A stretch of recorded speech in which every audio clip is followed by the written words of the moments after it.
Welcome to Flat Earth Debate, Uncut and After Show. I'm your host Nathan Oakley, and if you are new to this channel, or you've not done so already, then be sure to subscribe, hit the bell notification icon and join button if you'd like to become a Nathan Oakley 1980 channel member and keep up to date with the Flat Earth Debate. If you would like to support the channel, there is a super chat that runs alongside each of these shows while they premiere, and there's also a coffee, Patreon, crypto and thanks button in the info box below the video. Speaking of Patrons, I'm going to do a quick shout out to all of you who do support me on Patreon.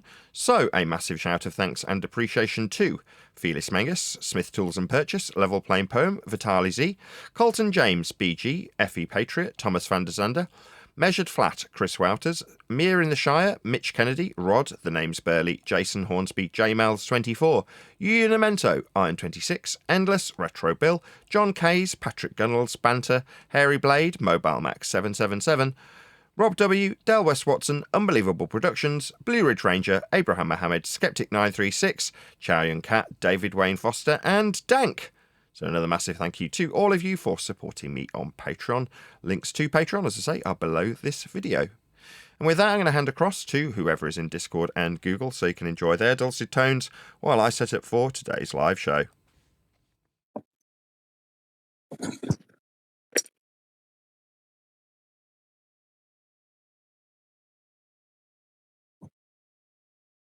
Hello?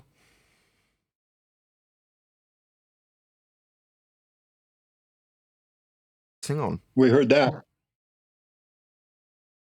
Yo. Hello. Morning. I need to turn you guys up a little bit. We were wondering in Discord if the show's going to start an hour later. Yeah, now. Our clocks went forward. We're on the end of British summertime was Sunday. So yeah. Bog standard Greenwich Mean Time now. We don't get our time control stamp until this coming Sunday in the States. Ah, I see. Very good. I thought you guys did it a week early. Oh, we just 1 week behind you guys. We go ahead this week. And supposedly, Ranty was in Discord yesterday and was waiting to get voice verified to take you to task and debate, Nathan. Okay. Well, all are welcome. Yeah, so I told him, but he made a video. He's making it sound like we're ducking him, you know? Nobody even knew he was in voice verification. If I would have known, I would have got right on it, sent Righteous a message immediately. So I sent him another message, stop playing games. When you come in, tag Righteous so we can voice verify you.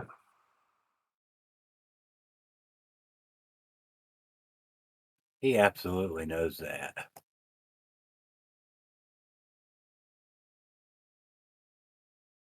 What's he after debating? There is no debate. He still thinks there's a debate. Oh, yeah. He's going to come with the black pool. The Blackpool? I'll give you a flat earth for that.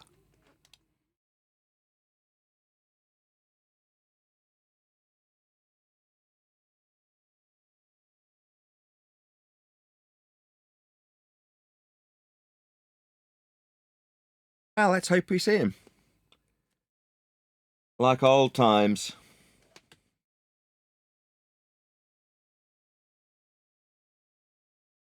Sure, he can regale us with how he was burnt by chemtrails.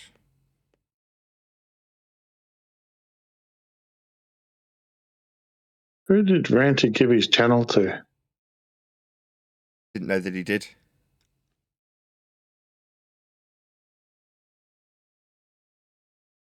He gave it to some guy called Brandon. Oh, Brandon, yeah, that was a long time ago. But I think it went to the Conspiracy Cats eventually.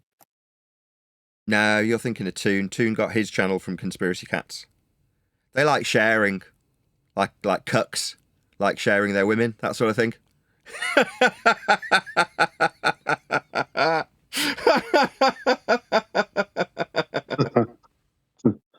No, seriously, like Branty gave his channel over to some guy called Brandon, and Brandon took over. Someone correct me if I'm wrong. That sounds That's about right. correct. He ran it for about a year. Me, I'm not one for sharing. I've got to be honest. Yeah. I kind of thought that at some point, Brandon's became Earth Awakenings. Am I wrong in that? I don't know. That could be right. I cannot confirm or deny.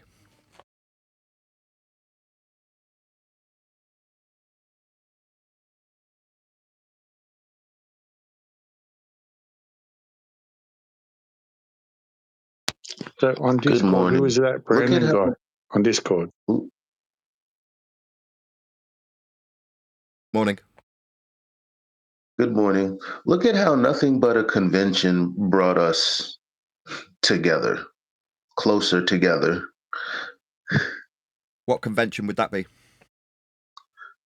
Time, because you're not actually in a different time related to last week. You're not up later, in other words, No. as it is later for us right now. No, I see what you're saying, because we've changed times an hour or a week before you guys. Essentially, it's 1 hour on for you, so therefore it's later in the day, therefore more likely to get people out. They're more likely to be up and out of bed at this time than they were last week, right? Yes. Gotcha. Yeah. Isn't that a beautiful thing, how we can just fudge time and it brings people closer together?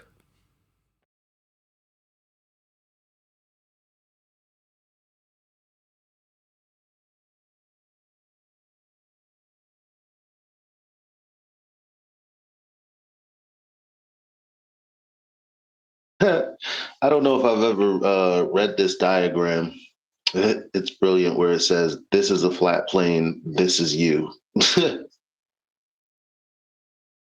Yeah, that's mine. I mean, the diagram underneath isn't, but I added this is you. I added the little dude, and then I added this is a flat plane. Because it is.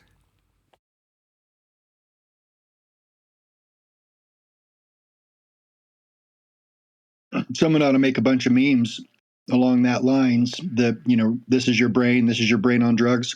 This is you on a flat plane. Yeah.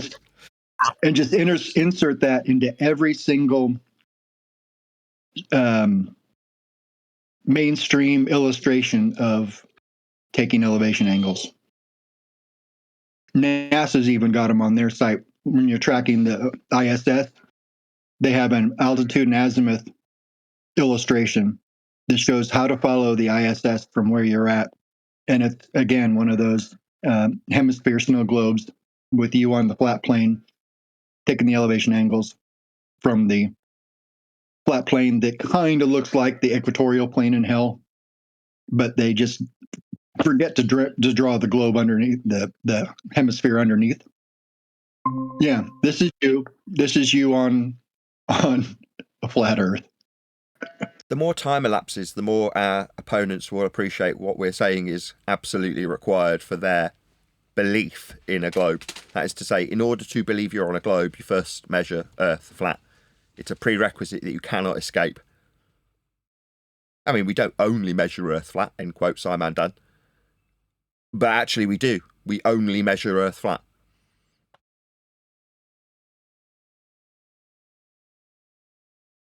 That's why he measured it flat 1,000 times. Because he only measured Earth flat. Hello, Nathan. Hello. How are you? All right. Spent money probably that I shouldn't have. Bought several microphones to sell. Got to keep the lights on somehow. Keep giving all my PayPals to my wife. That'll be weighing on your conscience. What, that giving my money to my wife? No, buying too much, you shouldn't be spending money on. I get that feeling now and then. It's Black Friday, the end of November. Just keep that in mind. That means people will be shopping, right? People will be looking to buy things. Definitely. Good. All right, they buy all my microphones. I keep a tally of it, so I've got a spreadsheet that I've been, keeping an eye on since I started buying them to see where I'm at, because obviously you can easily go out of control and spend way too much money. But at the moment, I'm at negative 400 and something pounds. Let's have a look. I'll tell you exactly. I am currently in the hole to the tune of, I think it's 450 quid. Don't worry, I'm right there with you, Nathan. What, buying stuff to sell? No, the whole part I'm in. Oh, right, yeah. 412.67. That's how much I'm in debt. Well, the book was actually supposed to be for Christmas time, and that was supposed to be the big thing. Yeah, what are you going to do? Yeah. I'm sorry to hear about that. What do you think of Ranty's accusations that he tried to get in and couldn't? No, he pissed me off. I don't watch Ranty.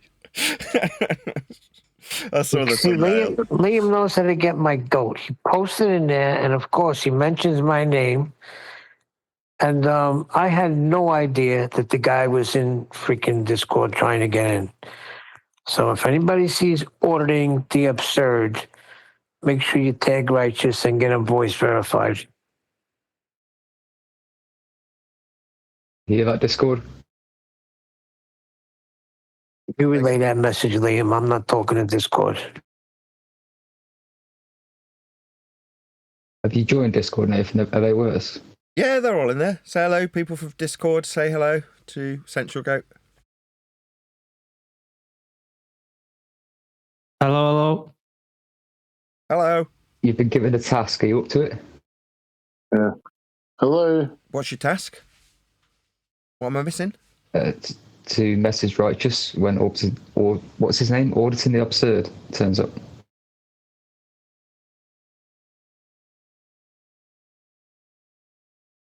What's he going to turn up to debate anyway? What is there to debate? That's what I asked. I'm like, what do you want to debate? I bet £1 he's coming to talk about my book, and he's got absolutely nothing in regards to the actual subject. See if I'm right.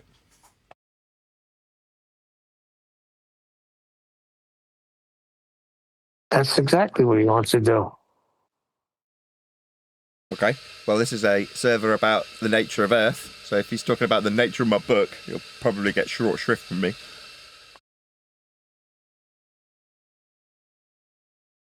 Did you see the comment he left on QE's recent live stream telling that it is him and Adam's book, and he's backing him and telling his audience how he's backing him in this endeavour? It's nuts, really.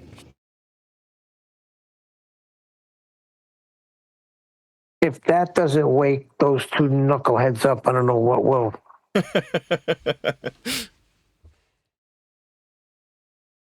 I'm good. I've got to be honest. I've moved on.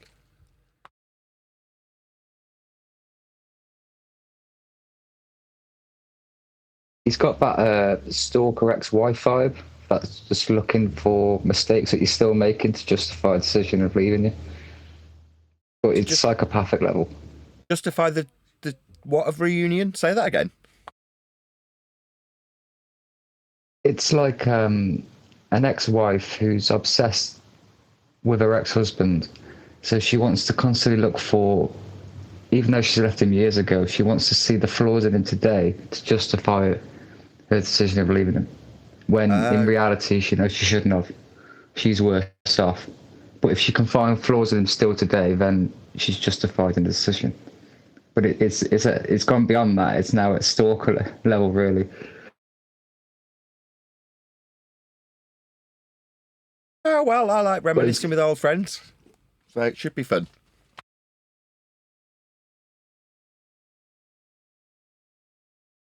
Yeah, I think your comments regarding his personal life and his wife, I think that might have got under his skin a bit. You know where I got that from? His woman. She phoned me concerned about his alcoholism. Oh, so you got the dirt on him, so that's what's up. Okay.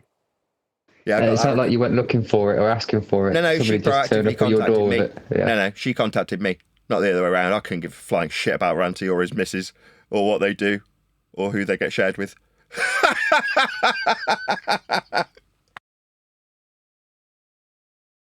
You hear that, knucklehead? She's going to get shared. Look, if you want to be a cuck, that's up to you, right? More power to you. Share your woman. Me, I'm not one for sharing, as people have just found out, right? What's that? You want to share with me? Fuck off! You're not sharing a damn thing of mine. You can go fuck yourselves. What's that? Ranty agrees with you. Oh, how lovely. Yeah, Ranty's good with sharing. I'm sure he agrees. Yeah, I'm all for sharing. Yeah, you should share with him. Me? No, you can fuck right off. I'm not sharing a damn thing with either of you thieves. That's my attitude, generally speaking. What's mine is mine. Oh boy, here we go with the language. Let's go, you English gentlemen. Stop behaving like one. I'm only having a laugh. The occasional F-bomb for the sake of humorous effect is okay, is it not? Not in a live show. Oh, in a pre-show. I'm just doing my Jin impersonation, which I did get Jin into Master B.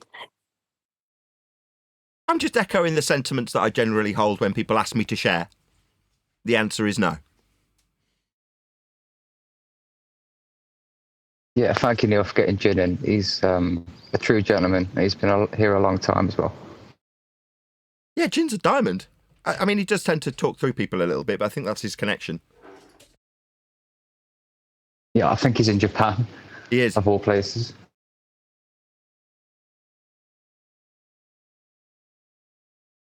Like that, what's his name? The guy, Flat Earth, Brazil, Japan. What's his name? You know what I'm talking about. Banjo. Also in Japan.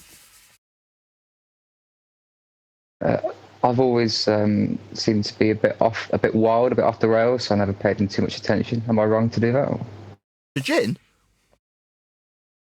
Not Jin, a banjo. Oh, yeah, I mean, I could have a dig. I mean, I won't mention any names specifically, right? But yesterday I was in someone's live stream, and there's someone I like, and one of the very loyal commenters of this channel was also in the same live stream, right?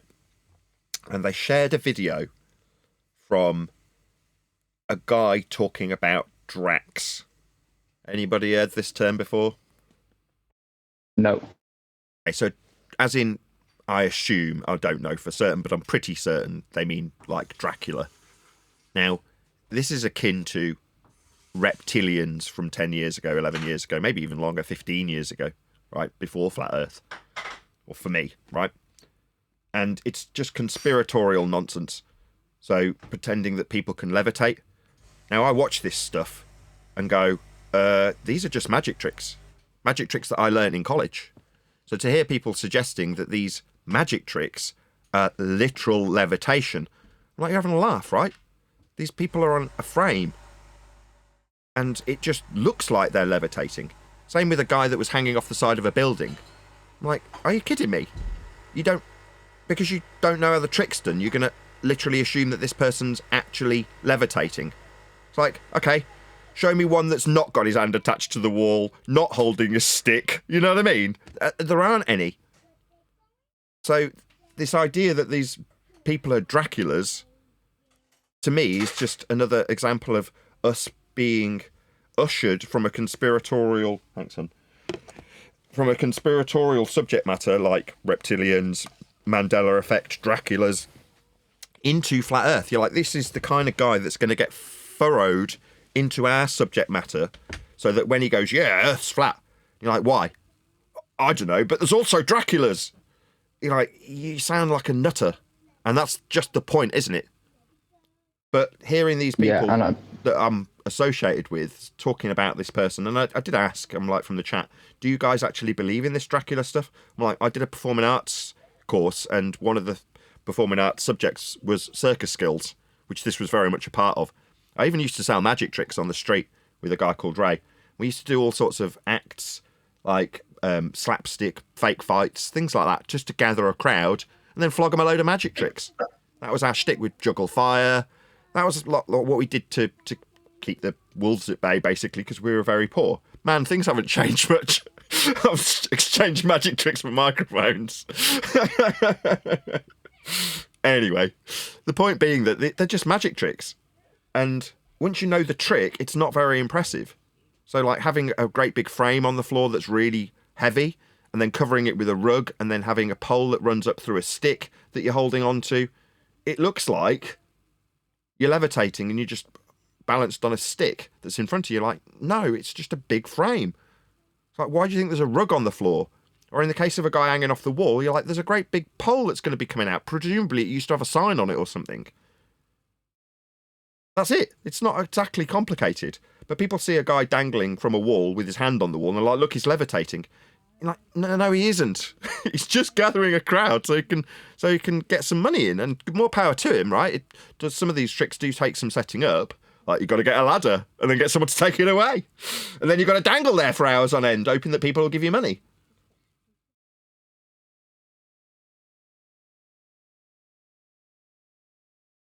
But yeah, there's no Draculas. It's just garbage, and it just irritates me when it's flat earthers that are kind of buying into this stuff.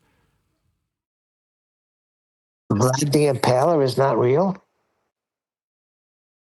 Was Dracula based on Vlad the Impaler? In the movie Dracula Untold, it was. Okay.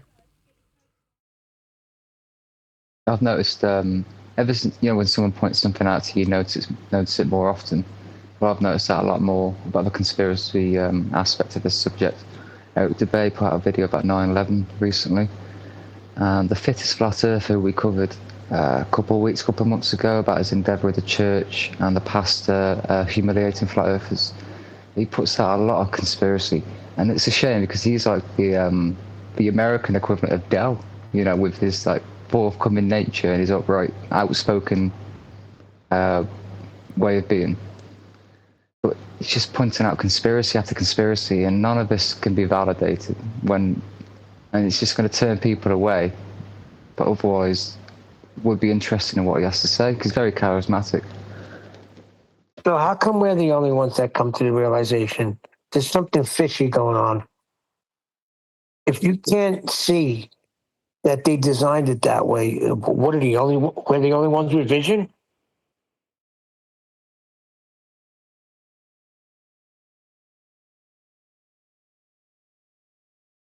Don't know.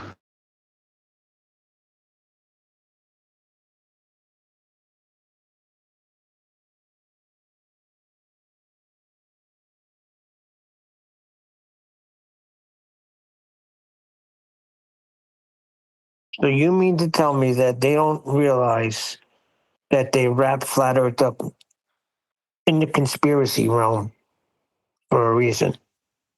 That they got their head in the clouds that much that they don't realize this. You could go on this. What is this? 10 years now that it's been really hitting hard, and they're not putting two and two together. Well, what I will say is that every person I've listened to who's telling about conspiracies, very happy to tell you. They've got a big smile on their face. They're very excited by the subject because it brings a lot of speculation and intuition and you putting the pieces together yourself, which people like to do.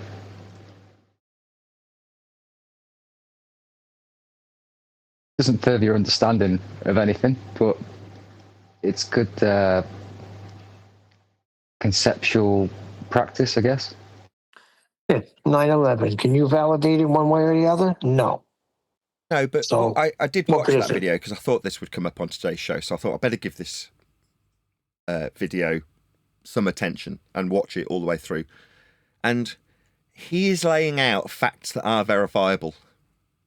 Now, do I agree with this notion of... Obviously not, I don't. I do support DeBay. Not for very long. I've been his Patreon for, I don't know, a couple of months. Not very long. But he reached out, I don't know how long ago, right about the time that I was feeling really poor, really suffering the pinch. And he reached out saying to his audience, they're really cobbling the crap out of us flat earthers and I'm struggling financially as a result. And I remember making a video saying, so am I, but I've mitigated for my losses by buying in and selling microphones. And therefore I want to show support. to debate, because had the situations been slightly different, I'd be the one e-begging and trying to gain more patrons through a video similar to Eric Debate's. So I'm like, you've been around this amount of time, and to his credit, all of the people he called shills have turned out to be shills, haven't they? I mean, he hasn't got it wrong. So credit where credit's due to him. Now, when it comes to his 9/11 video, I watched it and were like, okay, you're not drawing any overt conclusions that I disagree with, because you're basing it on the available facts that you can research. And fair enough, you're putting it out there. But it's just not what I would do. It's not something I like, and at the moment we're explaining that we've been brought into this subject from a conspiratorial realm. Now, to someone like DeBay, maybe he's of the opinion that, well, people need to realise that not only is Earth flat, but we live in a world of deceit. And we do. But I don't like it. You know, it's not like I'm going to stop being his patron as a result, or moan. I didn't leave a comment. I didn't slag him off, and I'm not going to do that on today's show either. I still feel the same way about us talking about conspiracies. The difference is, at least Eric's well-researched in that particular conspiracy and can go through verifiable facts in that regard that you can check for yourself. And you go, 6 of one and a half a dozen of the other. I could moan like buggery about it. On the other hand, I could just ignore it. And I think I'm going to go with the latter. Hopefully that doesn't get me considered a hypocrite. We'll see.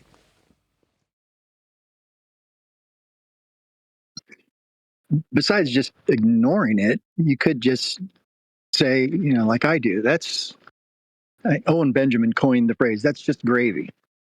That's just interesting. That's just gravy. Interesting. And go on with your day knowing that what you're seeing or talking about or whatever is a deception of some sort. Once you know the truth, you can move on from the lies and go, oh, no, those are all lies. Move on.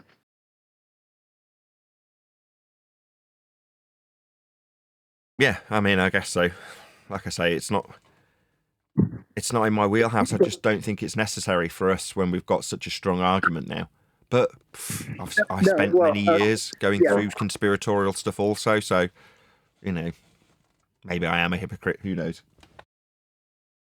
Not a hypocrite. You're just noting that the ancillary stuff, all the conspiracy stuff, isn't related to flat Earth, and just keep that out of your rhetoric, your main topic.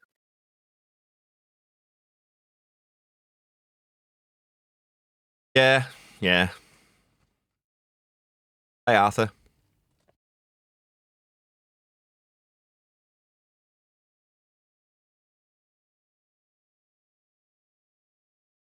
I would do an Indian accent to take the piss out of you, but I don't think it would go down too well. I can get away with it with the Irish. He's not paying attention. Speaking of the Irish, where is Irish? Well, he's got the ump and left all of the groups. I see. Unfortunate. I see that a new panel is beginning to start. So I tried to get a couple of people into Master B yesterday. If you want to go, you guys just got to reach out, and we can get a couple of people over here. Yeah, just got to get teams, right? Those sorts of people, yeah. Steve. There's a few people that have, I'm not saying it's like a privilege that you earn or anything, but there's just certain characters that are worthy of being on the main panel, in my opinion. That is to say, when there's somebody rumpusing the living daylights out of the Discord server, the people in G+ don't have to suffer that nonsense. So it's, from that point of view, a better seat at the table. Anyway, drop us a line. The most useful function of it is the mute button is quicker to mute and unmute. It's a quicker response than in Discord. So you have to be very precise in Discord with your timing, where you can be a little bit looser in Teams.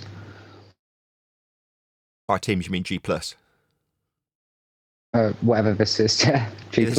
We're in Meet, so I pay for this. This is a paid for bit of the show. So where you are now is, like I say, I have to pay for it, which I don't mind doing. It's not very expensive. I mean, I think it's £10 a month or something. It's not that much money, but to have the facility to have separate rooms, I like to be able to split up random members of the general public from what I call my panel.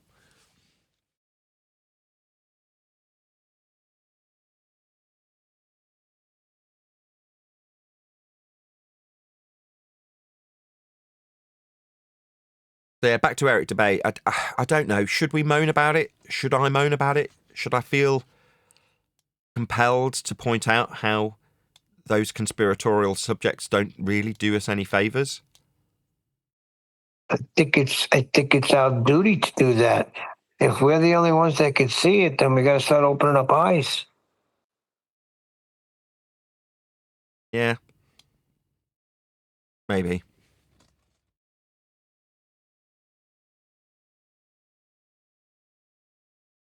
Does it also risk causing friction with someone you don't really wish to cause friction with? Well, exactly. I want to show someone like Dubay, look, I'm on your side, right? I don't want to be your enemy.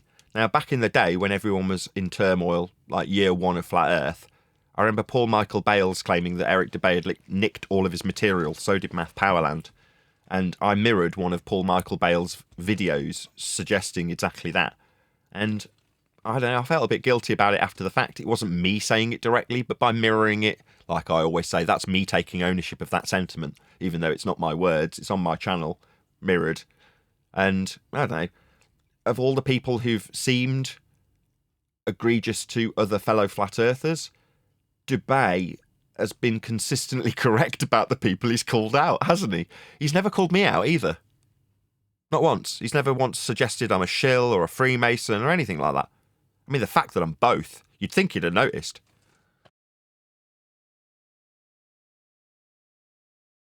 I'm not. That was a joke. It didn't get a laugh, but fair enough. Yeah, and you've lost a few friends recently, so it's scary with the thought of losing another one. Well, Dubay's not my friend. I've never even spoken really to the guy. I couldn't call him my friend. I've offered him some support because he reached out to a wider audience to get it, but I don't think I've ever even spoken to him. So Listen, you can enlighten somebody without offending somebody. Just maybe bring it to his attention that, look, I think they designed it this way so that Flat Earth could be the conspiracy itself. okay, well, So I don't think it does us any good. Let's launch into that in the show then. I'll try and pepper it with, I'm not looking to piss Eric Dubay off, but... And then in the back of my mind thinking, this is definitely going to piss this guy off, isn't it?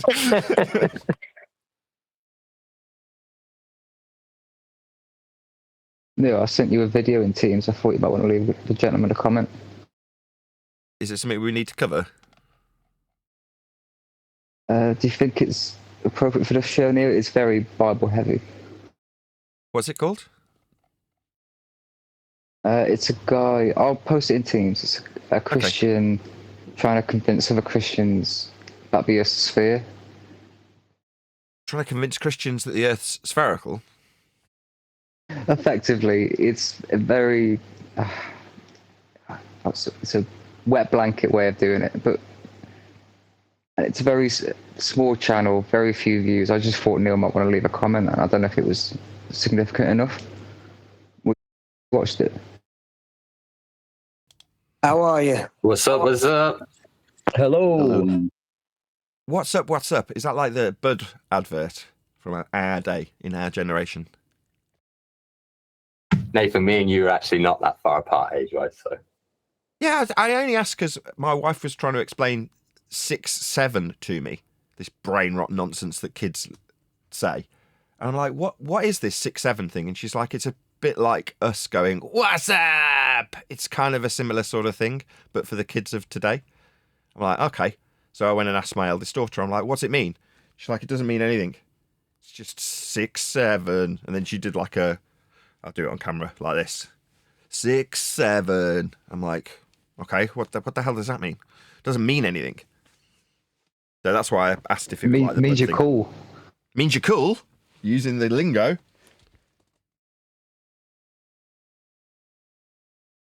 Fair enough. I mean, to me, it just sounds like brain rot. brain rot nonsense. Speaking of brain rot, I don't want to necessarily piss Eric Dubay off. However, in the most recent days, we've been talking about, and I'm going to take this from Neil in terms of his sentiment, right? My general sentiment is all roads lead back to a flat Earth. That's to say, if you're talking about any Earth measurement, eventually you'll realise that the origin of that measurement, probably a calculation, is actually, in reality, a flat Earth measurement. Hence, all roads lead to a flat Earth. Makes sense, right? Neil pointed out that all conspiracies lead to flat Earth. In other words, if you're on a conspiratorial tip, there's a good chance that you'll be brought to the subject of flat Earth, so you can spew your nonsense conspiratorial subject matter into this arena of flat Earth that is predominantly, now in present tense, about measurements. How is Earth measured? Well, it's measured flat. So what can we do to avoid this fact, given that all measurements of Earth are flat, even if you want to utilise those flat Earth measurements to believe you're on a ball? Well, what you need to do is make the people who talk about flat Earth seem like complete idiots. And how's the best way of doing that? Well, gather up people who are talking about conspiratorial subject matters and then give them flat Earth in the auto-suggestions algorithmically, and then they'll be the ones talking about flat Earth, presumably with very little information to actually go alongside it. Now, for every rule, there's an exception. And that exception today comes in the form of Eric Dubay. Now, Eric Dubay's most recent video in the last 24 hours was about 9/11. Now, to his credit, he was exceptionally well researched in the subject. Now, having looked at 9/11 truth for the last 10 years, I can say that hand on heart. That is to say, all of the information that he's presenting in that video is something that you can look up and check and verify as being accurate. Now, it's kind of contradictory because he's suggesting it's an inside job, but then pointing out how the inside job was informed, or the government of the time was informed by other governments, which is kind of contradictory to say, well, if it's an inside job, why did they ignore the tip-offs, let's call them, that they got from other people? You're like, well, these two things are incongruent with one another. Now, maybe that's the point of his video. My point is, why bother talking about it when we've got measurements that we can go by in terms of flat Earth? Now, for the most part, most people who do this, let's talk about 9/11, Sandy Hook, clone centres, Mandela effect, they're going to be doing an absolutely god-awful job of talking about it. They're not going to be giving you information that's verifiable like Eric Dubay's done. So in the pre-show we were discussing this, and I was saying maybe we shouldn't necessarily cover it. Now, Neil's attitude was absolutely point out that it doesn't necessarily look great on us because most people aren't going to do a great job like Eric Dubay has done in regards to revealing some of the inconsistencies and dodgy scenarios around the subject of 9/11 truth. Me, I just think 9/11 truth has got nothing to do with flat Earth, and Eric Dubay is considered a flat earther first and foremost. Therefore, it's not necessarily going to serve his interests as a flat earther to talk about 9/11 regardless of how well researched he is. Now, in the last couple of months, I actually joined Eric Dubay's Patreon at the very minimum, lowest possible level that you can be. So I wanted to reach out and say, look, I do support you in what you do, and I don't necessarily want to piss this guy off by saying, look, you're wrong to do that. He can do whatever the hell he likes. It's just most people who come to the subject of flat Earth don't necessarily know what we know after 10 years, 11 years, whatever it is, of doing the subject, to the point where we can concisely summarise how Earth is measured flat, why it's measured flat, who's measuring it flat, etc., etc. When you talk about, I don't know, let's pick something different, Mandela effect, you might be very well versed in that conspiracy, but all you're doing is making yourself sound like a crackpot when you then talk about flat Earth after. That's my opinion. You don't have to like it.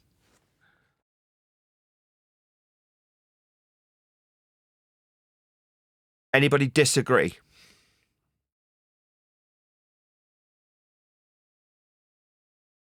Different example was in a live stream that I was watching yesterday. I'm not going to name any names, and I know these people are in my audience, so again, I don't want to annoy them. But whilst watching a video on a crime subject matter, somebody in the chat, again, another viewer of this show, who I don't necessarily want to tick off, shared a link to somebody suggesting that there are Dracs. Now, I can only assume that Drax is shortened version of Dracula's, and the suggestion was that these people can make their bodies lighter than air or something like that so that they can levitate. And then I saw a whole string of people who are utilizing magic tricks. Now, having been trained, literally trained in this particular type of performance in a performing arts course, which is what I did at college, I spotted the tricks instantly because I know they're done. I've done some of them. So you're like, well, this is garbage. Why would you suggest that these people are actually levitating? You know, show me somebody who's not attached to a wall, not touching the ground with a stick. Show me them levitating. And to be fair, in that video, there was one example of a kid in 144p quality that's like in the air and then on the ground in the mum's arms. And you're like, okay, that's easily edited into that with wire between the trees. Or, you know, there's multitudes of ways that you can do this. But to suggest that there's actually Draculas out there, again, is another perfect example of this is somebody who's going to be brought into the fold of Flat Earth so they can find out Earth's flat and then start saying it's flat and then talk about how there's Draculas and clones and Mandela effect, 9/11 truth, all the sorts of things I'm moaning about or have been for the last couple of weeks, maybe longer.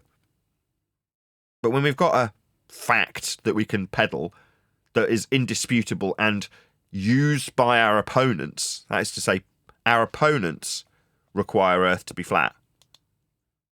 Whoops. Was accidental. I didn't mean to do that. There we go. Goes back to that whole why would they lie? It's one of the I hate that thing. Why would they lie? But when you realise, well, they can lie, you then think, well, what are they lying about? Yeah, exactly. Everything. But that doesn't mean we have to cover everything. We're not a catch-all for the lies of society. And in terms of the measurements of Earth, when it comes to the debate, which there is not, of flat Earth, everybody's measuring Earth flat. Our opponents cannot disagree with us. And the only reason we're ushered into this subject from conspiracy is so that, hopefully, we won't point out that all of the measurements from both our and our opponent's side are flat. We'll just utilise the flat measurements to argue how bloody far curve should be. Like, we're flat earthers, why are we arguing about how far curve should be in curve calculators that utilise flat earth measurements? Distance, height off sea level, perpendiculars, parallel eye level. All of these things require Earth be measured flat. And yet we're just going to, punch these numbers into the Earth curve calculator and then argue about how far a distance to geometric horizon is. It's like, we're first measuring Earth flat and then arguing about Earth curve. I remember Anthony Riley coming to me and telling me about this, going, well, we're supposed to be arguing about how far Earth curve should or shouldn't be with this calculator. I'm like, what calculator? And he showed me, and I can't remember who he told me informed him of this, but he was informed, Anthony Riley, that we should argue about flat Earth with an Earth curve calculator. Now, dutifully, in my ignorance, that's exactly what I did. Punched in flat Earth numbers into a curve calculator and argued about how far we should or shouldn't see. Looking back on it, I feel absolutely stupid for doing so. You don't know what you don't know. And like I say, that's why we are, in my opinion, brought into the fold of flat Earth from the arenas. For me, it was subliminal messaging and psychopathy. For Anthony, it was pyramids and things like that. History hoax from memory. There's, everyone's got a conspiratorial path into this subject.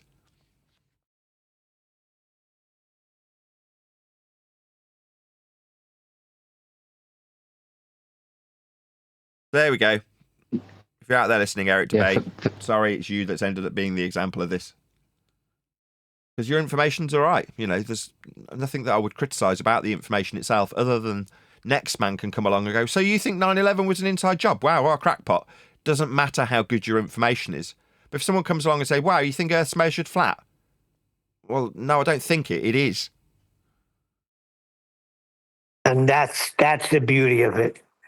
They can never turn around and call you a crackpot for that. Yeah, what are you going to do? Deny your own measurements?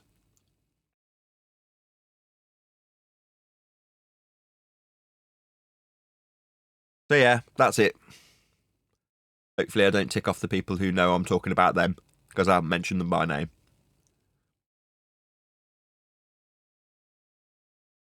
But why? Why leave yourself open to be ridiculed? If you understand Earth's measured flat, and you've got a different subject to cover, then just cover your different subject. But if you've got an exemplary understanding of flat Earth, and you want to cover that, just cover that. Don't incorporate it in clone centers or Mandela effect or chemtrails or whatever. So yeah, when I got here, it was Jesse Spots talking about clone centers and Mandela effect. And I remember challenging, going, this is nonsense. What are you babbling about? Well, if you think about it, Nathan, they're doing it because they're trying to show people that look how they lied to us. Look at all of these other things. So, of course, they lied to us about the nature of where we live. But they don't need to do that. We know how it's measured. They know how it's measured. Need to get off the conspiracy bandwagon and just stick to the proof that we have. Measurements. Yeah. The same measurements everybody's using always and without exception. The only attempt to get around these facts is to defy axioms. No. Sea level, having no part higher or lower than another, measured by way of average and utilised the world over to determine the heights of hills and the depths of valleys with respect to said measured level. That's sea level. What's that? Level curves? No. A curve would be a deviation from horizontal. Like the antithesis of level. But you want to tell me that this axiomatic principle of level isn't level? Well, then that's stupid. And I'm not the one sounding like an idiot when I say level bends. Because that's what you've got to do if you're a globe believer. Why? Well, because you're requiring surface level, sea level, flight level, eye level. These are all axioms that are used in measuring Earth. There's no getting away from it.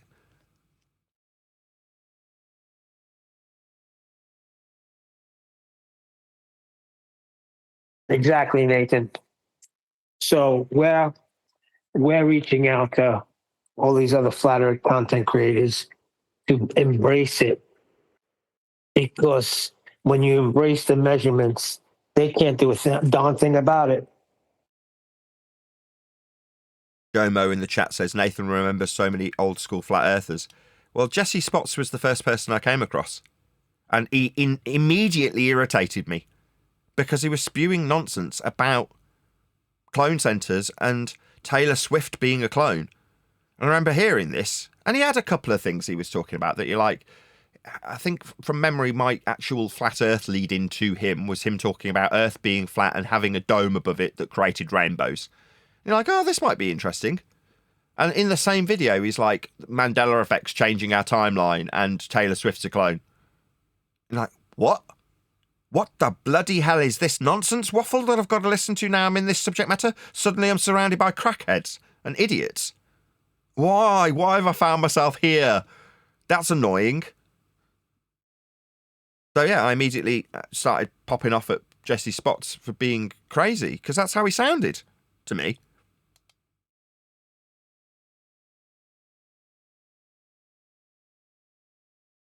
Whatever happened to him? I don't know. I have no idea what happened to Jesse Spots. It's 10 years ago. Funny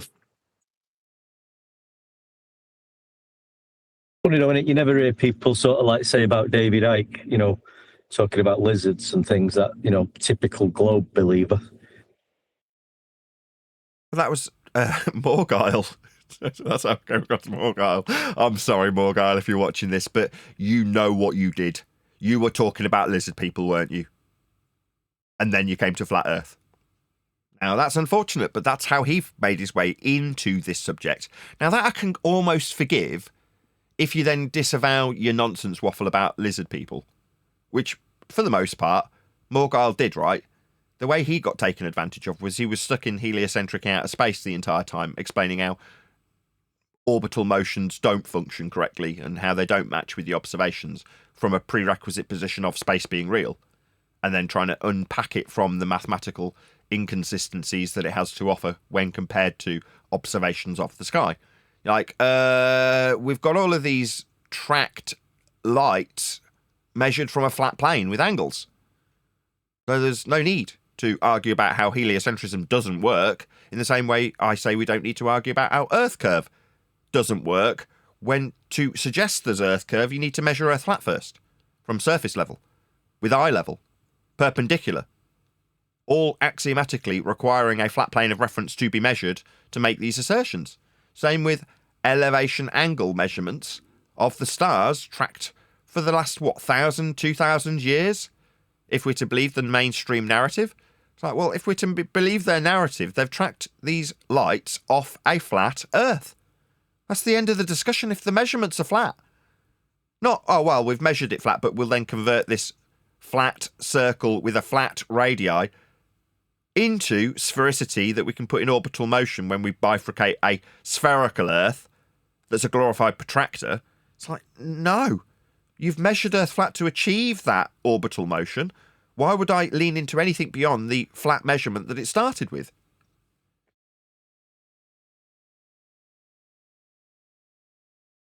I'm not going into it. The only thing that sort of does sort of get you thinking, and it does, doesn't it? The Antarctic Treaty, and then that starts you thinking other things then.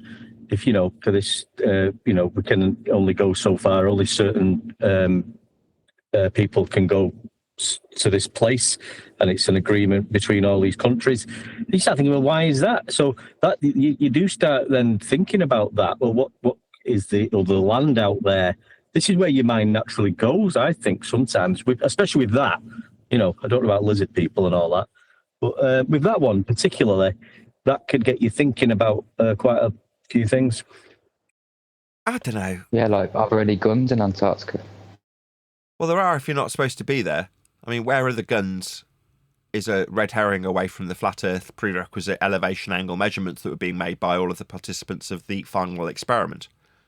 Now, they're not doing an experiment. They're providing a cognitive shortcut to people who don't understand what's being measured, utilised and demonstrated in their use of an equatorial plane and angle measurements to the sun for a 24-hour period. Unless, of course, you're fugly Dave McKeegan and then you can't cope with your own tripod.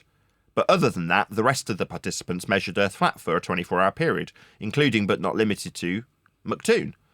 Well, McToon called us here, like we are now, live, to tell me that there's no guns there, while I point out for the 100th time that they're measuring Earth flat there. Their deflection to guns was overcome, 6 months later when somebody tried to land on Antarctica and was quickly escorted away at gunpoint by the Chilean government. Well, that can't have happened because Ranty asserts that he tried to get into this live stream and we won't let him in. Yeah, I saw his thumbnail. His thumbnail suggested that I was too scared to debate him, as opposed to he didn't manage to get in voice verification in time for yesterday's live show. I mean, you've got to lie if you're anti, I guess. Lie about me being scared of debating people on an open panel when you haven't been voice verified. What are you going to do? I only found that out in the pre-show. I don't really care. But no, everybody's welcome. You just have to be voice verified. You can't really debate about a measurement, can you? I don't know what he wants to debate about. He's welcome, though, if he wants to debate.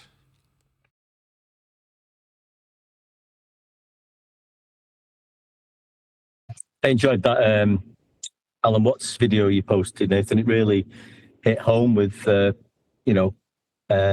way these people are behaving or not accepting factual measurements and, things like level being level and horizontal being horizontal. I think it really wraps it up really, really well. Fantastic. I don't mind covering that. Do you want to cover that? Yeah, I think it's a really good. It's some really good points in it, and the way he words a lot of things. I mean, I suppose we can all, and especially you, can relate to that exact what's going on at the moment. I really felt it. Okay, we need lots of commentary though, because I don't know the videographer. I will share this guy's link. I think he's just taking material and getting an AI voiceover. there's several of these types of channels. This one's called, I think it's called Alan Watts Weekly or something like that. Alan Watts Daily Wisdom, right? And like I say, there's several other channels that do the exact same thing. They just take Alan Watts's work, get a AI voice generator to read it out, and then put some screenshots in the background that are appropriate. So it's obviously, this isn't Alan Watts's channel, obviously, but shout out to you for producing this material, because I've enjoyed watching a lot of the videos that's on this channel, and I will share your link, and hopefully it makes you grow. I doubt he's going to be the type of person that would ever do a response to us, but yeah, I'm happy to cover this because it is interesting. The curious thing about human beings, we keep trying to explain ourselves to those who have no intention of understanding. Sound familiar? Not because they don't want to hear us, but because they can't. Can't hear us, huh? Testing. Can you hear me out there? Can I get a voice verification in the live stream chat? Can you all hear us? They're watching a different movie altogether. And here you are, standing outside the theater, trying to explain the plot of your film to someone who's still convinced they're watching theirs. So for context, obviously our film is Earth's measured flat, because Earth's measured flat. Their film is Earth's a ball. Don't mention the flat measurements. Very different film. It's exhausting, isn't it? This constant need to justify, to clarify, to make people understand. But what if I told you that the very act of explaining yourself to certain people is like trying to describe color to someone who's determined to see only in black and white? Could have used me as an example. I'm actually colourblind, so most people try and explain colour to me. My kids do it all the time, much to my irritation. Well, what does this colour look like, Daddy? I can't tell you what I see that colour as, because I've got no frame of reference to describe the difference between my vision and your vision. I can't suddenly pop in a set of colour eyeballs to give you a comparison to describe what you're asking me, right?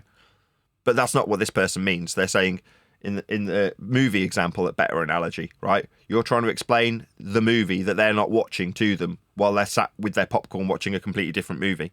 Now, their movie is the movie of a ball Earth. Our movie is the movies based on this set design and this director, and they're all measuring Earth flat. They're like, I don't want to hear it. I'm trying to enjoy the movie. I like watching Superman fly around a globe, so shut up. That's their attitude towards us. We've been taught that communication is the answer to everything. That if we could just find the right words, the perfect explanation, then surely people would understand. This is where I disagree. So for us, there is no need to explain anything. You're using flat Earth measurements. I'm using flat Earth measurements. We, collectively, all of us, are using flat Earth measurements. You, watching your ball movie, can either accept that fact or not. But fact it is, whether you accept it or not, and it won't ever change how Earth gets measured. So from that point of view, this doesn't necessarily match up with what we are experiencing and what we're trying to explain to people. When we say, you're measuring Earth flat when you use sea level. Now, their movie says, no, sea level defies an axiom. It's actually bending. That's deviation from level. That's what they say, because they're delusional. Our opponents, that is. But the truth is far more interesting than that. And far more simple. Some people are so caught up in their own mental constructions. That'd be a globe. So hypnotized by their own interpretations of reality. Yeah, their interpretation of flat measurements is that it's globe-shaped. That your words become nothing more than noise. Yeah, we say Earth's measured flat. They hear, la, la, la, I'm not listening. And the harder you try to break through, the more energy you lose. Yeah, I've given up on that now. I mean, I'll talk to my audience about how Earth's measured flat, but trying to communicate to some numpty clown, proactively, that is to say, I'm not going to MC Toon's channel and telling him, you do realise you measure Earth flat. Because what's the point? Waste of breath. It's like shouting into a wind tunnel. The sound goes out, but it never reaches its destination. So let me ask you something. How much of your life have you wasted? You know, that's the way I see it at the moment. I mean, but I have back in the day, when I first got into this arena and flat, knowing the Earth's flat, took it up myself to try and drum this into people. And spend a lot of time and energy and thinking, why can't you? You need to understand what I'm saying.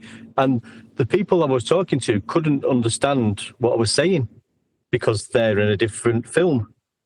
You can't understand it, can you? Why are they not? And we're still doing it now. We're not getting as stressed out about it now or arguing as much because we know it's measured flat.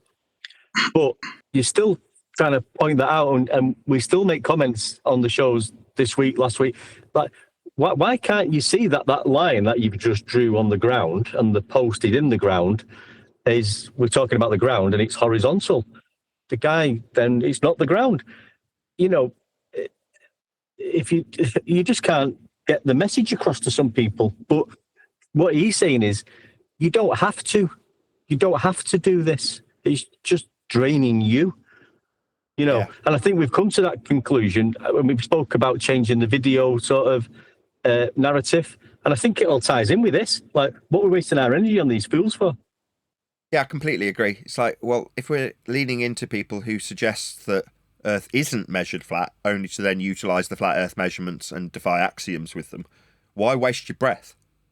Like, you're more than happy to deny an axiomatic principle of measurement in order to retain your globe belief and justify how level is curved. It's like, well, why do you need level to be curved? Because you still require level as Earth is measured. Now, obviously, if Earth was a sphere, you'd just measure it spherical. You wouldn't need to say, well, spherical's actually level. Like, why would you need to do that? Well, the reason they need to do that is because Earth does actually get measured as a level plane. So therefore, their belief in defiance of the measurements needs adjustment, apologetics, and they need to project their disheartened feeling onto us by way of arguing with us. And what, in this case, Alan Watts is saying, it is Alan Watts, isn't it? Yeah. He's saying, well, why waste your breath? Like, it is what it is. You don't have to like it. Why proactively go after these people to tell them? They're just going to drain your energy when they project their inability to understand basic measurements onto you by telling you that, no, the level that we definitely do need, because we're measuring Earth with that level, is not actually level. It's curved. It's like, well, why not just say Earth's curved, here's the measurement? Why say Earth is measured flat because flat's curving? Why do that? Seems stupid. It's a waste of our time. Wasted trying to convince people who are never going to be... I think it... Sorry, mate. It just, he'll get onto it in a minute, but he does come into... I think when he's explained... Just to go on from that, he gets into it soon, I think, where he's suggesting that by them people continually arguing with you and wanting you to try and force the truth across to them, that's what keeps their illusion going. Yeah, that's what's feeding their illusion. The fact that you're arguing against it and it's feeding the... Whereas if you just let them believe what they want and be silent, they will lose that... They'll lose... I can't think what I was saying, but I think you know what I'm on about. I know what you're driving at. What you're saying is, in the process of arguing, it lends some credence to the fact that there is an argument to have.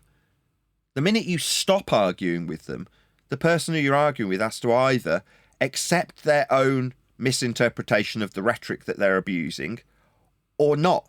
But if you're arguing with them, well, then there's an argument. I've said this to Conspiracy Cats when he came and commented on how absolutely fantastic the ending of my book would be. To quote him, he said, there isn't enough popcorn in the world. Thank you for the vote of confidence, by the way, Conspiracy Cats. Really appreciate it. But my sentiment to him was, why are you clutching at straws? Is it so you can still retain the idea that there is an argument? Because his original poke was to say, are you not even pretending there's a debate anymore? I'm like, there isn't a debate anymore. You're clutching at straws for? Convinced. How many times have you repeated yourself, rephrased yourself, exhausted yourself? All in the hope that this time they'll finally get it. Yeah, and why do we care? We're throwing pearls to swine. Who cares if they get it? Do we give a crap that you understand how you are measuring Earth flat like we are measuring Earth flat, and Earth is measured flat by everyone always and without exception? What, you don't understand that? It's curved, the level that we require to measure. No, it isn't. But why are we wasting our time trying to explain this to you? I see it as pointless. Now, we can explain it, I can explain it to my audience, and people can come along and watch. But I've completely given up on proactively going out after these people, and even reactively dealing with their videos, I think, is a waste of time now. Now, there's going to be people in the comments Okay, that say, go ahead. Sorry to interrupt you there. Sorry to interrupt you there, Nathan, but I'm slightly of a different opinion, whereby where I go off to other servers. Now, I know the people I'm going to meet, they've got they're adamant that it's a globe, but I'm trying to reach those who are listening in the YouTube live stream. So I create this situation where this is the flat earthers viewpoint and this is the globers viewpoint, and it's up to you, ladies and gentlemen, in the jury, the live stream, you make your mind up. That's what I try and do. So, I'm always prepared to go through it, and I never run out of energy doing that, because I do feel that I'm doing a service. I already know the environment I'm in. And they're adamant that it's a globe, and that's that. And whatever you tell them, I know the environment you're in, just... and you're not in G+. You're in Discord, Jin. Yeah, sorry. My mistake there. Did you get the link today? Hold on, Neil. Just one sec. The way you phrased it was interesting, Jin. You said the jury is out. This isn't a court case, though, is it? There isn't a disputable fact on the table for a difference in opinion to be formed between a jury. That is to say, I can't present a flat earth measurement of horizontal and then say, you of the jury need to decide if this is horizontal. No, it just is. There's no disputing this fact, is there? Yeah, no, it's not exactly. I do put that across that it is a fact, but it's for them to decide for themselves. They have to at the end of the day. I don't know. The fact is, water is always level, Jin, and hopefully they'll associate and get that correct in their mind. Jin, you carry on anyway. Jim, you've just repeated the exact same thing. No, it is not for you to decide. In fact, should you decide that it is for you to decide, will not in any way, shape or form alter the measurements of Earth. How you perceive them, again, won't change the measurements of Earth. If you decide that they're wrong, or that actually the level's curving, that won't change the measurements of Earth, ever. So it is literally inconsequential whether or not anybody forms an opinion on it, decides that it's wrong. How will that in any way change how Earth is measured? And the answer is, it won't. So you can keep your opinion, you can decide as a jury that it's wrong, but it'll still be the way Earth gets measured, flat in all circumstances, regardless of anybody's opinion. Yeah, there's no deciding. Exactly there's what no I meant by decision that. on 2 + 2. Hold on, Neil. I'm 2 talking + to 2 is Jin. 4. Can you hear me talking to Jin? No, thanks, Neil. I didn't That's know it was a correct. private conversation. Excuse me. It's not a private conversation. I just don't want it to be audio chaos. Yeah, no. Anyway, what you've stated, Nathan, I do agree with that. That's my sentiment. So when I say for them, it's up to them to decide. If it's up to them to decide whether or not they're going to accept the truth, is what I'm saying. Isn't it? Better phrasing.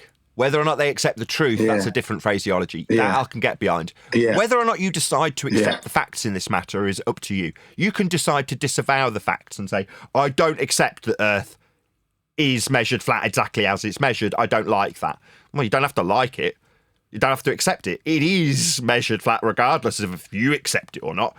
Your opinion on the matter is inconsequential to the facts, though. Can I just say something, Nathan? And Neil can. Then hold on. Neil first. Go ahead, Neil. No, he clarified it. He's all right.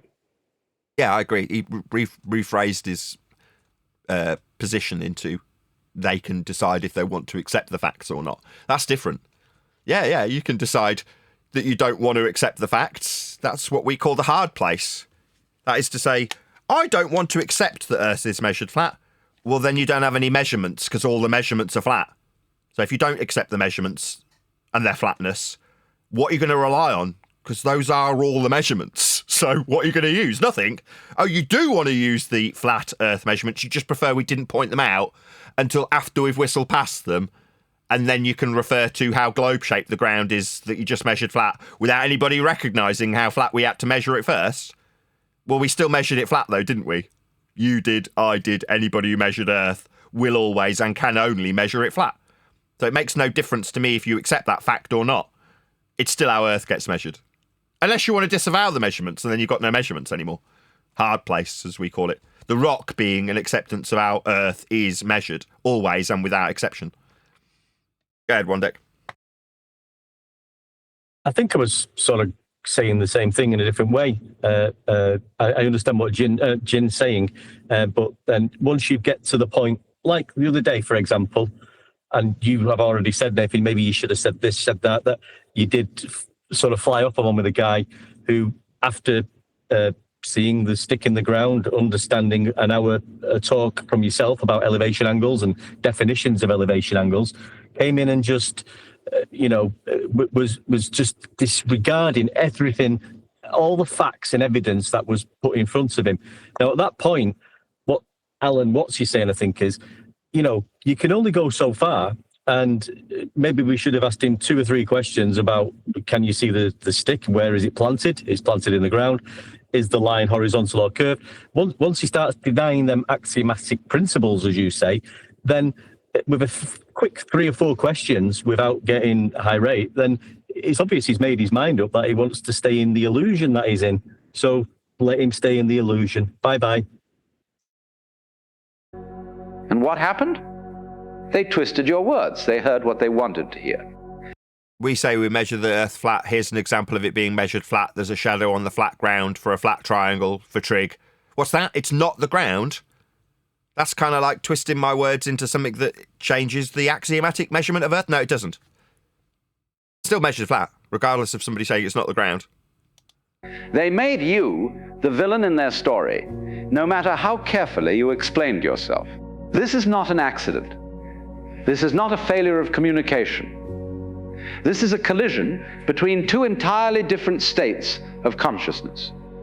Now, before we go any further, let me be clear about something. I'm not talking about healthy disagreement. Yeah, I completely agree. This is not about healthy disagreement.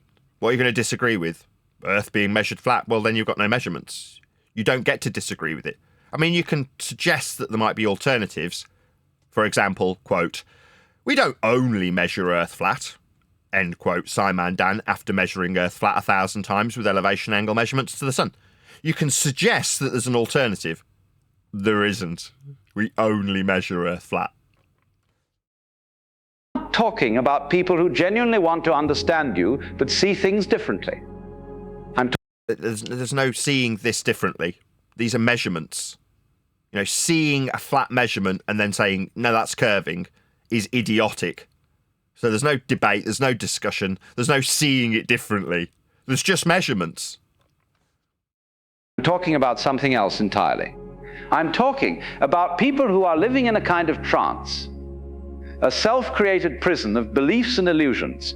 Yeah, that sounds good. I like that. I can get right behind that. Yeah. You're in a illusion, like a prison for your mind. Like Morpheus tells Neo, that's what you're in, a prison, an illusion of being on a ball that you have to measure Earth flat to create. That's a prison that you're in. We have set ourselves free of these shackles by recognising how Earth gets measured. There's no debate or discussion. It's just flat Earth measurements. That's all we've got. But you, numpties on the ball side, are in a prison for your mind. Go ahead, Wandek. I've been calling it a psychological dilemma for some time now. That's what they're in, a psychological dilemma.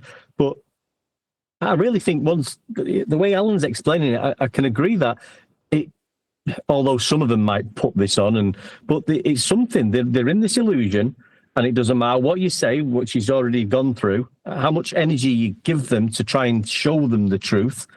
Once they're in that illusion, only themselves can break free from it. You can't do it. Yeah, it is fair to say that, as Nathan, as we all know, that the Earth is measured flat, and that's a fact, and it's not subject to their disapproval. Is that fair enough to say? Those are some lyrics from a really good song called If Earth Was a Big Roast Chicken. Earth's a flat. Earth is flat, and that's a fact. You might not like that.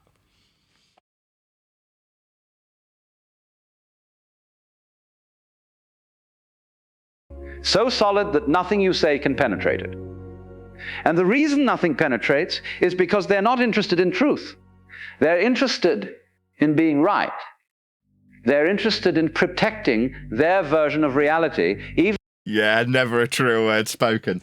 Yeah, they've invested heavily, mentally, into being right about Earth being a ball. Now, if you've heavily invested in something, it's going to be difficult to let go of it, bless you. Even if that version bears no resemblance to what's actually happening. What, like being on a curved level that we measure flat, but can justify how flat it isn't by saying flat isn't flat, it's actually curving? Yeah, that kind of nonsense waffle we deal with all day, don't we? Yeah. The moment you realize this, everything changes, because you stop taking it personally. You stop thinking there's something wrong with your words. You realize that the problem was never your explanation. No, the problem's them, but they want to make it personal, don't they? Yeah, they want to claim I'm a child abuser. They want to claim that I'm a liar or a scammer. That's what they want to do. They want to make it all about us as individuals. Make it personal. Well, it's not personal. It's just Earth being measured flat in all circumstances. You don't have to make it about me or anybody on the panel personally. That's not necessary. Yeah, but I never The problem is that you're felt like speaking to something someone wrong who's with already me. decided what you mean. What? Sorry, Neil, I accidentally double-clicked and it made the screen big. Go ahead. I was saying I never felt that maybe I'm doing something wrong or something's wrong with me, so I don't agree with it there in this category. I think what it means, Neil, is that once you when somebody names you a flat earther, you obviously side with you're a bloody idiot. Like we've gone through with your conspiracy definition of what that happens there. So flat earthers are idiots. I think that's how to take what he's saying. Go ahead, Chuck. Or Chuckles. Yo. Hello. Did you want to add something? No, did I accidentally mic up? Yeah, but that's okay. If you don't want to add anything, just pop yourself back on mute. Maybe you've got a phone call. What you are and what you represent. And no amount of explaining will change that. It's like trying to reason with a dream. The dream doesn't care about your logic. It follows its own rules. Yeah, we're not dealing with logic. It's not a logical consistency when we say Earth's measured flat. It's just a fact. It's just a measurement. It's not like we need to provide a modus tollens or modus ponens. If Earth's flat, we'll measure it flat. Earth's flat because we measure it flat. Why would we need to put a fact of measurement into a logical consistency? It's just not necessary. I mean, we can for the benefit of our audience, but it isn't actually necessary. Let me tell you what happens when you try to explain yourself to someone trapped in illusion. First, you waste your energy. And I don't mean just a little bit of energy. I mean the kind of deep soul-level exhaustion that comes from fighting a battle that was rigged from the start. Now, what we need to reflect upon as flat earthers is that mental expenditure isn't exclusive to us when we try and pitch our facts to an opponent that doesn't want to accept them.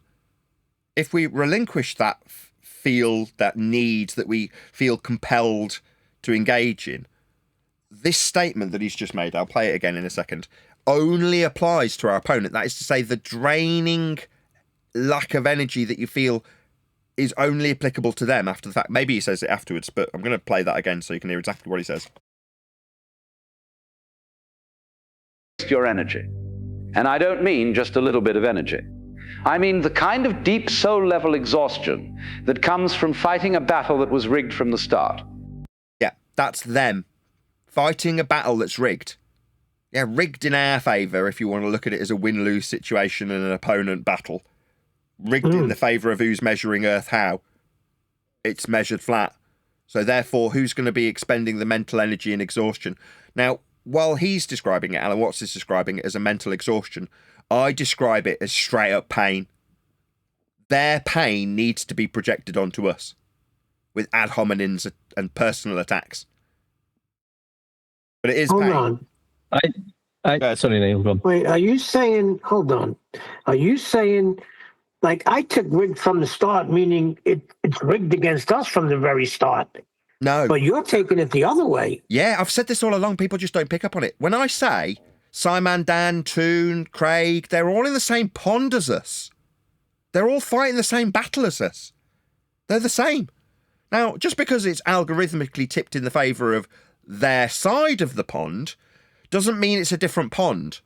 It's the same pond. It's the same battle. It's the same argument. It's the same mental expenditure until you step back and go, I don't need to expend this energy. There's a reason the game's rigged. But the mental battle, the anguish and pain is felt by them. They need to project that pain onto us. There's a reason Conspiracy Cats is coming proactively to my channel to say things like, oh, you're not even pretending it's a debate anymore. No, I'm not pretending it's a debate anymore. It isn't a debate anymore. Quote, I'll give you a flat earth for that. End quote. Now, what is it about asking me what diffraction is that makes it seem necessary in the battle? Have some empathy. They're in a lot of pain, Neil. You don't need to absorb that pain. You don't need to reflect it either. But pain they are in, I absolutely assure you, because the battle is rigged against them, and once it's projected onto us. You don't need to absorb that projection. You don't need to take their mirror. Their reflection's irrelevant if you make it irrelevant. No, I agree that the pain, they're the ones in pain, but I always thought this is rigged against us. Like, I mean, come on, look at, they got all conspiracies leading to flat earth. They're rigging it right there, right? But I see where you're coming from. The only thing we don't absorb is the pain and the anguish that they got. Why would that be necessary? To make it perceived to be rigged against us? Because they need to use the measurements of Earth and they're all flat. I mean, you pour yourself out. I think, sorry, mate. I think that is very, very true of late. I can personally, when he's talking about this energy draining, I felt that in the early days, like I explained before I knew what I know now, trying to find information out, trying to work out when they told me Eratosthenes was the proof of a globe Earth, and I was racking my brains out to try and rebut that. I didn't realise that he was actually measuring angle and keeping me. I have been in that situation, trying to, get my point across to these ballers, and it was very, very draining. No more, and I think the coin's flipped over now, like you say. Yeah, trying to be understood. In my case, sorry to interrupt you there. Yeah, go ahead. In my case, I've been very fortunate. I've had boundless energy, so I've never got tired of the debates with these globers. But what happened was when I learned about refraction, it knocked me back. I had to go and do some revision, and the Coriolis and the Foucault's pendulum, for example. These were the things that knocked me back. That I had to go and revise and review and research, and then come back and fight again. But I never run out of energy with these people. So I've been very lucky in that respect. Thank you. And Some what you over get here back, and that has just fist pumped the air. Fist pump the air because Jin suggested that he has got boundless energy. No, because Jin worried about refraction for a few months. Sorry, can you talk amongst yourselves? Someone's at my door. Back in 2 seconds. Yeah, it was for a few. You're right. For a few months, I had to go and work that out because I couldn't believe what I was hearing. That I'm not seeing what I'm seeing. What do you mean by that? And I tell you where it got me was when Anthony Riley was debating across the Isle of Man, and he was having a hard time of it in the Beyond the Imaginary Curve. with the Scots guy. I've forgotten his name now, and I do apologise for that. But yeah, and Anthony Riley was coming under fire, and I thought, that's not right. I mean, what is this refraction? I have to go and check that out, because when I see what I see, I don't believe it's being lifted up, from behind the curve. That's not true. So yeah, that did knock me back, of course, but I carried on. You know how it is. Yep. Well, that's how deep their illusion is. I mean, their illusion keeps changing. It has to change as we keep pushing the facts and the truth upon them. Then they have to keep changing their story and the illusion to keep their illusion alive, the globe illusion.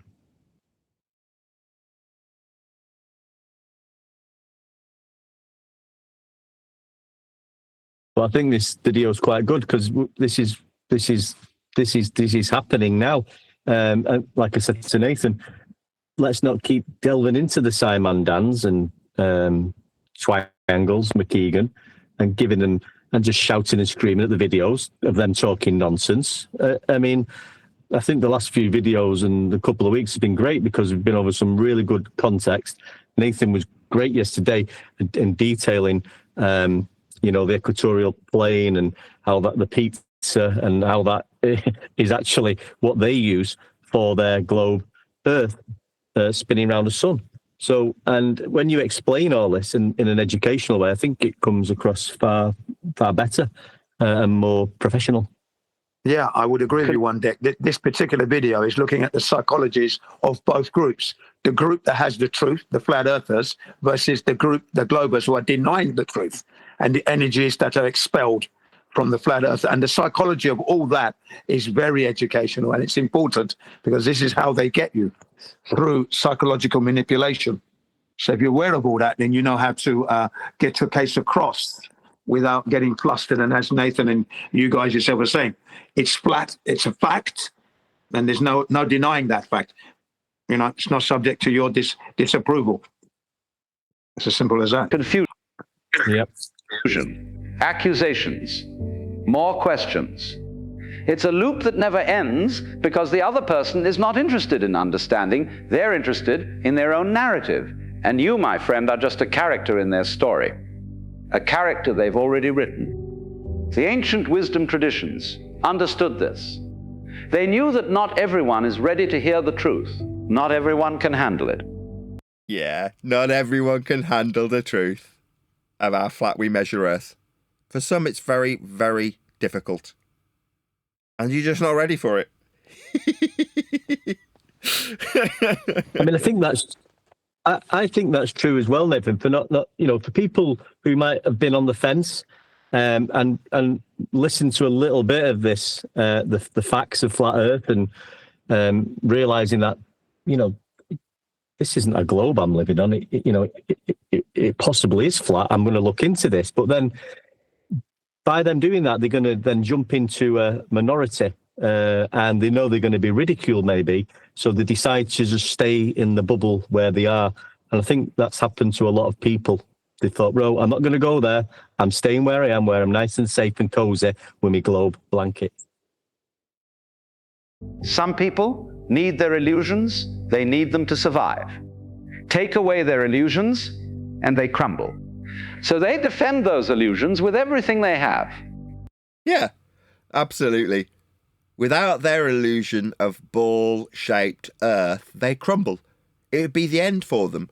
Like, they'd fade into obscurity. Their heavy investment into the nonsense waffle of their religious belief, handed down from the Roman Catholic Church, would leave them in despair.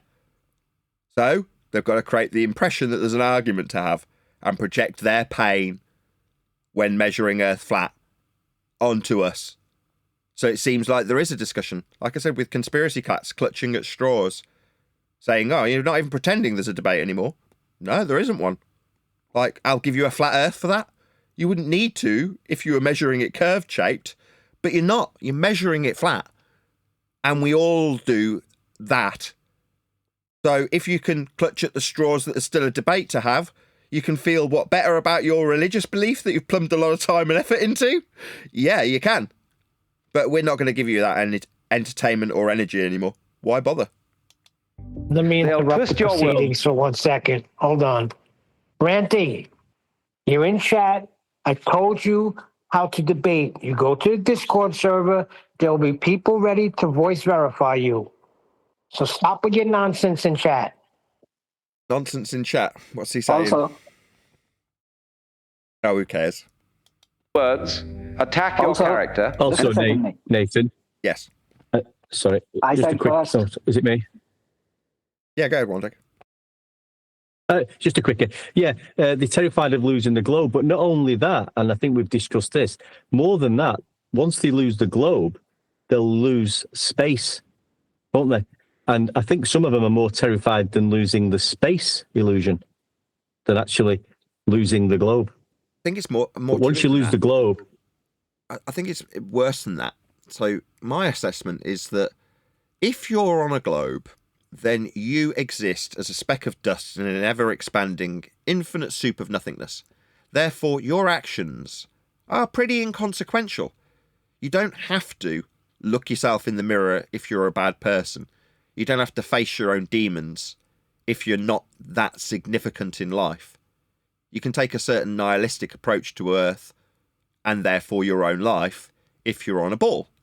However, if the antithesis is true, and it is, that we're in a contained system and therefore our place here is far more significant than the heliocentric suggestion would first allude to, then there's a terrible, awful truth that you might have to look yourself in the mirror, go through your own closet and look at the skeletons therein.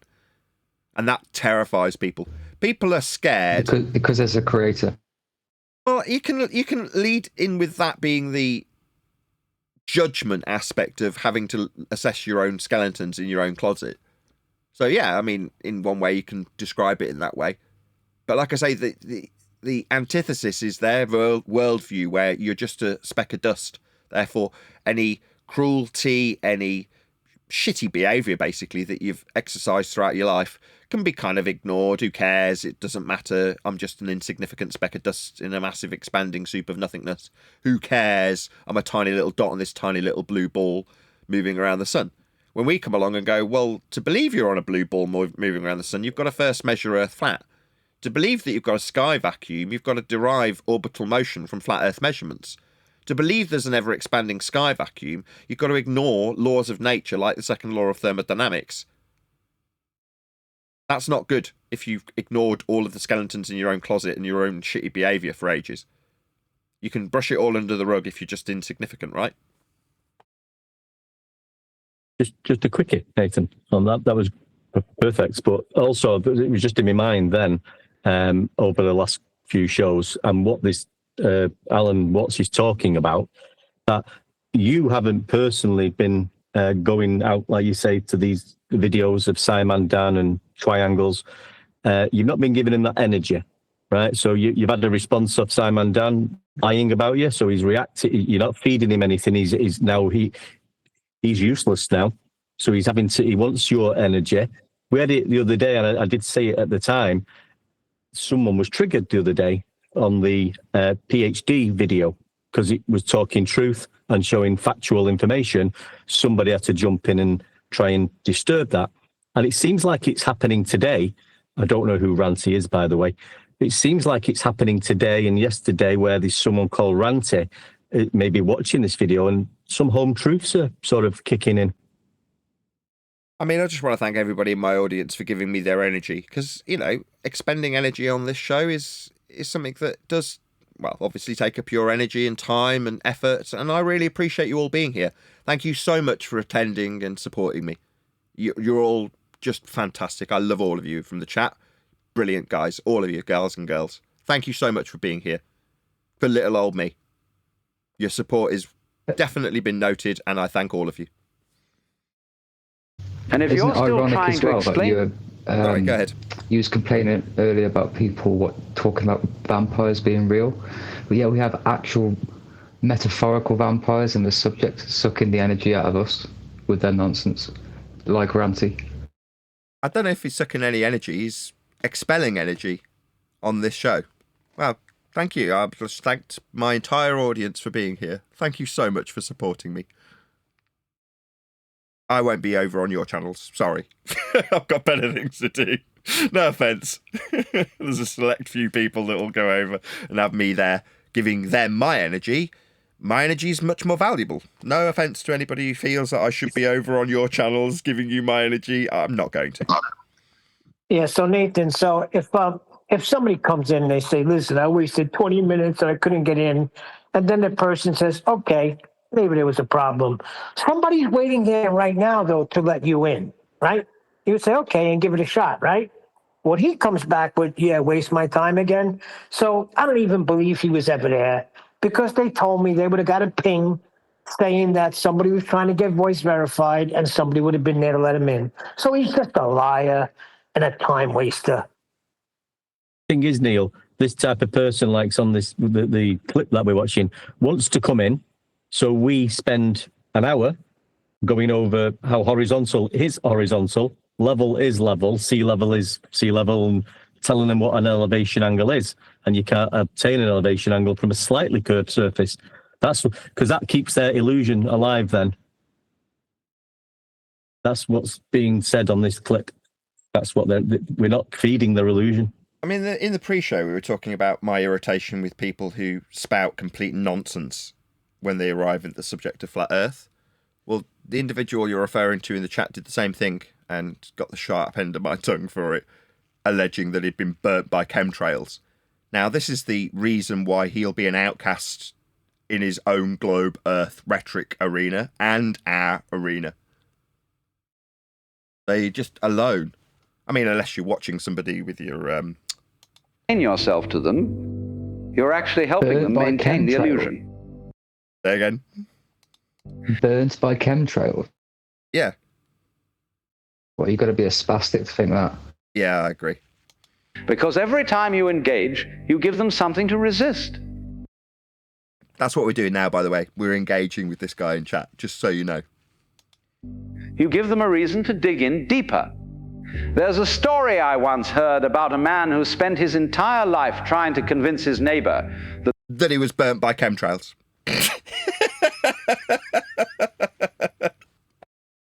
The sky was blue. The neighbor insisted it was green. So the man brought diagrams, photographs, scientific explanations. He even brought other people to confirm that, yes, the sky is blue. But the neighbor wouldn't budge. Yeah, this is exactly what we deal with. Look, it's measured flat. Look, here's a measurement from your own rhetoric. Here's Aristophanes measuring Earth flat. Here's Al-Biruni measuring Earth flat. Here's Simon Dan measuring Earth flat. Here's Dave McKeegan measuring Earth flat for 24 hours. But for the fact he's too stupid to use his own tripod. And what do? They tell you the sky's green. Nathan, what did you say earlier on the pre-show? You were saying that he probably wants to come in and not debate, but talk about the book. You are right on point. Yeah, Ranty's very predictable.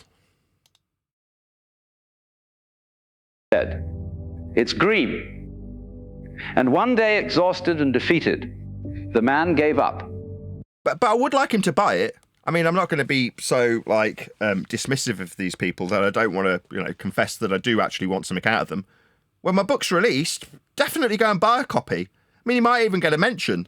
I mean, what a wonderful anecdote, being burnt by chemtrails. Perfect example of numpty idiocy that I can link back to how all conspiratard roads lead to flat Earth. I mean, sometimes they lead back off it again, so you can be ridiculed by both sides. It must be a very lonely life. But nevertheless, that's a perfect example. He stopped trying to convince his neighbor. He stopped talking about the sky altogether. And yeah, I'm not going to try and convince these people anymore. It just is measured flat. Why bother expelling energy, proactively going to their channels to try and tell them that? Or reactively dealing with their videos? What's the point? Like, if they want to believe that the sky is green, let them. And you know what happened? The neighbor became furious.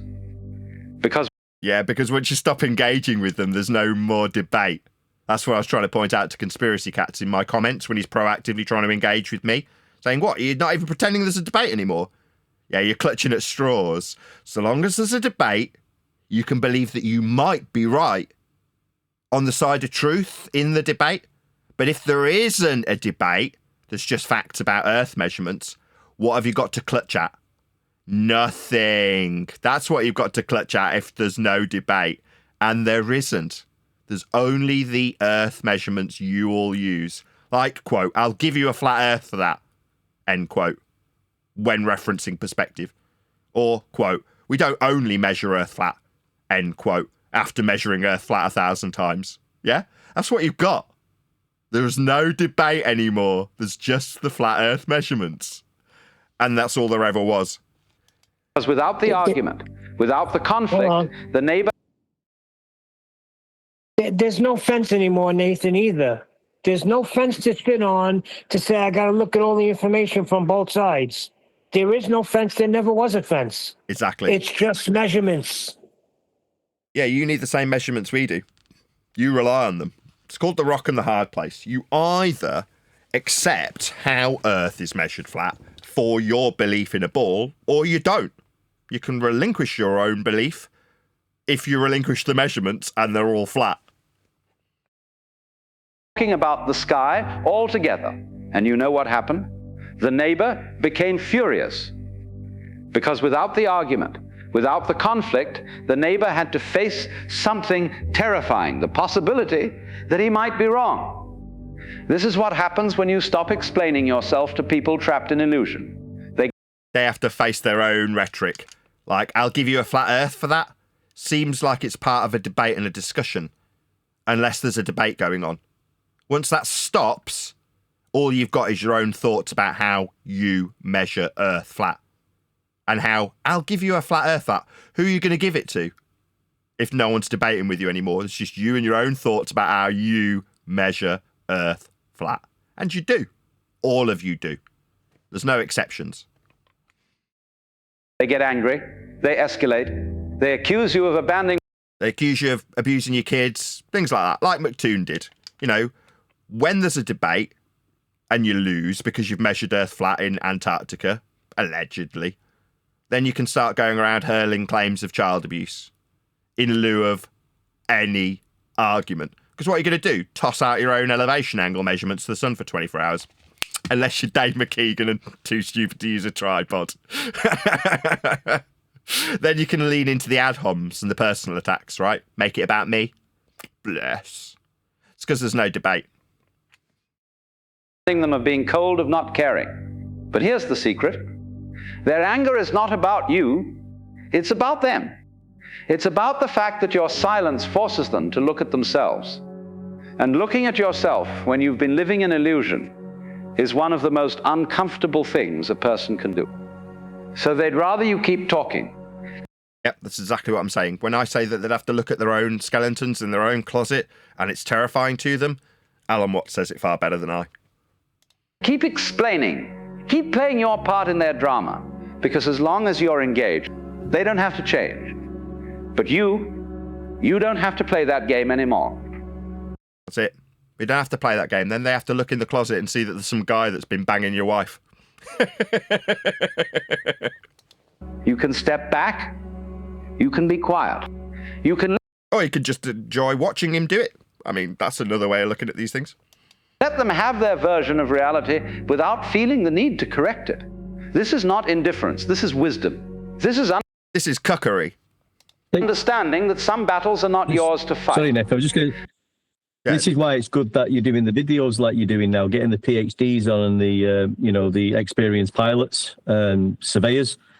You know, we're not fighting it, and we're just pointing out this is how things are done. This is how professionals are using equipment to measure Earth flat. This is how pilots are remaining in straight and level flight. This is how PhDs are showing you how an elevation angle works using the sun and a stick stuck into the ground, measuring horizontal shadows. So we're not actually having to, fight, shout and scream. We're just showing you by other means how things are true and factual. Indeed. Now here's where it gets interesting. When you stop explaining yourself, something shifts. You begin to conserve your energy. you begin to protect what's sacred, your peace, your clarity, your sense of self. These things are precious. And when you throw them into conversations with people who can't receive them, you're wasting treasure. You're casting pearls before swine, as the saying goes. Not because the people are bad, but because they're not ready, they're not capable of seeing the value in what you're offering. Yes, I agree. To all of you ballers out there, you're not bad people. You're just not ready. You're just not capable. And so they trample it, they mock it. They use it against you. Think about the conversations you've had recently, the ones that left you feeling drained, misunderstood, frustrated. Now ask yourself, was the other person actually listening? Or were they waiting for their turn to talk? They were just waiting for their turn to talk. Were they trying to understand your perspective? Perspective? I'll give you a flat earth for that perspective. End quote, conspiracy cats. Not enough popcorn in the world, right? Or were they simply defending their own? If it's the latter, then you were explaining your... I don't know if I'd agree with that. I mean, when you say things like, quote, I'll give you a flat earth for that, that's not really you defending your own position. That's conceding how flat earth gets measured, isn't it? Very painful. You're just not ready. You're just not capable. yourself to someone who was never going to hear you. And the energy you spent was energy you'll never get back. You'll never get that energy back after telling me how flat earth you'll give me. For your perspective. Unless you're Jinn, you won't use any energy. Boundless energy, apparently. Boundless. There's a certain kind of person who thrives on this dynamic. They love to pull you into endless explanations because it gives them power. The more you explain, the more ammunition they have. They'll take your words, twist them, and throw them back at you in ways you never intended.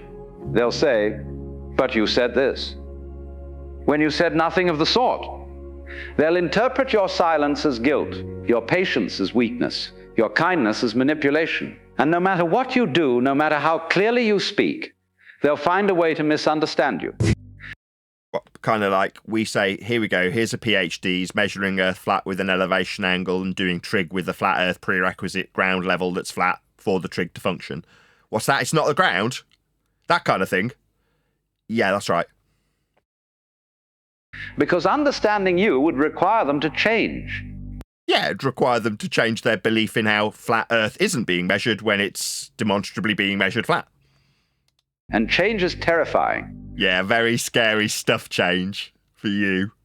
Me, I accepted this quite a long time ago, and now, 8, 9 years into the subject, we now realise that we were right all along, that's how Earth is measured, and there's no exceptions. You also measure it flat, and then justify how flat it isn't by saying flat's not flat. Well, why would you need flat not to be flat? Is it because that's how Earth's measured and you want it to be curving?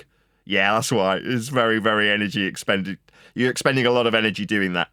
Me, I've given up on expending energy on you bunch of muppets. Why would I bother? So what do? You stop. It was 10 years, Nathan. It's been 10 years for the last couple of years, though, hasn't it? Yeah, true. You stop explaining, you stop defending, you stop trying to make them see. Because the truth is, they already see. Yeah, they do already see. Do you want an example? I'll give you a flat Earth for that. End quote, conspiracy cats, now culture cats. Or, quote, we don't only measure Earth flat. So you understand we measure Earth flat then, Simon Dan? Yeah, you just measured Earth flat 1,000 times, haven't you? So they already know. Yeah? That's why they need to create a perception of debate. Because it's very painful when they already know these facts. When they've measured Earth flat. Like, I'll give you a flat Earth for that? Yeah, you don't need to. I'm good. Thanks. They just don't like what they see. And that's not your problem. Yeah, it's not my problem. You bunch of muppets that think you're on a ball. It's not my problem no more. Problem is that you've been taking responsibility for their perception. Exactly. We took it upon ourselves to educate these numpty dimwits about how flat Earth was being measured by them. And it wasn't our responsibility to educate these dumbasses in their religion that required Earth be measured flat. That's not our responsibility. Now, they're just not ready. They're just not capable. You've been acting as though their misunderstanding is your failure, but it's not. Their misunderstanding is their choice. Let me tell you what happens when you embrace silence. First, you reclaim your power. When you stop giving explanations, you stop giving away your authority. You stop acting as though you need their approval, their validation, their understanding. That's Wandek's point. Yeah, we don't need your validation, your approval. You've been bundled into a race with us by the powers that should not be, algorithmically putting us in the same pond. But you're not necessary. There's plenty of people out there who measure Earth flat without pouring scorn on us and claiming that we're abusing our kids. You simply are, and there's something incredibly powerful about that. It's the power of a person who no longer needs to defend their existence. The power of someone who knows their worth is not determined by whether others can see it. Second, you create space. Space for truth to emerge on its own. Space for the other person to sit with their own thoughts without your constant input. Yeah, I agree. I gotta agree with that. They created space. Yes, length, breadth, and depth for them to appreciate their own thoughts and feelings about how, well, maybe I could give you a flat Earth for that, or about how we don't only measure Earth flat. Their thoughts and feelings can be pondered of their own volition without us having to force upon them that which they already know they're just not quite ready for. Space for God, or the universe, or whatever you want to call that deeper intelligence, to work.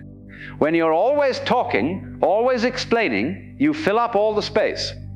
But when you're silent, something else can enter, and often that something else is far more effective than anything you could have said. Third, you begin to discern. You begin to see who is genuinely interested in understanding you and who is simply interested in the drama. Yeah, that's it. The people that we formerly debated with were all drama queens. They needed the drama to distract away from what they already knew but weren't ready to face. The people who truly care will accept your silence with grace. As much as I hate to, as you guys put it, put energy into the guy in the chat, formerly known as Ranty, now known as Auditing the Absurd, who I wish every success as a YouTuber to. That's what he needs to do. He can't cope with Earth being measured flat, so he needs to focus on the drama. The fantastic drama that there isn't enough popcorn in the world for, end quote, conspiracy cats. The fantastic ending my book will have. The story of betrayal that everybody wants to read about. Yeah, that's drama. Now, don't get me wrong, drama sells. But it's just a distraction from the flat Earth measurements, isn't it? That's what this is really about. They'll give you space.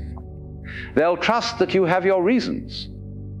But the people who are trapped in illusion will panic. They'll demand explanations. They'll accuse you of being secretive, distant, cold. And in their reaction, they'll reveal exactly why you were right to stop explaining in the first place. Now let's talk about what silence is not. Silence is not avoidance. I think that's, I might have got that wrong, but that sounds a little bit like what we were talking about yesterday about the pizza and the elevation angles from Eratosthenes. You give them enough time and they're actually telling you it's measured flat. You know what I mean? I don't know if he's saying that, but that sort of jumped into my head when he was saying that. Yeah, given enough time, they'll start recognising how flat Earth must be measured for them to create a ball to put in orbital motion by way of the pizza pie pancake derived from elevation angles to Polaris, with an equator that's a minimum elevation angle off a flat plane. Once they appreciate how flat it is, then they're finding their own way. We don't need to guide them, is what Alan Watts is saying. They'll find their own way. And in other examples, he describes your being as like being water flowing around rocks. You're not trying to push the rocks out of the way, you just flow around them. But with enough time, you wear the rocks down as the water flows over them. It's not running away from difficult conversations. or refusing to communicate when communication is genuinely needed. Yeah. Communication being genuinely needed is me communicating the facts in this matter. Earth's measured flat by everyone, always and without exception. So what he's saying is, we don't need to be silent. We just don't need to expel our energy on numpties that aren't ready for this fact, that they probably already know, just can't cope with. We don't need to waste our energy on you. Doesn't mean we'll be silent about it. I'll still be here spitting facts about how Earth's measured flat, regardless of whether or not it's received well by our so-called opponents. Silence is discernment. It's knowing when words will help and when they'll only make things worse. It's recognizing that some people are not ready for your truth, and that's okay. You don't need everyone to be ready. You just need to be wise enough not to waste your pearls on those who can't appreciate them. Silence is also not punishment. It's not a way of getting back at someone or making them feel bad. It's simply a boundary, a way of saying, I will not participate in this particular dance anymore. Because the dance of endless explanation is exhausting. It keeps you small. It keeps you stuck. Yeah, and it keeps... I agree. It's like that's going on, like, you know, I've done it. How many times have you just tried to explain the elevation angle at sea level, and there's 2 points along the horizontal, one's the GP, one's the observer, and across that there's a dip, and then they'll still say, well, no, you're not taking dip into account, or it's not actually happening on the surface of Earth, and you've got to explain it again, and I've done this, explain it, and why aren't they seeing what I'm saying? Why can't they understand this sea level horizontal line, 5,400 miles between Polaris and the maximum you can get the elevation angle? Yeah, I've been there. Not the ground. Yeah, why have that dance where they can just tell you it's not the ground that we're measuring the ground with? It's a stupid dance that we don't need to engage ourselves with. The other person's stuck too, because they never have to face their own illusions, as long as you're there to argue with them. Yep, that's me telling conspiracy cats, why are you clutching at straws? As long as I'm here arguing and debating about this, you can believe that your side might be true. The second we stop, they have to face the awful truth. What's the awful truth? Well, the awful truth is I'll give you a flat Earth for that perspective that I'm measuring with respect to Earth's surface. Yeah, you will. I don't have to say anything, do I? No need to engage in the dance anymore. Here's the thing about illusion. It's comfortable.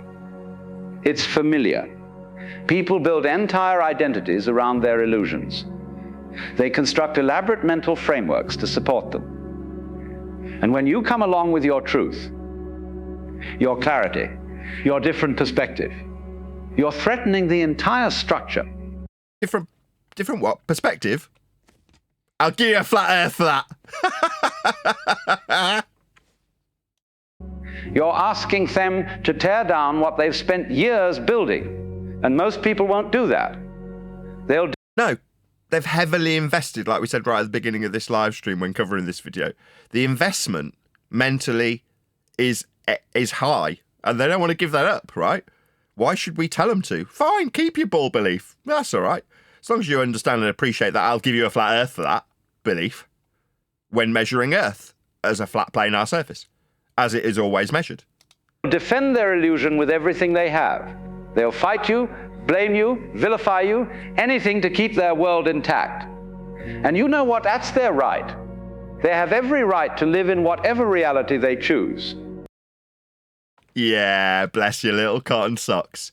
You can believe you're on a ball as much as you like. I mean, obviously, eventually, if you study it enough, you'll realise how flat Earth must be measured for you to retain that belief. But you can have it. I'll give you that belief in a ball after measuring Earth flat to achieve it. I'll give you it. You're welcome to your belief in a ball Earth. I know Earth's measured flat for you to create that belief, but you're welcome to it. You can have it. You have my permission. But you have a right too. You have the right to stop exhausting yourself trying to change their mind.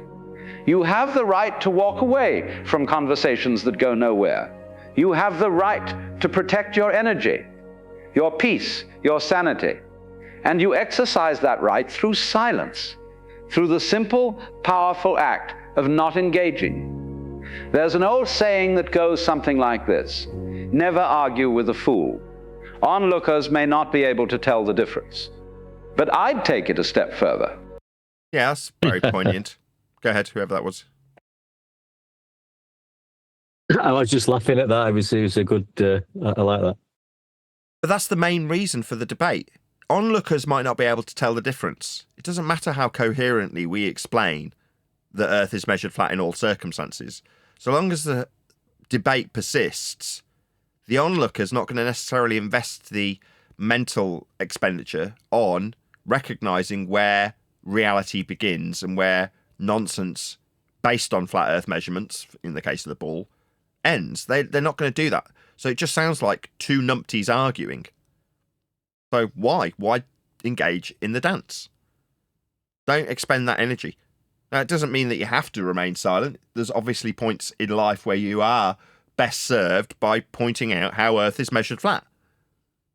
But it doesn't have to be always. You don't have to tell your dying father about it. You don't have to tell your neighbour about it. You don't have to tell your sister, brother-in-law, etc. about the facts in this matter. Eventually, they'll come to those conclusions of their own volition if they're looking into it. If they're not, if they're just a normie, why ruin their day? They don't need their day ruining. If they've got a tacit acceptance of Earth being a ball, because they might say something like, what difference does it make if it's not? And you can turn around and say, well, it doesn't, because Earth was always being measured flat, even though you've created a ball belief out of it. But again, why ruin their day? Never explain yourself to someone. Nathan, does that mean like from now on I no longer have to, if for example walking past two Jehovah's Witnesses in the street with a sign in front of them saying was life created, I don't have to go over there and point out that Earth's measured flat? Exactly. I can stop doing that now. You just walk on by. That's what I've done in the past. Why? Keep it to yourself. Go on, Neil. Why? You're just going to keep it to yourselves? Boy. I've got a channel. I'm broadcasting this unfair. right now. I'm not shying away from it. I'm just saying that I don't have to stop the Jehovah's Witnesses in the street and point out Earth's measured flat. No, I agree with that. You have to point out. You'd have to point out to them that Jesus is not the Jesus of the Bible. Okay, you don't have to do that either. But I mean, fine if you say so. I mean, I don't know how you're getting on with your lad now, Neil, but you've had like similar conference. You've wasted, not wasted. You've exerted a lot of energy with one of your lads, haven't you? I've not heard you speak about it for a while, but you've been in that situation yourself, haven't you? With your son.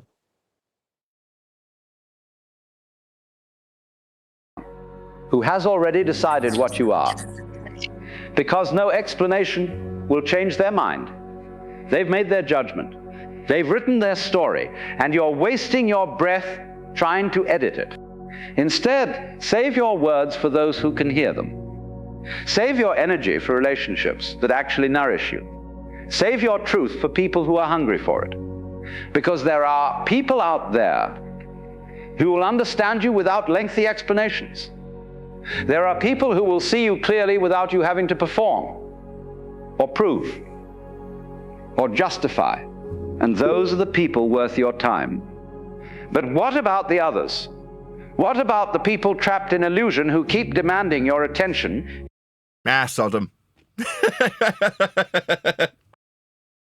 Your explanations, your defense. Let them go, not with anger. Yeah, that's what I said, Sodom. Or resentment, but with compassion. Bless your little cotton socks, but sod you. Let them have their illusion.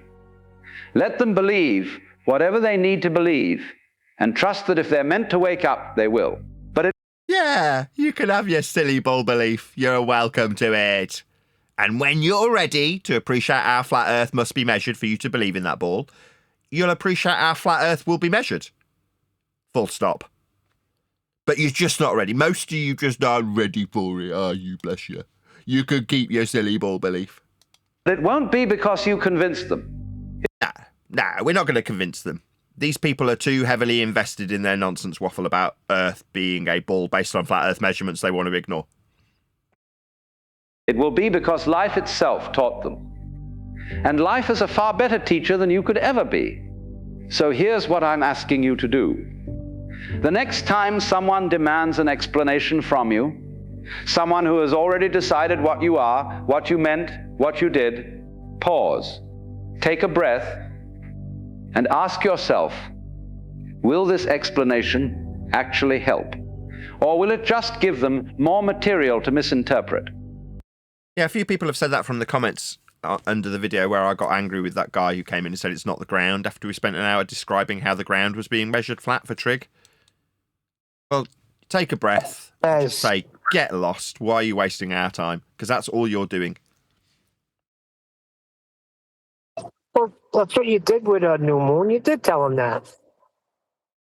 Yeah, but I expended quite a lot of energy in doing so, didn't I, Neil? And it wasn't necessary. Yeah, well, because it came off of, well, I mean, the show was great, informative, educational, and he came in and just dropped that nonsense on you. So I understand getting this. Now, next time, we just say, take. Yeah, well, he's not here to absorb the information. He's here to bullshit about being a flatty and then undermine what we do here. If it's the latter, stay silent. Let them sit with their assumptions. Let them fill in the blanks however they want. Because their interpretation says far more about them than it does about you. And in that silence, you'll find something extraordinary. You'll find yourself. Not the version of yourself that bends and twists to be understood. Not the version that exhausts itself trying to please everyone. But the real you. The you that exists regardless of whether anyone understands or not. The you that doesn't need validation because it knows its own truth. And that version of you is far more powerful than any explanation you could ever give. Stop explaining yourself to people trapped in illusion, not because you're giving up on them, not because you don't care.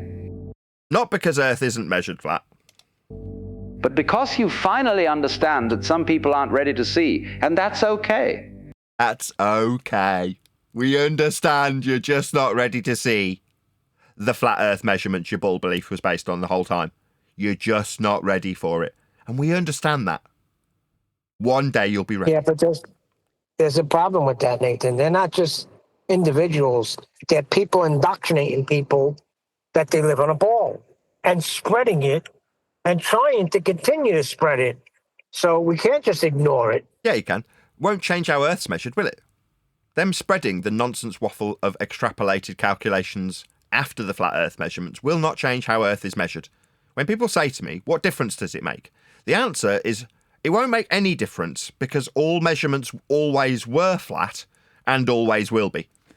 So the lie, the religion that the world has been subject to, heliocentrism, is just that. It's just a religion for people to believe in. But nothing changes the actual measurement of Earth's surface. It was, is, and always will be measured flat by everyone without exception. So the, in my opinion, short-lived religion of heliocentrism is just that, short-lived. It can't go on forever because it's not true to the reality of what we measure. To create it, we had to measure Earth flat. We'll still measure Earth flat after heliocentrism's long been dissolved. So why bother pouring your energy into it? If people want to take solace in that religious belief, let them. That's what Alan Watts is saying. And I wholeheartedly agree. They're just not ready for it. Let them have their blindness. Let them have their confusion. Let them have their version of you. Because the real you, the one that knows, the one that sees, the one that simply is. The one that recognises how flat Earth is measured always and without exception. Doesn't need their approval. No, neither do the measurements. The measurements aren't in requirement of people approving it. That's what I was trying to explain to Jin when he incorrectly phrased that the jury would be out. No, your opinion on right or wrong is irrelevant to how Earth will be measured after you've made the decision that it's wrong. Well, go out and measure Earth and it'll still be flat. Your peace is more valuable than their understanding. Your energy is more precious than their acceptance. Your truth is more important than their opinion. You hear that, Neil? He's talking to you. Remember that. Hold on to that. And the next time you feel that familiar urge to explain, to defend, to justify, just stop. Be still. Be quiet. Be free. Because silence, my friend, is not the absence of communication. It's the presence of wisdom. And wisdom knows when to speak and when to simply let things be. A wise man once said nothing, the old saying goes. So then what are we doing a YouTube channel for? Why are we coming on every day? Huh? Little contradiction here. No, got bills to pay. We all know the Earth is always going to be continually measured flat. We understand that. Nobody's challenging that other than the other people. I understand that. But people got to be made aware. I mean, you got to help the people that are thinking.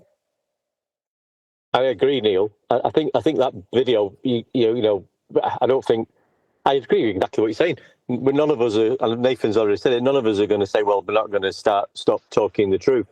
We're still going to be talking about flat Earth measurements every day, bringing videos up and telling people about it.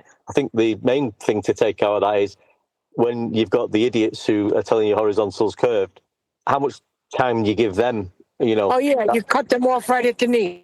I think that's what I've taken from this. That the main thing is, you know, you can go on, like Nathan admittedly did the other day with that moon guy. You know, we could have just said, are you denying that the ground is horizontal from the PhD example? And if he says, well, yeah, it's good. But once you get to that situation, you're fighting a losing battle. So then at that point, it's just like, instead of shouting and raging and giving energy, say, well, I'm afraid you're going to have to go on mute. We're not prepared to talk to you. You know, you can't talk logically or honestly or look at the facts in front of your face. I agree with that because we dealt with him many times before. That's it. We shouldn't even waste out a single breath on him. Yeah, but that doesn't mean we're wasting energy for those who do have eyes to see and ears to hear. Any comments from Discord before I round out the live show? Feel free, now's your chance. If you've been waiting in the wings to make a comment, feel free. If not, I'm going to round out. I'd like to say that was an excellent video. Yeah, I've been watching a whole bunch of them. So on the way to my kids' art class and on the way back, I had my daughter holding my iPad and playing it off my phone's Wi-Fi signal, or whatever you call it, 5G or whatever. And yeah, I'm trying to find one that was most relevant to the show, and that was the one that I found just before yesterday's show, and I shared it in the what's it called, Teams chat. But yeah, I completely agree that almost every word was directly applicable to what we do, wasn't it? Yeah, it's great choice. Excellent. Yeah, it kind of lines up. I'd like to say something.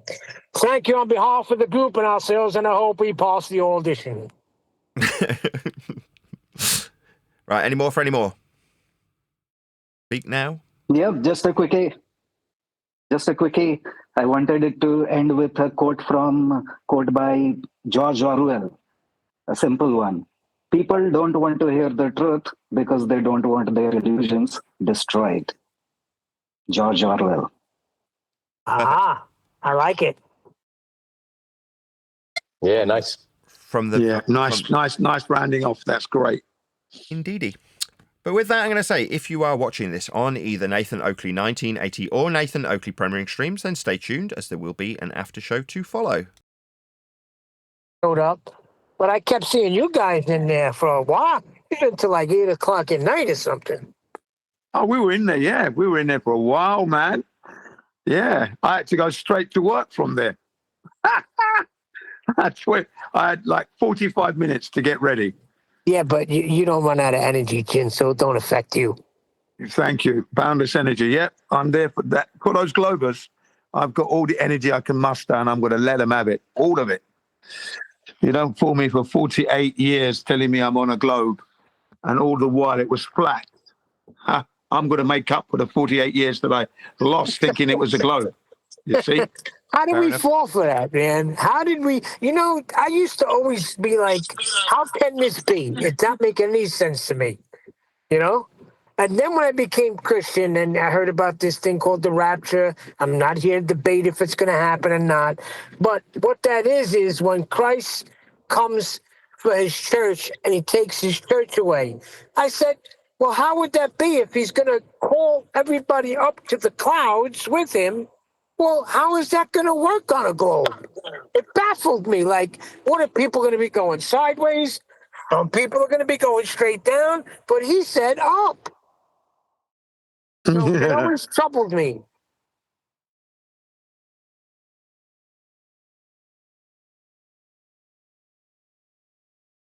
Well, the best part for me is that starting this week, Nathan's shows have shifted 1 hour later, I suppose. So it used to be 6:30 p.m. here in India. Now it is 7:30 p.m., which is closer to the time that I get off work. So now I'm going to be able to join more regularly during the live shows. Earlier, I only got free when Nathan was into his after show. Yeah, that happens. Good news. That Good happens news. for you during the fall and winter. But once it hits spring again, then the clocks go forward. Yeah. Right. That's good to hear, Arthur. It's nice to have you. Yeah, I like that name, Arthur B. Flat, as in Arthur C. Clarke. You know that? Very clever. Clever use of the Well, words there. you can say he may have been an inspiration Yeah. behind Yeah, this I like name. it. Excellent, that one. Excellent. Arthur B. Flat. Very good. Oh, the @ is even better. @Flat Arthur. Yeah. Yeah, we've heard that one before, that one. Yeah. It's the Arthur B. Flat is the nice one. Nice one indeed.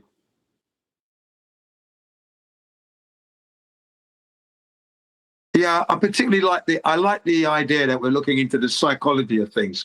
I really do enjoy those. The cognitive processes at work. Really, really good expose, that one. I'm very much into that.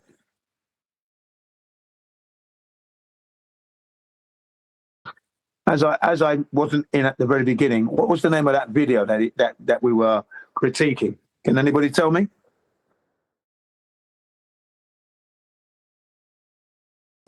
I don't know. It Not was by specifically, Alan but it was Watts. to do with Alan Watts. Adam Watts. So if anyone can do that, put it in my DMs. That'd be fantastic. Alan, Alan. Yeah, Alan Watts. Did you say? Yeah. Yeah. Yeah, WATTS. Okay, yeah, I'll look it up. Thank you. Made a little But note that of was it. another question I had. Who here suggested this video? Was it One Dak or Sensual Goat? It's a very, very good video, this one. But whose suggestion was it? I just wanted to know because do you listen to these type of videos regularly? Because when you put it in the context of flat earth like we did here, everything is only going to make sense when you have some truth and you are willing to share it with others who are willing to listen. So without that context, I'm not sure these kind of videos will make sense. And I'm not a great fan of Alan Watts, so to say. He's big on Eastern religion, right? Yeah, and I'm New not Age into him. philosophy. I'm not into him at all, but this is fitting for what we discussed. This is the psychology, you see. This is the psychology of the cognitive processes between the flat earthers and the globers, the heliocentrists, and those who want to deceive. It's all there. This is something that this material is necessary to use to keep you sane as well. If you want to remain sane and not lose your mind, then watching this video will explain what's happening to you whilst you're going through your motions of trying to get the truth out to people. What are you experiencing? But I was aware of it, but it's nice to just see it broken down like this. I'm always into that. That's why I don't run out of energy, because I know what's going on. I'm educating the listeners as to what's going on whilst I'm debating, especially in Jim Panda. You never guess what? Jim Panda just called me 5 minutes ago. Just called me. So he wants me to pop onto his show. Okay, there you go. So clearly something's going on. Ask them if they're still boycotting FED. Of course they are. They're frightened. I always ask them. Jim, they're not actually boycotting. That's their excuse. Yeah. I always ask them, why don't you move around the servers, you guys? Why don't we see you in the 24/7s or the FEDs? Why don't I? I don't see you there. Why don't you go in? I was there once when Jem Panda came into 24/7, right? He got hammered. Quasimodo. Yeah. I don't think Jem Panda's as like he's not as bad as I thought he would be. He's actually he's all right. Yeah, he's softened up in the last few months. Go back to last year and keep going back. He was he's just a horrible, no good scumbag. That's it. But that's how he behaved. Somebody coming in on a new part and not realizing what the guy was 8 years ago. Yeah, just go back a year and you know he's softening. These past few months, let's say 6 months, softened a little bit. Still peaking with his horribleness, but he's bringing it down a little bit. But there you go. I think he's experiencing low number turnout to his shows and that, and he wants to keep it going. You know, that's what he's doing now. So he's softening his approach. I mean, he's made me a moderator. His worst enemy is a moderator on his server. But that is amazing turnaround of events. You know. Yeah, that's pretty funny. Yeah. There were people saying that Jin should have been a moderator years ago, but he just didn't want me to be a mod. He goes, if I make Jin a mod, I'd never be able to control him. I went in there for a minute last night. There was nothing going on. No, there's not much going on recently, which is why he's calling me to go in. Hitler. Yeah. There's not much in the way of content going on in there, but when I go in there, I bring it all up, everything. Let's go for it. What's up, guys? This one guy that just said something. He sounds like AI, but I know that's not AI because Neil would be going off. But he sound like AI. That's Jin, man. That's who? Jin CBR1. No, I know Jin. I know Jin's voice. This is another guy. I just kind of interjected real quick. Oh, that's Vaxi. Okay. All right. Good up. Yeah, Good up, that's Max. Yeah, he's good. He is. No, he's a very intelligent man. AI. Don't underestimate this guy. Yeah. He knows what's going on. No, the vocal tone. I wouldn't go that far. I'm not super intelligent at all. Or judge a character. Don't sell yourself too short, mate. Don't sell yourself short. What is that? No problem with the intelligence. Have problem with the judge of character. I'm a good judge of character. What are you talking about? Look, I ain't talking to you guys over there anyway. You just made your decision yesterday. So, Jin, are you going to go over there later? Neil, listen, are you going over to Jeff? I'm going to go over to Jeff Pandas. You really got to chill with that, man. Like, if somebody gets kicked out of a grocery store and then I happen to be in the store and that person comes back, it's not my responsibility to kick them out again, Neil. Okay. Jin, are you heading over to Gems? I didn't hear you. I was rudely. Yes, I will be. Yeah. Yes, I will be. Yeah, definitely. Yeah. Put in an hour there and give them hell. See what they're talking about. Well, what does he say about the measurements? Oh, the same old. That we're incorrect and level is curved, and curved is level. Oh, because they're going equidistant from the center of a globe. So that's Webster's dictionary quote. Yeah. They quote the Webster's dictionary, no elevation higher than the other. But yeah, if it's curving, then you've got elevation higher than the other, haven't you? Stupid, isn't it? Well, I mean, in the Webster's dictionary, it literally says no part higher or lower than the other, but then in parentheses it goes, but Earth's a ball. Yeah, but it's the surface of the earth, level with the surface of the earth. Yeah. Complete contradiction in terms, and it's just, well, it's a ball because it has to be. That's all that is. Yeah. Yeah. And when you look Neil, into by the way, I Webster's, don't even particularly care for Arwen, dude. Like every time he comes in, like we'll end up like I didn't even realize he was in the server till you started screaming about it. Like he was in there for like 30 minutes. I didn't even realize he was there because he was quiet. If he just happens to be in the server while other people are in the server, I mean, dude, I'm not a mod. It's not my server. I have no authority to banish or shun anybody from being in there. Like it's not my bag. I have to ask permission. So, like, on the day that New Moon guy came in, I have to say, please, can you go and ask Righteous on my behalf if he's willing to ban him from his server? Because it's not my server either. I've got no right to ban anybody. Yeah, and then Righteous turned up and you had to put your case to him. As it should be, it's his server. No, I went and got Righteous. He didn't just turn up. I went and found him and told him Nathan needs to speak to him. Now, it's the other I thing. apologise, Neil. Thank you for your contribution. It was There's a lot of rats circling the ship that are looking to re-enter because of all the stuff that's went down. Now, you could be in a grocery store when somebody comes in there and maybe like, yeah, I can't help it if they come to the grocery store. Yeah, but when you go over and you say, hi, hey, how you doing? Everything good? Then it's a different story. If Righteous turned around and said no, I would have to accept that. And I would. Yeah, I understand that's that. your call. You know, it's your server, your call. If you decide no, he's perfectly valid to be in here, you losing your temper with him for lying egregiously, pretending he's going to fund a trip to Antarctica, things like that. You could just say, well, it's your bag, it's your server, you make the choice. That's why I'm appealing to you. Now, Righteous is a very reasonable man, so generally speaking, if I'm so furious that I'm appealing to him at all, normally he'll take my side. I mean, I'm sure he's a little bit biased, but by the same token, he still does have the ultimate say. It's his server.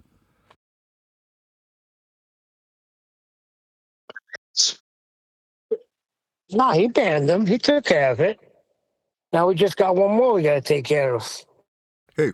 Right. You should, instead of like screaming at everybody that's in the server while he's simultaneously in there, you should just go talk to Righteous. I made a point, Vaxie, and you just missed it. Okay? So I don't scream at nobody.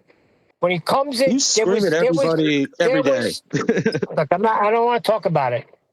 You just did what you did. Fine. I moved on. I'll take care of it. Neil. I didn't do any. I didn't even realize he was there until you started yelling at him.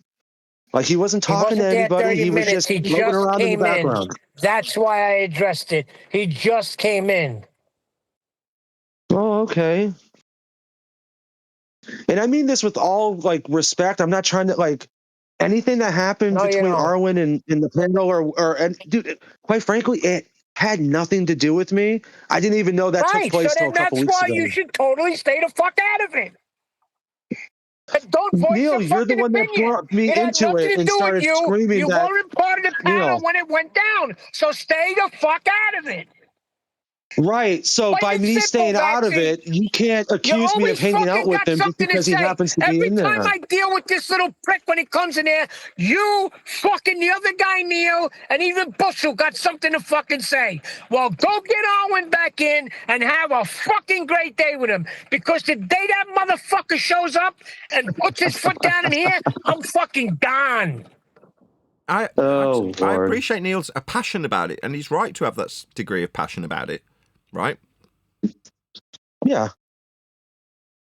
I mean, I get that. Like, he gets, you know. The thing is, Arwen went out of his way and told us word for word, like, all the weird things that happened and him hallucinating. I get that, you know. But, like I said, you know what the bottom line is? It's not my server. I can't choose who's in there or not in there. Like, it has not, that does not have anything to do with me. That's all I'm saying. And I'm not even a big Arwen fan. Like, he irritates me with some of the nonsense he talks about. I mean, so don't a lot of people on Discord. If I was to just like have the say over who could be in the server at any given moment, like it would be my server, and it's not. I think you just need to talk to Righteous about it. Neil's jumped ship temporarily, presumably to calm down, which I don't blame him. He's good at that. When he's like losing his temper, he will duck out temporarily. until he calms down. That's good. I wish I had the foresight to do that more often. Yeah, I wish I could, but I'm often running a live show when I should be doing that. Like, I can't just duck out Yeah, you of my don't own really have live a show. choice. You're stuck with it.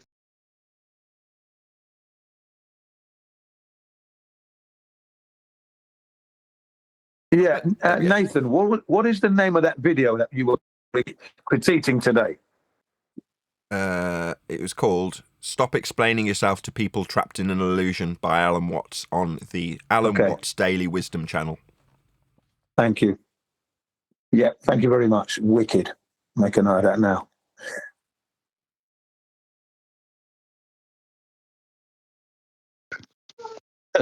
Wicked. That's a phrase I haven't heard in a long time. Someone saying wicked. It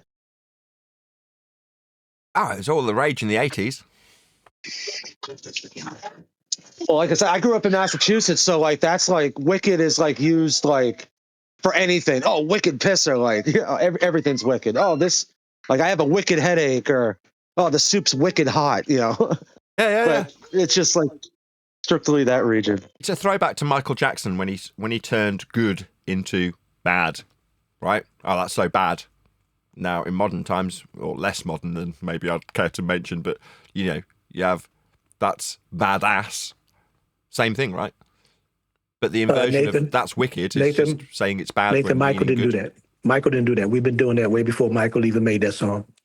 That was a term, and Neil know what I'm talking about. It's a term that's been in the hoods for the longest. Man, that car is bad, dude. Man, them shoes are bad. Man, I'm loving that. No, Michael just took it to a plateau that people like yourself in the UK and across the world didn't know what bad meant. Run DMC, matter of fact, Run DMC did it before Michael. Bad meaning bad, but bad meaning good. Blah, blah, blah. Exactly. It's very true. What you just said is 100% the truth. And also the moonwalk. He took that from someone, Phil Daniels, was it? From Shalimar, the moonwalk. He was doing it before Michael Jackson. Remember Shalimar? Exactly. Put it on the map. Moonwalk. It's called the backslide. It's called the backslide. Yeah. There's video. There's video of people doing the moonwalk in like the 1930s. Yeah, it's not the And Jeff Daniels stole it from the children that he saw in the streets. Renamed it. He just put it on the plateau that they couldn't be on. That's all it is. And by the way, I don't know if you remember Cats Calloway, the jazz dancer musician. They were doing it then. That backslide. Okay, it goes that far back. In the streets of America. Nothing new. There's a new word that kids are saying nowadays that is like the equivalent of like wicked or yo, that's bad, and the word is skibbity. Skibbity. Yo, is it that's skibbity? Yo, skibbity. Yeah, skibbity is like that's skibbity. bad, yo. Yeah, man, skibbity, man. I don't. Now we used to say that back in the day a little bit, skibbity doo. But yeah. Yeah, no, this is skibbity toilet. Like it's stupid. It's the dumbest thing I've ever seen in my life. It's kind of like it's kind of like the thing Nathan said about 67. Oh, 67. Yeah, it's like the same generation. Skibbity. Not 67. It's 6-7. Eleanor, tell him. 6-7. 6-7. There you go. Wow. Being a millennial, I grew up with other millennials, and they used to say "tatty bye bye" when saying goodbye to somebody. And that was because somebody called Ken Dodd, who was a child's TV presenter in the 80s, I think, way before our time. And the Diddy Man. Say "tatty bye bye." Tatty bye bye. I remember that. Yeah, of course. Ken Dodd and the Diddy Man, and he was up. I think he was up in court one time for tax evasion. Apparently, he was a good entertainer for the time. Half the time with that, though, it's not you. It's just your accountant who's trying to get the best deal for you. Yeah, absolutely. Yeah. Now, no scar on his. As far as I'm concerned, that thing about the tax thing didn't scar his reputation or his ability to entertain. So, yeah, I was a kid at the time anyway. But there you are. I love it. That was such an old man thing to say, though. It's like the kids saying 67.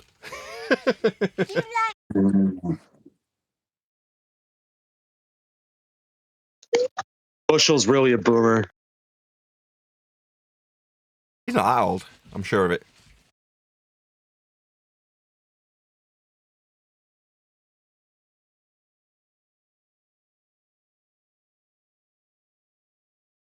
Yeah, today's choice was a nice piece of material, by the way, Nathan. Really nice. You know, can't stress it.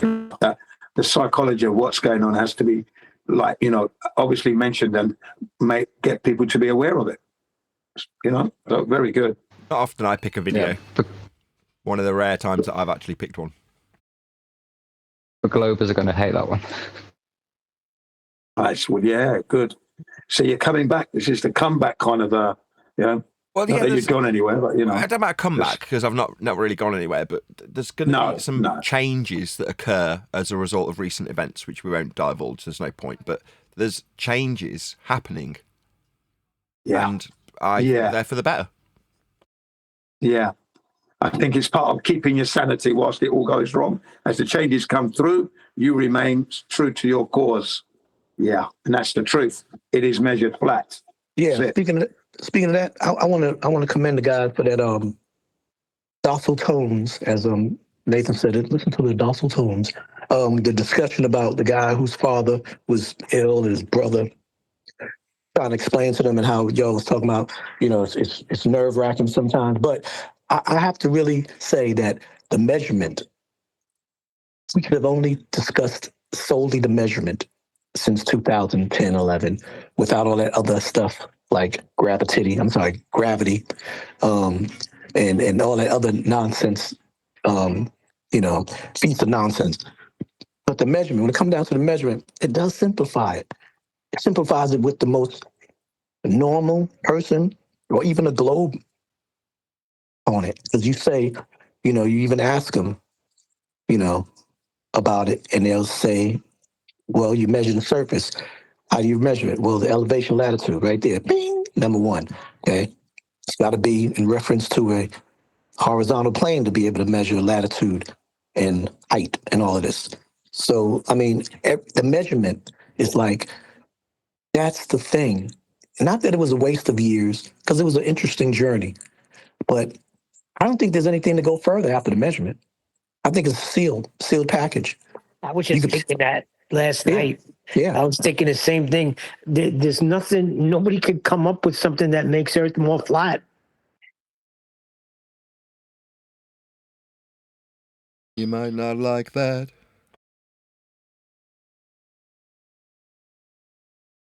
But then again, you never know.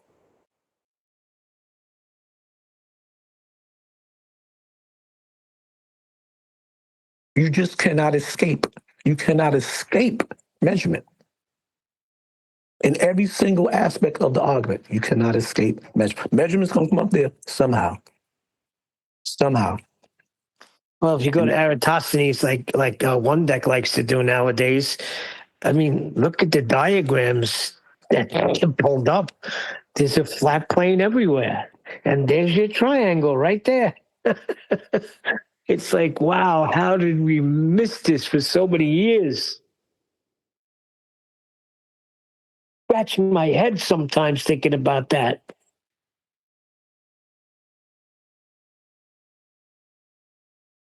Yeah, it is weird though. It's like not being able to see the forest through the trees almost with the flat measurements.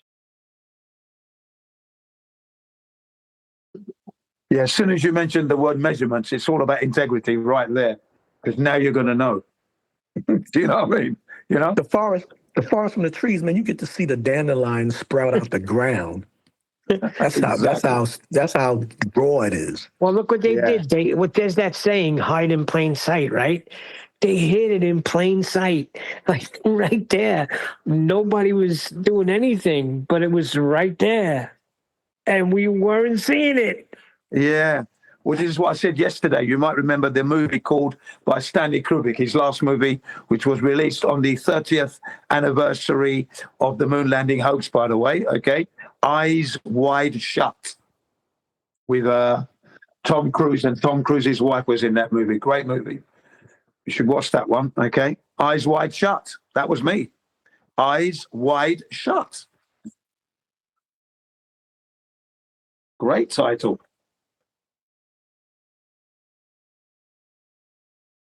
The oddest thing on that day, right? The day that he releases the movie, John F. K. Jr. dies in a plane crash. So you have a film.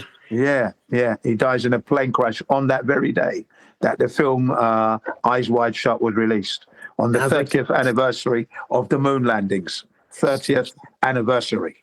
Sounds like a conspiracy to me. See, but here's the thing. I can understand how I missed it and other laymen missed it. I'm kind of wondering how guys like Nathan Oakley missed it, and the other two fellas that used to be here, and a lot of high-end flat earthers just missed it. What's wrong with you guys? Yeah, especially those who are in the army. Credit to 10th Man. 10th Man had been bringing this thing up for the longest, maybe not in the simplified elementary form, but I remember him always seeming to say all of the words that meant measurement. He was always talking about, what is lift, horizontal plane of reference, all the time. Everything was about measurements. Yeah, when he was doing the cell navigation teachings on the pre-show. Exactly.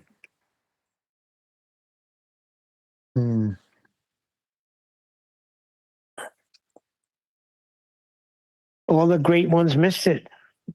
He would tend to say things like, when you measure the distance between the zenith and the GP, those words were in there. He was saying it. It's almost like 10th Man was like the Shaolin priest that knew it, but he wasn't going to give his students anything to it. He said, I'll leave you with this, and now I go.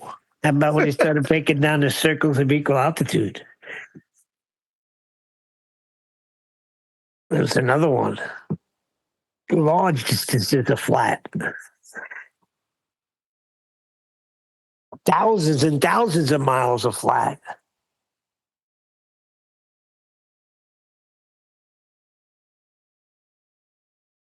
It's funny though that when I finally realized that the earth was flat,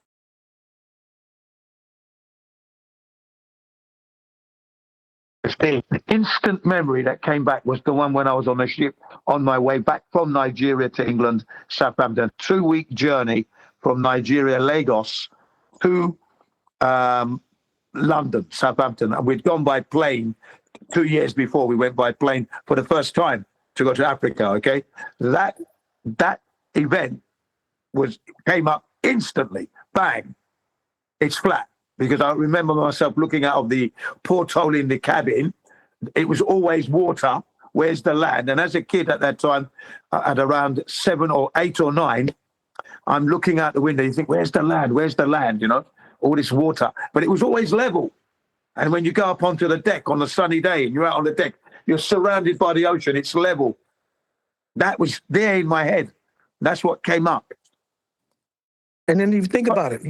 Think about it. When planes are using the sea level, or using the Earth as their latitudinal distance above the surface, and if they fly over a 8,000, 14,000, 6,000 foot mountain area, they don't decrease their thing. Oh, now we're flying 27,000 above. No, they continue to say the same thing. We're at 33,000 feet. Yeah. We're flying at 34,000 feet. They always consistent. Even though they're flying over some mountains in Dakota, even though they may even be flying over Mount Everest, they never decline on saying what the distance of the latitudinal height of the Earth, what they're flying above. So what does that tell you? Tells you that they're not changing their altitude at all. It's flying horizontal to the surface. Yeah. Thank you. They don't care about no topographical variations. They just say, we're 34,000 feet above, and the weather is blah, blah, blah, blah. That's about it. You don't hear nothing about, now that we're flying over this one, now we're only 17,000, or we're only 26,000. Come on, man. No. They know this. No. And then when you look at the heads-up display, which is on the back of the headrest of the seat in front of you, you can see the altitude doesn't change. It's there. It's written down there. Everything's there. All the information. Jim, exactly. Yeah. Yeah. Oh, yeah. Yeah, but it's not the ground. So this is news to me. I thought we were all gassed and put asleep when the plane takes off. Oh my God, I remember that guy saying that to Jared. Yes. Jared had his live show after TFE. There was the guy that asked if they gassed him, and then they got knocked out, so they really weren't in Antarctica. And he was dead serious when he asked. It was funny. Oh gosh.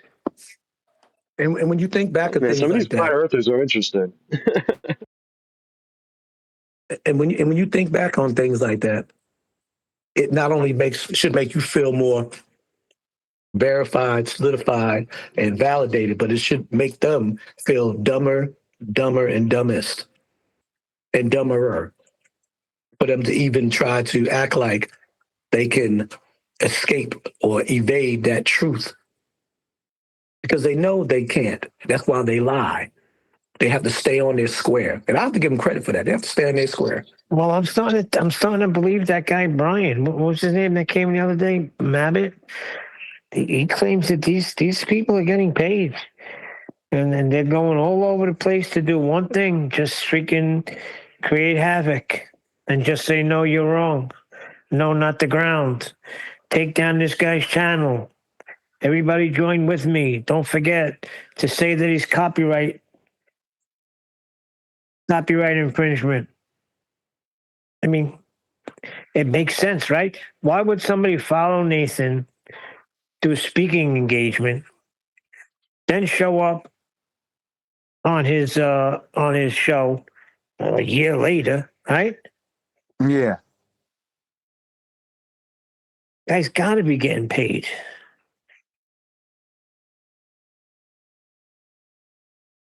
This is the biggest thing if you think about it. This is the biggest deception ever. Yes, right? it's the biggest. Having Exactly. people believe that they're living on a freaking spinning water ball when they're actually living on a flat plane. Yeah, the first movie that I ever watched was called The Greatest Lie Ever Told, and that was Dave Murphy's one. I think he was either in Austria or Russia. He was in Russia somewhere, right? Sitting down. So he's speaking English, of course. It's been translated into Russian for the others. But yeah, that was a great video. That was the first one I watched. And that was on Boxing Day 2015. Okay, December 26th. That was one of the first ones ones I seen too. Yeah, that was the first one I watched. That one and Mark Sargent's Flat Earth Clues. Me too. And then I watched ODD's Flat Earth, ODD, Eric Dubay, and Celebrate Truth. I watched about 8 hours of videos, right, before I went upstairs to tell the family the Earth is flat. Yeah, and then you would get like unknown people making videos. Like there's some people I don't even remember. I can't even find them, but they had good videos coming out too. There was this one guy that made like a makeshift firmament type thing, and he put it in like a bucket of water, and it showed how we could be living in this like bubble. And no freaking water was getting in. I forgot the guy's name, but it was a good little 5-minute video. Yeah. You didn't get all of that before censorship. Yeah. There was the other guy called Zach. Anybody remember Zach? He was really good. Z-A-C-K. Yeah. He had some good material. And then there was Flat Earth Forker, Asian looking guy. He was doing his rounds, pushing out some good content there. And the other thing too was, okay, I got refined about the scientific method being here, but I didn't first hear that the globe had nothing to do with science from this channel. No, I heard that from QE. I heard that from, believe it or not, I heard that from freaking Robbie Davison. He called it Scientism. Truth. That would have been Celebrate Truth then, yeah. Right. because that's where he was with that gang. I heard it from Quantum Eraser and are you aware? I keep Robert Pisano and Planete Veritas channel. Yeah, I got it refined here, but the first claim I heard that it had nothing to do with science was from that side. And when I came here, I got a deeper understanding of it from QE. But Hey, Jin, Jin, are you aware that Flat Earth Fokker unfortunately is no more with us? Yeah, I remember it very well. You know, he got arrested and got into trouble a little bit. Unfortunately, he was an Indian guy in Canada, but during COVID, he used to expose a lot of things by going into the hospitals. But unfortunately, he himself had to get admitted into a hospital, and after that, that's when he disappeared. He sustained injuries from his. I think he sustained some injuries from his arrest, right, by the police, and a very brutal arrest he got, and maybe that's why he had to go to the hospital. Shortly after that, maybe half a year or a few months after that, he disappeared. He died apparently. And who are the people that died? You had what's his name? Go ahead, Arthur. Yeah, so you understand, I'm talking about 5-6 years ago, where when I used to listen to Flat Earth Fokker and kind of enjoyed his stuff because he used to go out in the streets and, we used to call it flat I liked him. Back, right, out in the street. But that's what we were talking about in the show today. You are casting pearls before the swine by doing that. You are maybe wasting someone's day just by poking this useless information which is not meaningful to that person during that day, that time of the day. And that's not required at all, isn't it? Well, sometimes it would. You see, it just depends. But sometimes it bore fruit. People did take it on board, and then the other times where it wasn't so good. But that's how it is. You hit some and you don't hit some. It's just like that. That's life at the moment. It's always been like that. Who was the other guy that passed away? He used to do all the Hebrew cosmology stuff.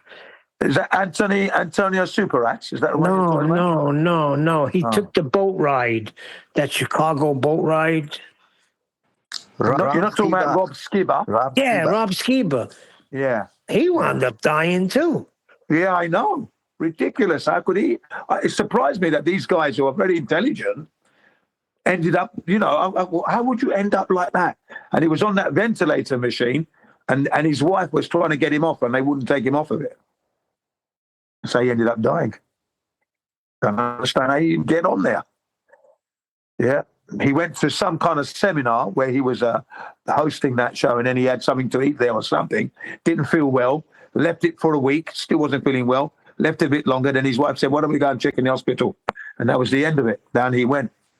Downhill from that day onwards. Died shortly after. Yeah. So going back to learning that that the globe wasn't actual science, and then Jaron started to talk about it.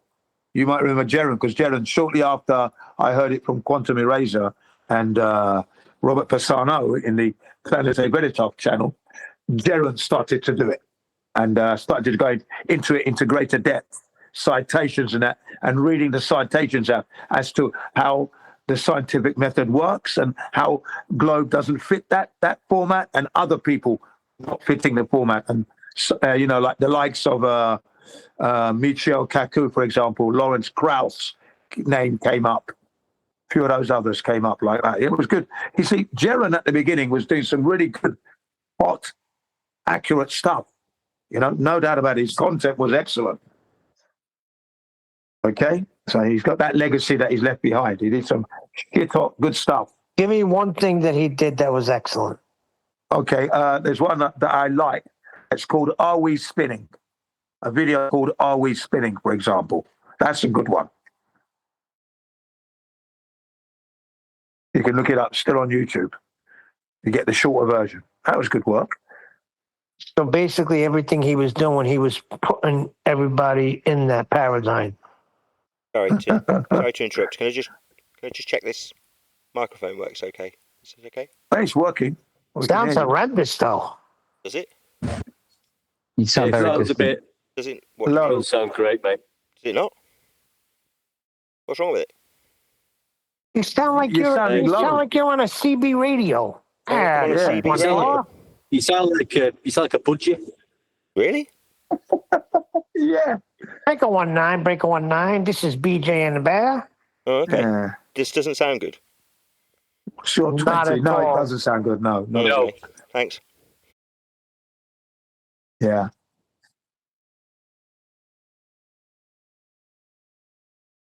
And the funny thing is, Jaron actually covered the Antarctica quite well as well, exposing that they were cheating on the time when they put the stick in the ground, and you could see that the sun in the south wasn't going 24 hours around. And he confronted them and asked them to show us more of the video. Why are you cutting it off?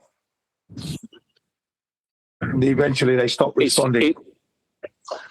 It's funny though, isn't it? Like now where we are now. I mean, I'm not denying that video at the time was great. We're not spinning, but Neil was just getting on. Oh, just hang on, please. Just let this police go past. Yeah. So now we'd be saying, well, we're not spinning ball. Where did you get your measurements from the ball to presume that we're spinning? And we just drill back down into that measurement. Now that's what we do. We're not going to be talking about spinning nonsense, are we? Because you're going to need a flat Earth measurement for that. That's correct. Yeah, absolutely. Yeah. There's still a lot of people that feel that they have to demonstrate to the world that we're not spinning, and it's very important that we do show people that we're not spinning. It's one of them. He swears by that. No, I think it's more important that we show people that we're not spinning. I'm like, what? Well, we've never been shown. If someone asked, we've never been shown we are spinning, have we? Yeah. If somebody asks, we've never.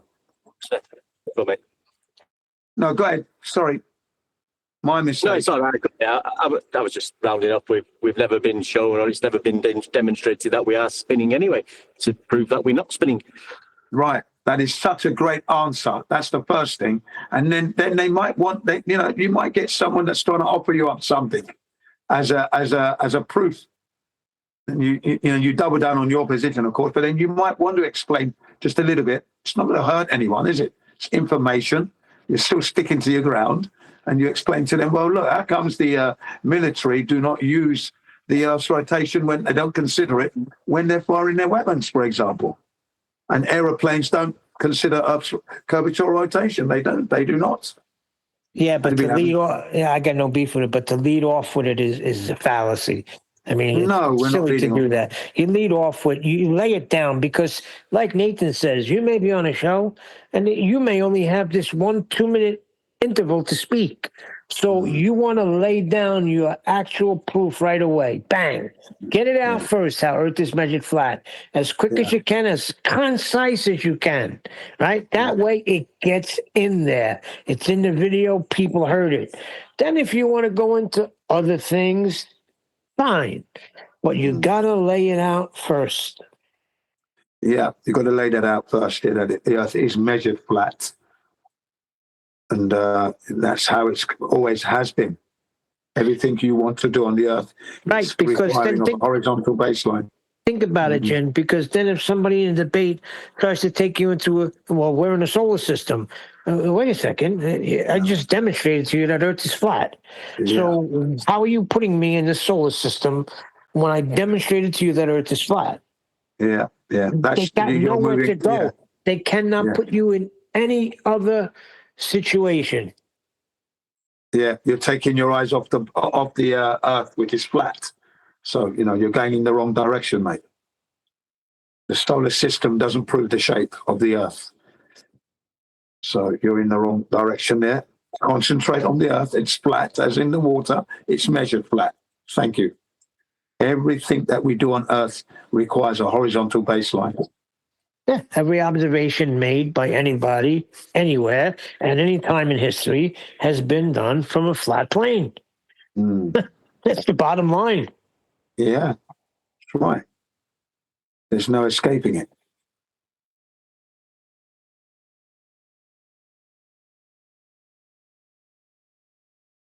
I couldn't contribute to conversation earlier when I wanted to, but I just want to say there is something I'd like to give Jaron credence for, and that is in 2020 during the events. It might have been 2021, I can't remember. I was personally persecuted at my place of work for not getting the thing, and I felt persecuted at home and with my family and out and about, just everywhere. And what Jaron did was once or twice a week, he hosted an hour show where he'd have basically guys come on a phone call and they joke. It was all within the context. It was basically just laughing at the situation and everybody going along with it. And so that was the comic relief that I needed at that time. Yeah. So I was very grateful. Sorry, Yeah. Does this sound any different? Because this is on a different cable. It could be that the cable's faulty. Does this sound okay? Yeah, it sound the same, Nathan. I'm sorry, but that's not the Nathan I know. What? Yeah, what are you doing, Nathan?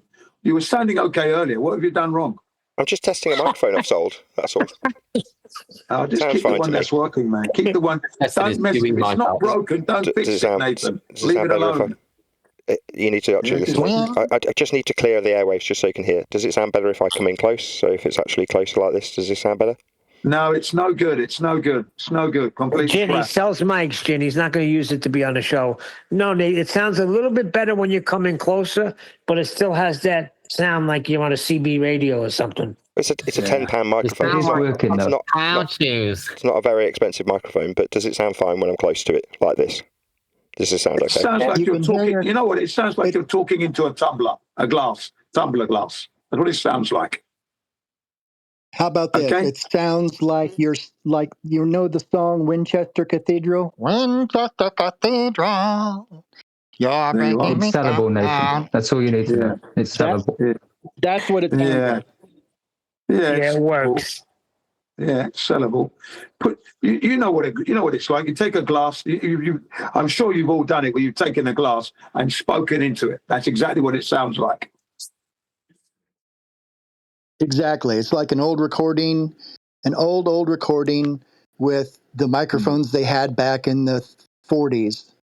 Yeah, 1940s, 1950s. Yeah, exactly. Well, I will tell you one thing. You made a video the other day, Nathan, and whatever mic you were on, that sounded freaking great. Yeah. I think it was yesterday's Nathan's video you put out. Trained salesman, so he'll be able to turn a bug into a feature. Yeah. Whatever mic that was, because I listened to that yesterday. I was like, wow, sounds better than he does when he's on the show with this mic. Well, congratulations to you for sticking your guns and not falling foul to the needle. You did well. And obviously, you're never going to do it ever, ever, ever in your life, no matter what goes on. That's it. You now know.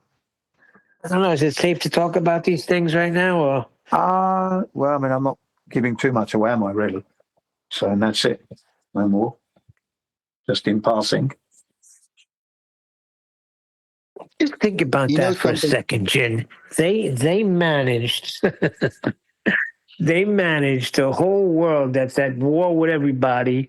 They all agreed together to lock everybody down, and freaking 90% of the people bought it. Yeah, I know. That should tell you because they're living on a globe, you see. So they were just testing how much control they really have, and boy, they are happy now. Yeah, they know what control they got. They knew it all along, man.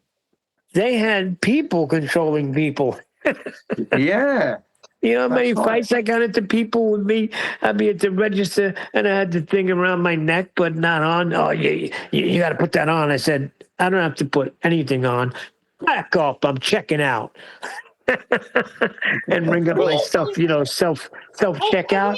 No, you gotta put that on. They'd be on me like freaking. They want to fight me or something. Yeah, silly asses. Yeah, I never had to do that. That wasn't a compulsory thing here in Japan. Although 99% of the people were wearing Japan because that's in their culture to be obedient anyway. Like, see, where I live, I never really had too much of a problem the whole time, except for once I got kicked out of the Five Below. But I live in a very conservative area too, so a lot of people were kind of like not going for it. So I don't know. I'm just lucky. I lived in a decent area when that happened.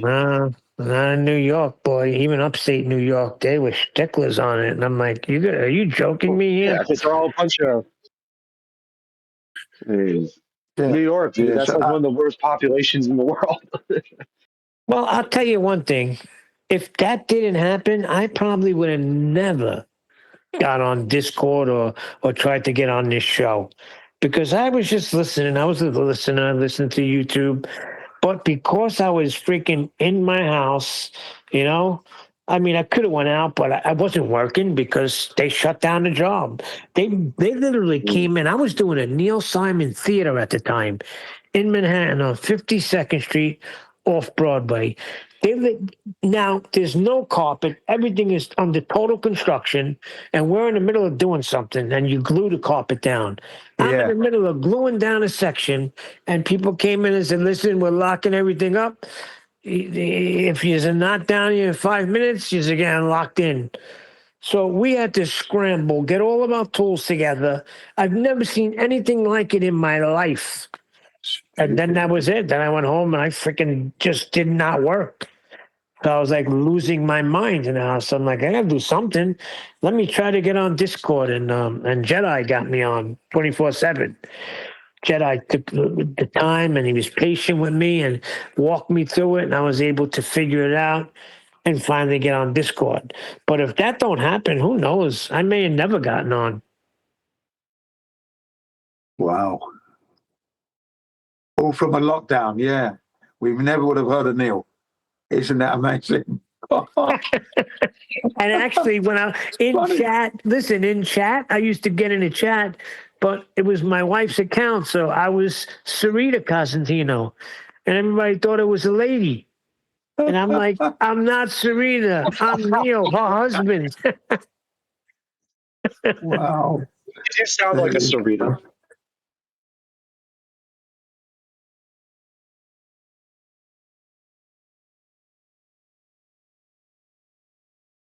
Discord. Yeah, I literally only, like, during that whole period, I only had one issue with like some 19-year-old cashier at a Five Below. And she's like, you have to have a thing on. I'm like, no, I don't take unsolicited medical advice from teenagers that are cashiers. Thank you.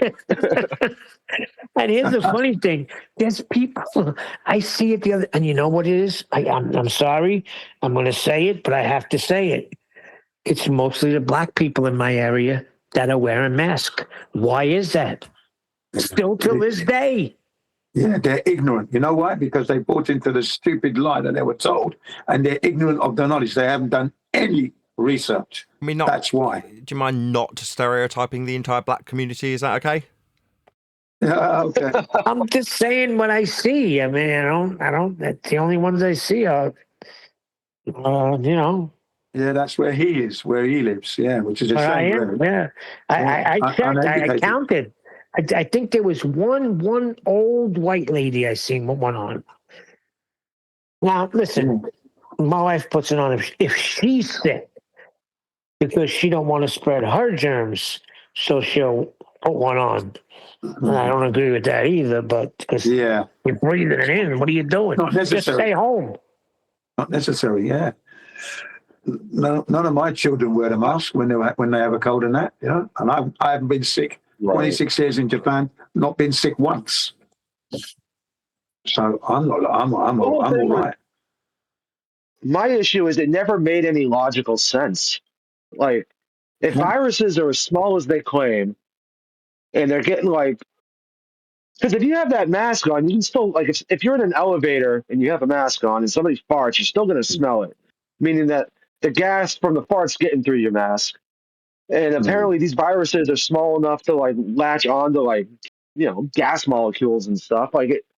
Yeah. There's just never any actual sound logic behind it. It's like trying to stop mosquitoes with a chain link fence. It just never made sense.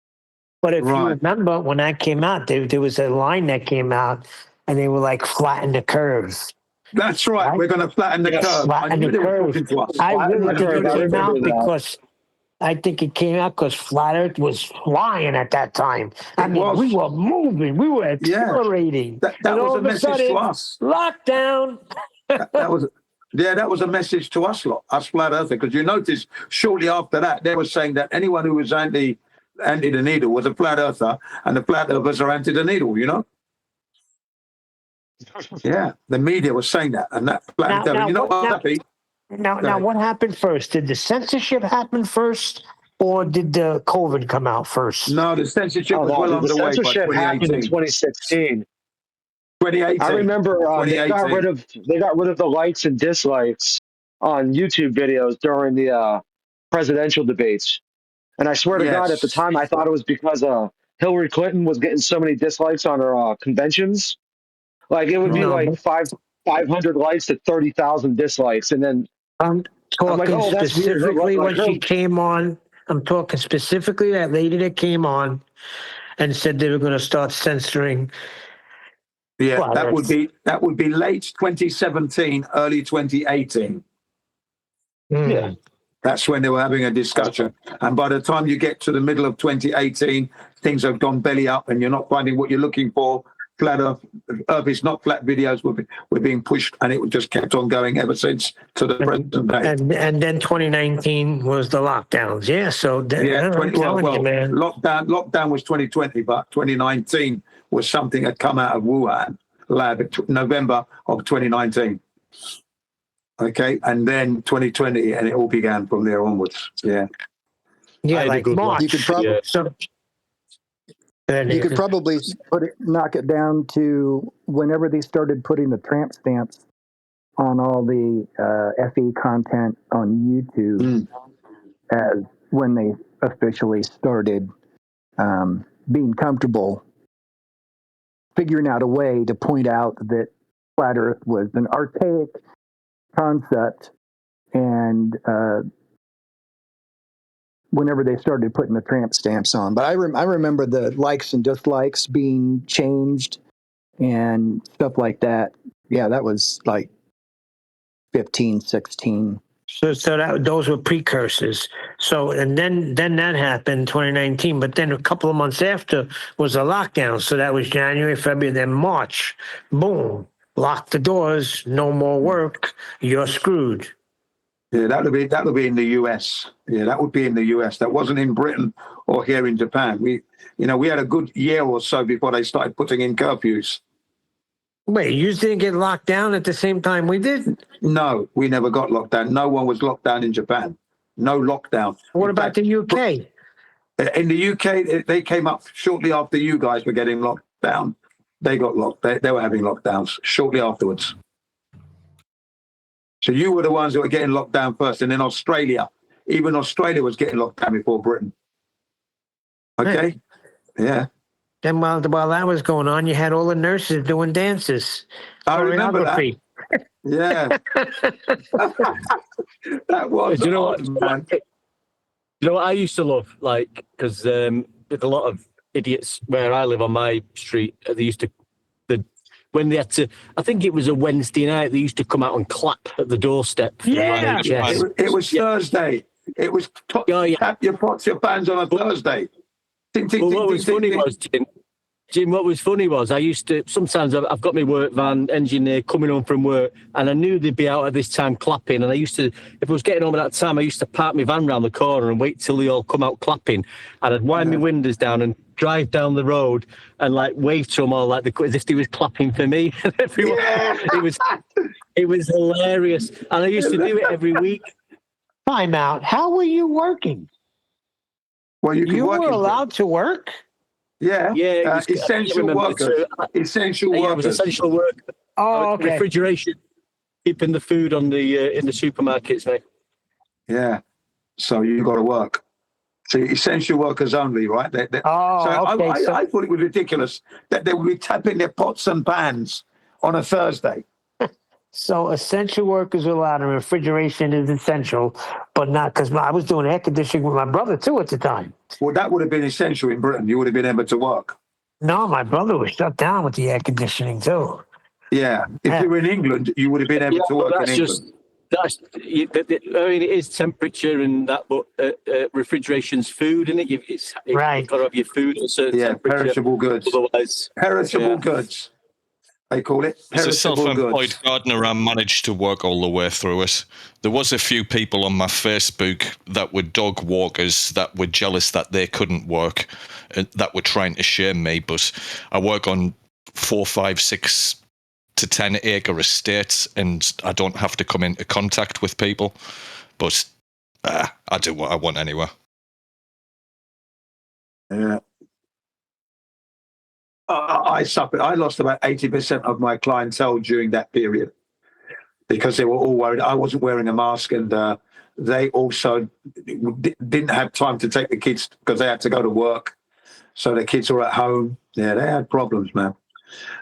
Restaurants had to shut down by after lunchtime, and then they'd have a little bit early in the evening. So by 8 o'clock, they had to shut down. By 8 o'clock, that's when your business is starting to pick up at 8 o'clock, 7 o'clock. But they were shutting down. But in the end, the people just started not just carrying on working because they couldn't afford to not work, and the government subsidies wasn't enough to keep them going.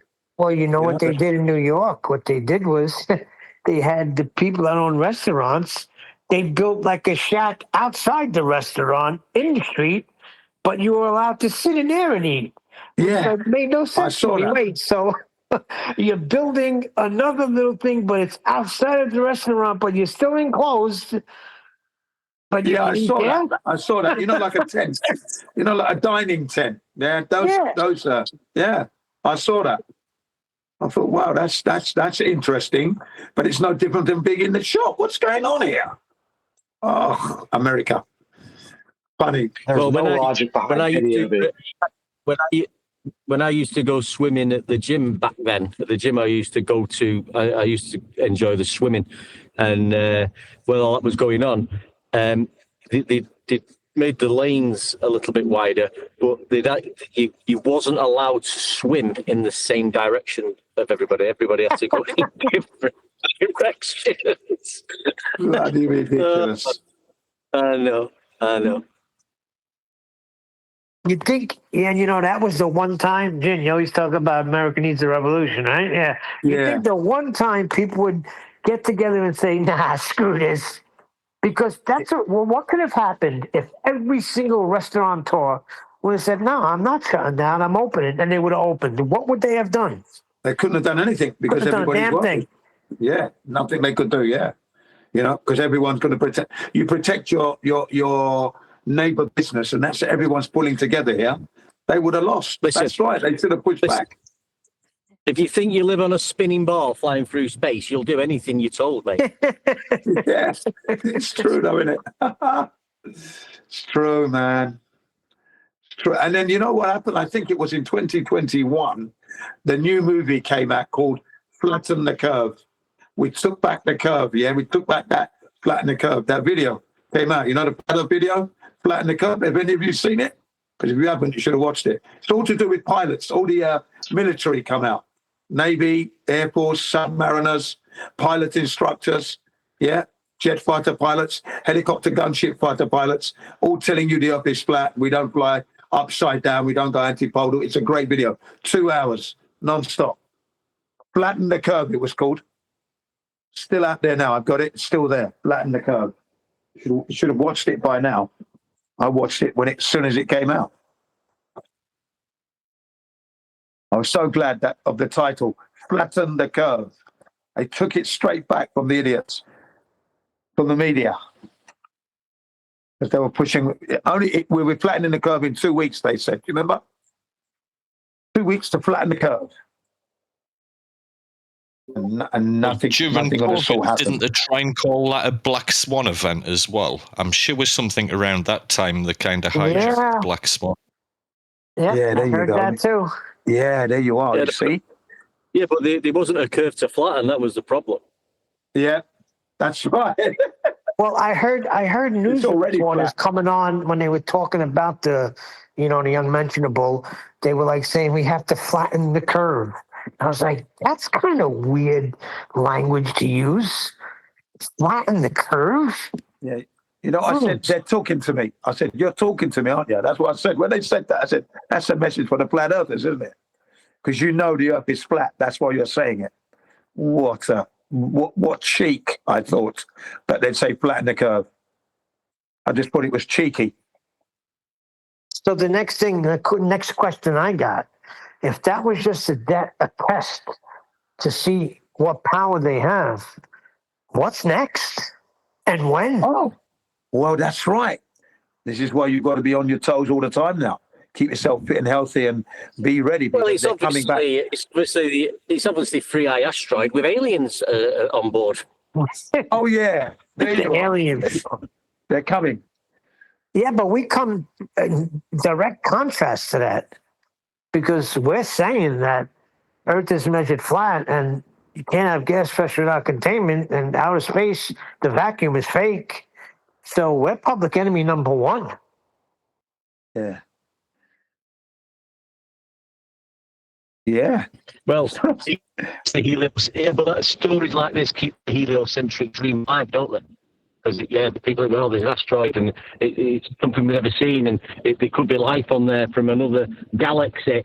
So all this time they're saying this in the media, like who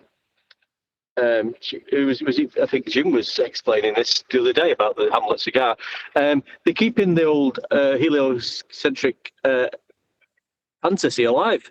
Yeah, absolutely. Well, just by this story alone. Yeah, but when I have what's going on now with see me back in the day, I used to be like, wow, a meteor could hit Earth any time and I could be dead, right? Be afraid, be very, very afraid. And now you got people holding their Bibles up and saying, no, this event is going to happen. And they point to Sodom and Gomorrah. Like, Sodom and Gomorrah got hit by meteors. I'm like, there's a disconnect somewhere. They're either adding on or they're fabricating something that happened and trying to put you in fear. Therefore, glob. Well, look, it happened here, and that's not what happened there. If the Bible says God rained down fire from the sky, how do you make that meteors? You don't. It's just that God brought down brimstone, basically sulfur, which they have found at Sodom, at the sites. They've found huge deposits of brimstone at the site. If you take the Bible at its word, it's not meteors. He brought down fire and brimstone from the sky, just like he brought down manna from the sky to feed the Israelites in the Exodus. Exactly. You can't. It's God. God did it. Yeah, and it came from the sky. Where we take the idea, the paradigm of space, is when we just say that, oh, it's meteors, And Are you talking about the green sky, mate, or the blue sky? The blue sky, yeah, the blue sky that looks like you're looking into water. Yeah, that's where the stuff came from in Scripture. So stuff does come down from the sky. It's just that we have that paradigm of space. Wait a second. Which stuff doesn't come down from the sky. Wait, unless God sends something down from the sky. It's God that's doing it in both cases. The manna from heaven and the destruction of Sodom and Gomorrah. Whatever he used, it was God that caused it to happen. Yeah, you can't have that if you live in a heliocentric Big Bang paradigm. And unfortunately, Christians who are, I call, theistic heliocentrists, they can't get out of their paradigm that things from sky come from space, and that's just them denying the truth of the scriptures they say they believe. There is no space, there's water above. I have no idea how that works, but there's water above, and the firmament keeps the water from coming down. The firmament was opened, windows were opened to flood the earth, and there were fountains from the deep, from the ground, and that brought water up from what's below the horizontal plane of the earth. And you have to believe that and just take it as it is. You can't add that there's a vacuum up there and soil, and that it's just it's just weird but how they'll use that, so you face it too. They'll use that to validate the heliocentric belief, but they can't show you anywhere in the scriptures where the earth is a globe. As a matter of fact, in the portion of scripture that has the sun, like Joshua bidding the sun to stay still in the sky, right? You'll have guys like Danny Faulkner say, actually, God stopped the earth from rotating. They'll turn the scripture to whatever they want to fit heliocentrism because they feel like they have to fit in with science, like it's science, Very weird. it's just the worldview that they have because they do not accept the truth of Scripture in how God and in God's creation that He Himself says that we all can see and we all know Him because of creation. If we are denying that creation, we are denying that truth in unrighteousness. It's not that we're being lied to, it's we're basically lying to ourselves by denying what is true. It's literally how people are saying that level means following the curve of the earth, literally denying the truth and speaking the denial of truth by using Webster's dictionary to say water bends. And they've got to keep the illusion going, haven't they? Like we went over today. This is their illusion. You can't. It's going to be difficult to change the mind. They need the illusion. They're happy on the globe. Even though you present them with all this evidence and facts about how it's measured, they need to keep their illusion alive, and they need you to argue with them to keep that illusion alive. That's what we're over today. Right, because great. They don't believe God because they don't believe God exists. And they need to deny that God exists because if God exists, if God created, if we are in a created realm, then that means that they are responsible for that, for the consequence of that knowledge. And so they just deny that knowledge, and then they're cool. God says He's going to give them over to a strong delusion now. Well, yes, He's given us over to a delusion with heliocentrism, or just delusion to. He says that we will perish because we denied the truth. We are not because we are not lovers of the truth. They will all perish because simply they were not lovers of the truth. And if the truth is the truth, no matter what, you can either accept it or deny it. If you do not love the truth, I'm just saying, mate, you're right there. Sorry to interrupt you again, but so that was the sort of theme throughout today's video about the truth. Yeah. Yep. Speaking the truth, they can't handle the truth. They need this little illusion bubble that they're in. Yeah, but by not handling the truth and not accepting truth for what truth is, truth of a creator, God's going to give them over to a strong delusion. Could that be heliocentrism? I don't know. Whose truth do we have to listen to? Evolution is the same delusion. Yeah, but who's got the truth? Anybody? I've got the key. I've got the secret. I have the truth. Earth is measured flat. What do you mean? It's not up for debate.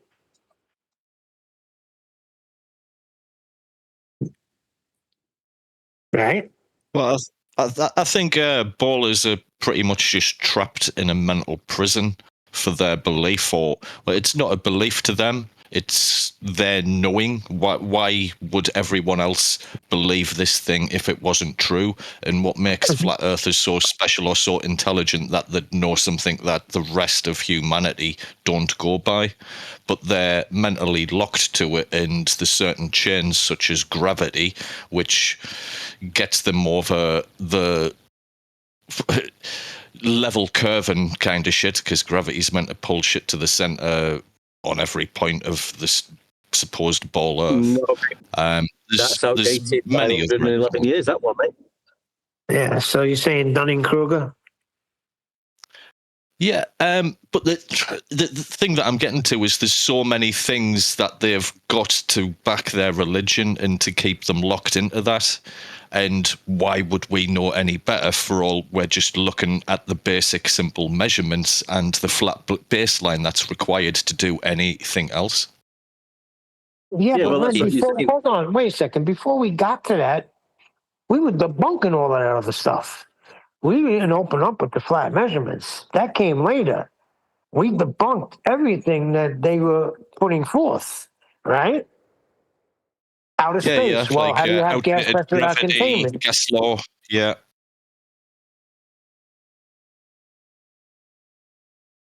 Yeah, they haven't got anything. You know, it just comes down to measurements.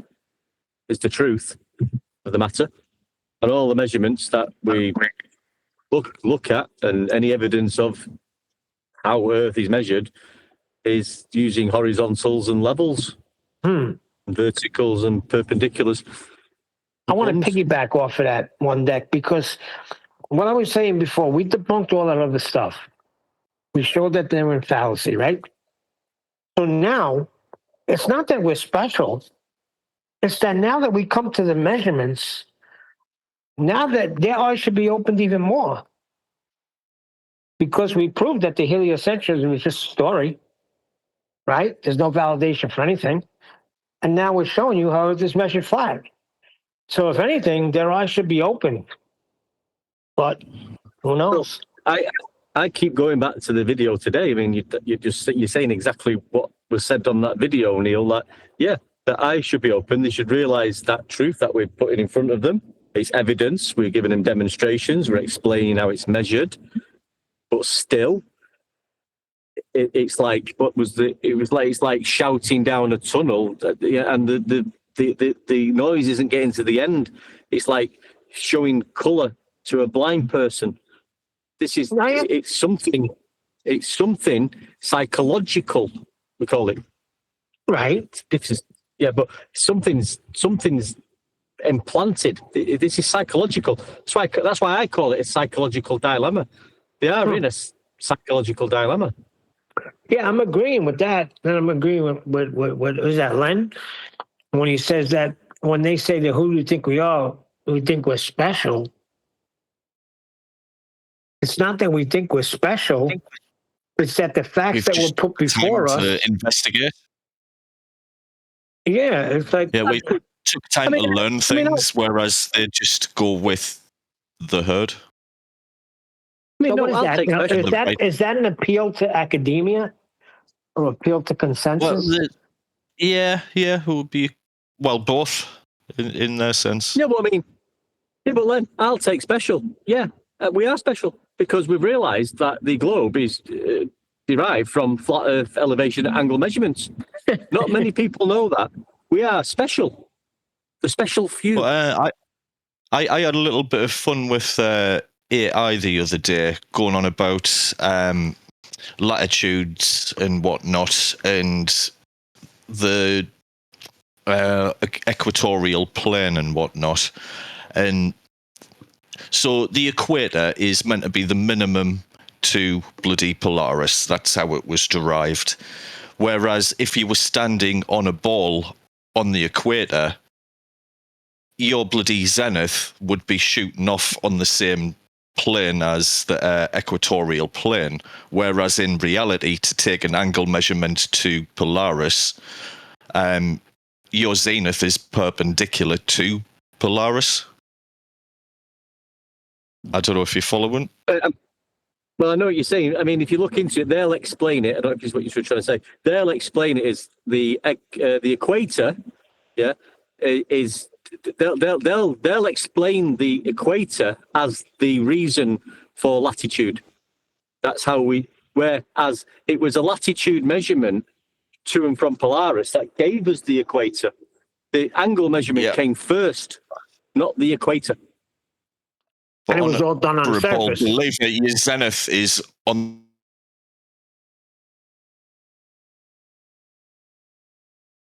the Yeah, but it's all done on the lying surface. down on the floor.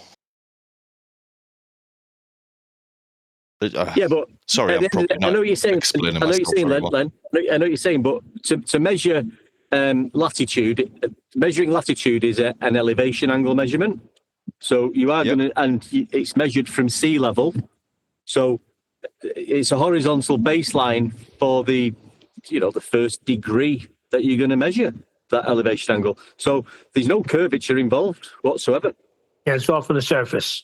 The line of the little run I had with AI was basically stating to AI that you need a flat baseline to believe in the ball, and just counteracting all the points, and it was twisting all over the place. But I had a bit of good fun with it. I should have recorded the process.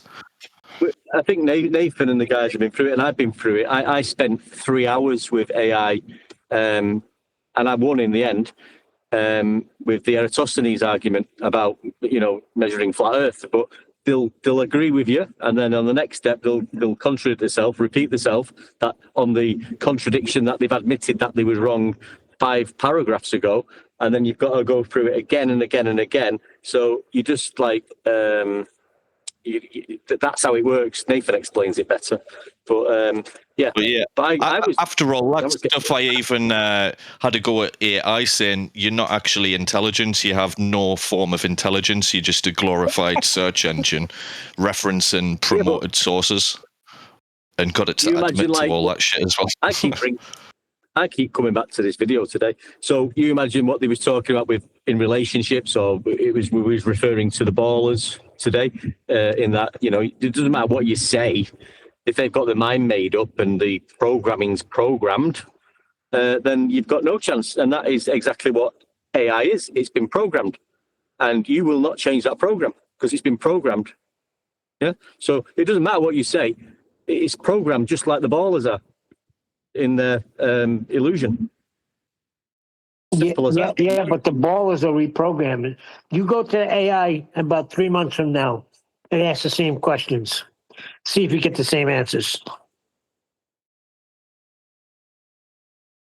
So it's definitely someone taking note of all the awkward questions and trying to find better excuses for justifying them.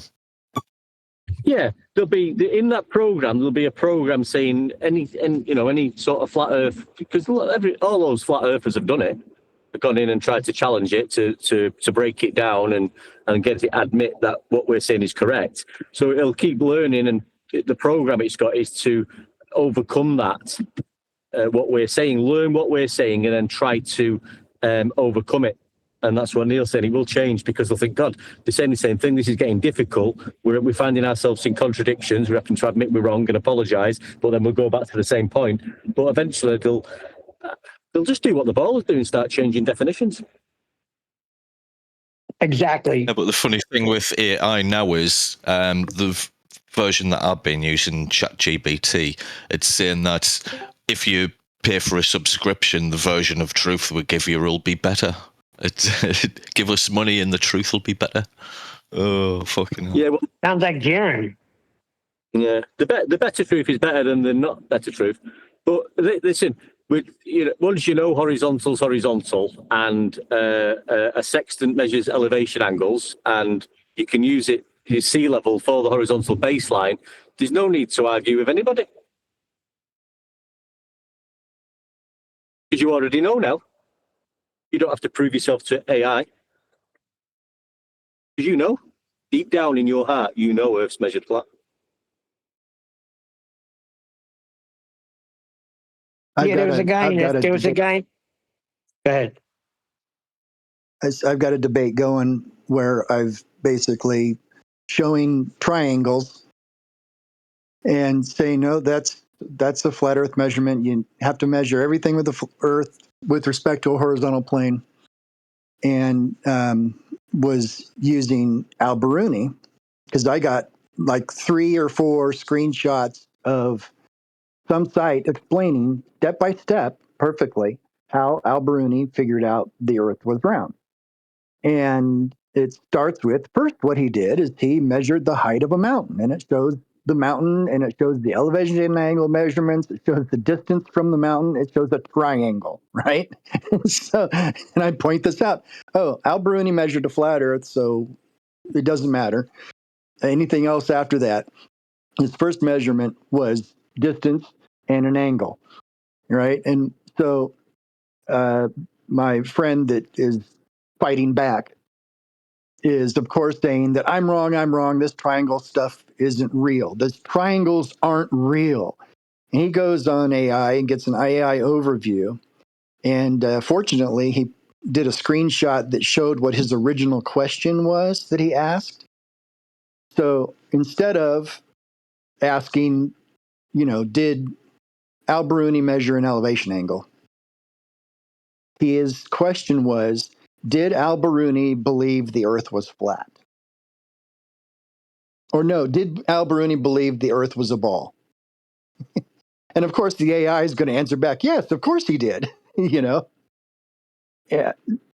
the way we're using AI to try to get answers to stuff as if it can actually answer your questions is self-defeating. It's ridiculous, especially when you don't know the correct questions to ask.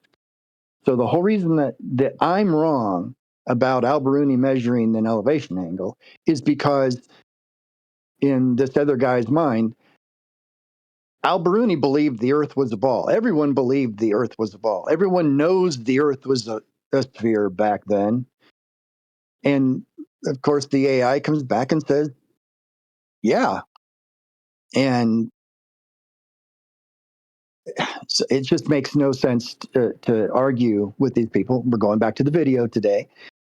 It makes no sense to argue with people who refuse to think about what the truth of the argument is. And when you say it's true that you measure an elevation angle from the surface from the horizontal surface that you're standing on, you give us citations that's not even flat Earth related, right? It's just a normal. I give glide slopes as another example of how pilots calculate their landing from a flat horizontal plane reference. It's a triangle, rise over run. That's a fact. That's a truth, right? You can't argue that.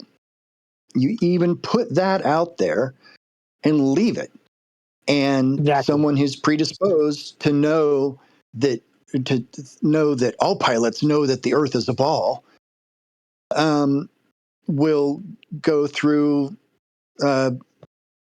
all kinds of explanations and barrel flips trying to explain how that triangle is not really a triangle, or we've done it to simplify it.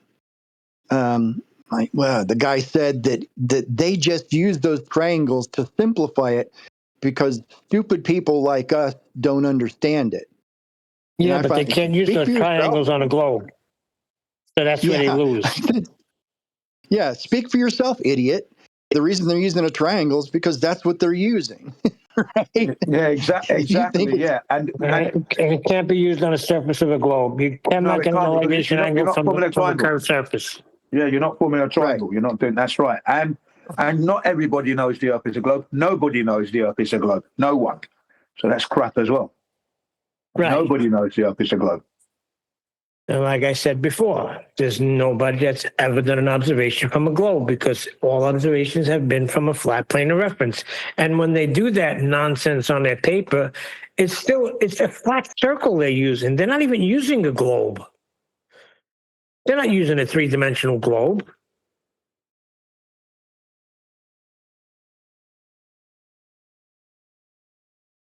I will say, to his credit, when discussing about measuring the circumference of something with, elevation angle, or using linear measurements, you're right, miles are linear miles, right?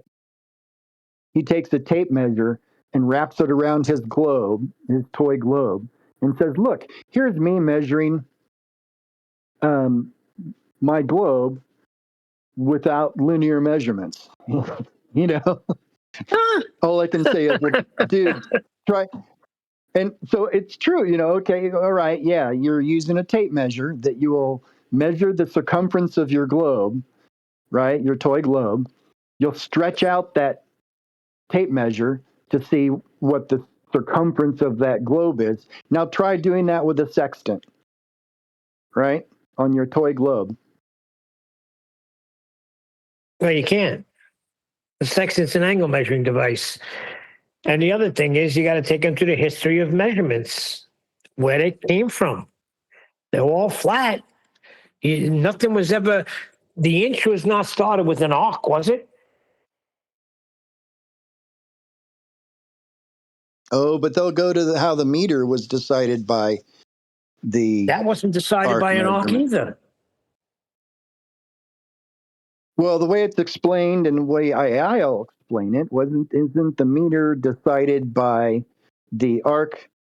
1 degree of arc is so much, and of course they do formula that 360, and there's so many degrees in a 360 and all that stuff. But what if you're just asking how the meter was decided, then they give you the rhetoric of how the measurements that we know are flat earth measurements, 1 degree of measurement around a sphere, a presupposed sphere, is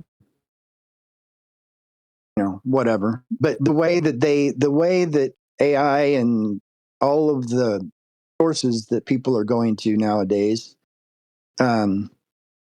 read things out, it's easy to skip over the assumptions always that the Earth's a ball, and it's just how they skip over the measurements. You just literally have to stick to the truth of how of what is true. Level is level, horizontal is horizontal, vertical is 90 degrees perpendicular to horizontal. Is that true or not? And they can't say that that's not true. They can only deny the truth in unrighteousness, as scripture says, by saying that, well, in this case, the horizontal is the curve of the earth. And then they point to Webster's dictionary, or they point to a surveyor's textbook that shows reciprocal zenith angles or something like that. And it's all this is just to say that it's hard to convince someone who denies that the truth is the truth that what you're saying is true. If I'm going to say black is black and white is white, someone who denies that truth will tell you, no, white is black and black is white. At that point, you leave them behind and you just say, can't help you. And you just stick to the truth and you don't argue. And that's what spending the energy and stuff is, kind of a fun exercise. And I know when I'm wasting my time. But, doing the extra little bit of research to understand how angle measurements are made and what the definition of an angle measurement is and stuff like that, and trying to explain that to people that might be interested in the truth. That's a good exercise, but to change the mind of someone who is denying what is true is fruitless, and it's pearls before swine. Those who think themselves wise will be made fools. And that's those who think that they're wise by saying there is no God and there is no truth.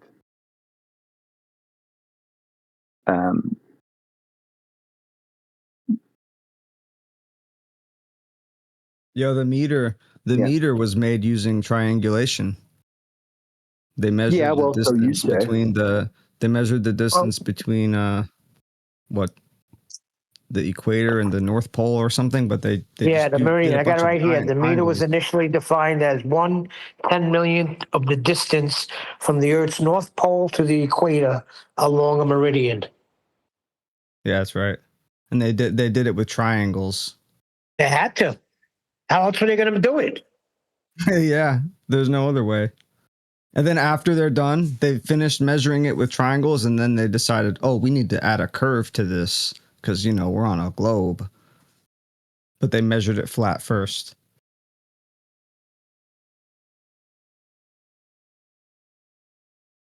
So yeah, they're not allowed to use meters or inches or miles or any measurement derived from meters. The history of measuring flat surfaces begins with ancient body-based units like the cubit and foot, which were later standardized and influenced by cultures like the Egyptians, Greeks, and Romans. The need for global uniformity, especially with the rise of industrialization, led to the development of the metric system in France during the French Revolution, defining the meter based on Earth's meridian. Yeah, so it's saying the same thing. This eventually evolved into the International System of Units, which is now based on natural, unchanging physical constants. Huh. Yeah, like natural law. Put an exclamation point on that. Well, we need to have global uniformity. Yeah, we need global uniformity. That was the first sign that the global paradigm was slipped into that. Once you say we need global uniformity, it's all downhill from there. You've got that ball in your mind, and all other paradigms. They can tell you from then on that straight linear measurements are curved because you're already in the ball paradigm when they say the global uniformity.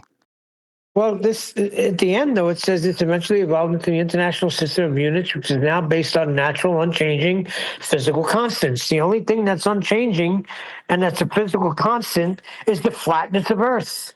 So thank you very much. That's it in a nutshell, because that's not changing at all. That's constantly not changing. It's level. Exactly. Yeah. Any 8-year-old would understand that. Straight line is not a curved line. But it's funny when they take a tape measure and wrap it around a basketball or something. Okay, go get your tape measure, and I want to see you wrap it around your globe Earth, you freaking idiot. Stupid. I'm going to lay it down on a flat table. It's a false equivalence fallacy, because you can get the circumference of a basketball with a tape measure, but that's not how we measure the circumference of the Earth. We measure the Earth using elevation angles. That's where we get our latitude, and our latitude that we call the equator is just a latitude measurement from the Earth to Polaris, and it's at 0. And because that's where Polaris can't be seen anymore. So even showing people that that's how we get our measurement for the latitude, using angles, to a star that does not move its ground position, it boggles people's minds when they only have the idea that it must be a globe in order to quote unquote work.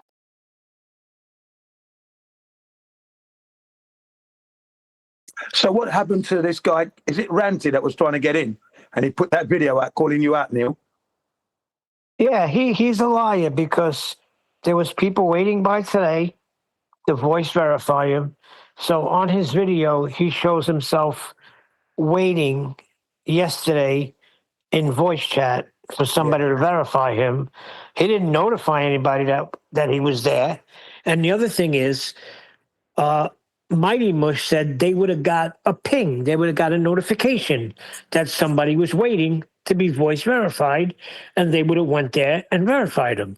Because they said, what were you guys, falling asleep at the wheel? He said, no, Ranty never came in. We would have got a notice, and somebody would have verified him. That never happened. Either there was a glitch, or he's outright lying. I'm going to go with he's outright lying. Yeah, he's because outright even lying, if yeah. even if that's the case, Jim, say it's you and you're waiting to get in on Gem Panda, right? And you say, I went to get voice verified. You didn't verify me. And Gem says, well, we didn't have you, but somebody's there right now, Jim. You could go there right now. You get voice verified. You're going to go there, right? I'm going to be going like a shot. Right. So what's his problem? I said, Ranty, somebody's there right now waiting for you to verify. Oh, I'm going to waste more time? Now you just showed your hand. You're a lying sack of crap. And Nathan's right. He doesn't want to talk about, he don't want to debate because he knows there's no debate. He wants to talk about Nathan's book because in the chat, he says, Nathan, you're writing a book? I mean, you know, he has nothing going on. So he's trying to latch himself onto Nathan's life. Exactly, Ranty, the man who called himself a flat earther and then left. Yeah, he thought he thought he was going to get more money from the Globe side.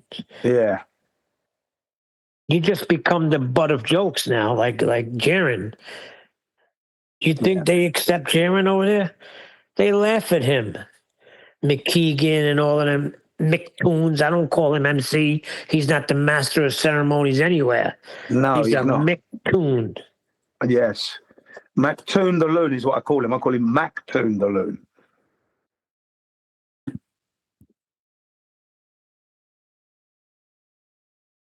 With his book of psychology. Yeah, Randy's a liar because the day before he came, he was in the chat when Nathan had one of his shows re-airing. And he said, yeah, I put an advert in on my channel for Nathan. I always like to help out an old friend. Meanwhile, it was derogatory. He was lining up with the other two. So now the other two got to come to terms with Ranty. Flat Earth Ranty is now on your team. Well done. Well done.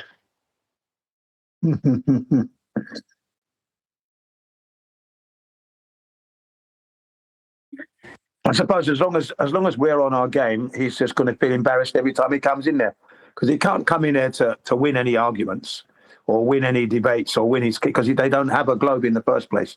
So it's just as long as we stick to our guns and that, he's a loser and that's that. He's losing as he comes in. He loses. He's lost as he leaves. Comes in a loser, leaves a loser. I mean, come on. Who remembers when Nathan Oakley went on Ballbusters to try and set them straight on what science was and what science wasn't? Right? Yeah, that whole thing happened, and Nathan left, and the whole thing happened from there, right? But then we got a show called Ballbusters, and we started doing that because they didn't come out with their Globusters show after that event. So I think it was a Sunday. So we were left with nothing. And I think that's how the Ballbusters channel started. So now my idea is this. Because this whole thing transpired, there's no Ballbusters going on Saturday anymore, every other Saturday, right? Because of what happened. There's no panel, there's no nothing. Some old shows are being aired with two people going to chat. Tell them knock off the nonsensing. Hand Nathan's book back over. I think we need to do a show, Nathan. I think we need to have every other Saturday have a show.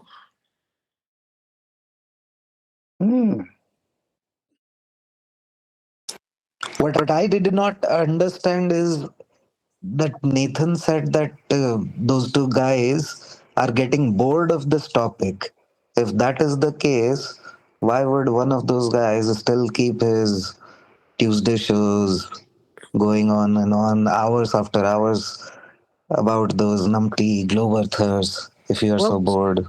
well, I think he's testing the water to see if everything's copacetic, and he's realizing it's not.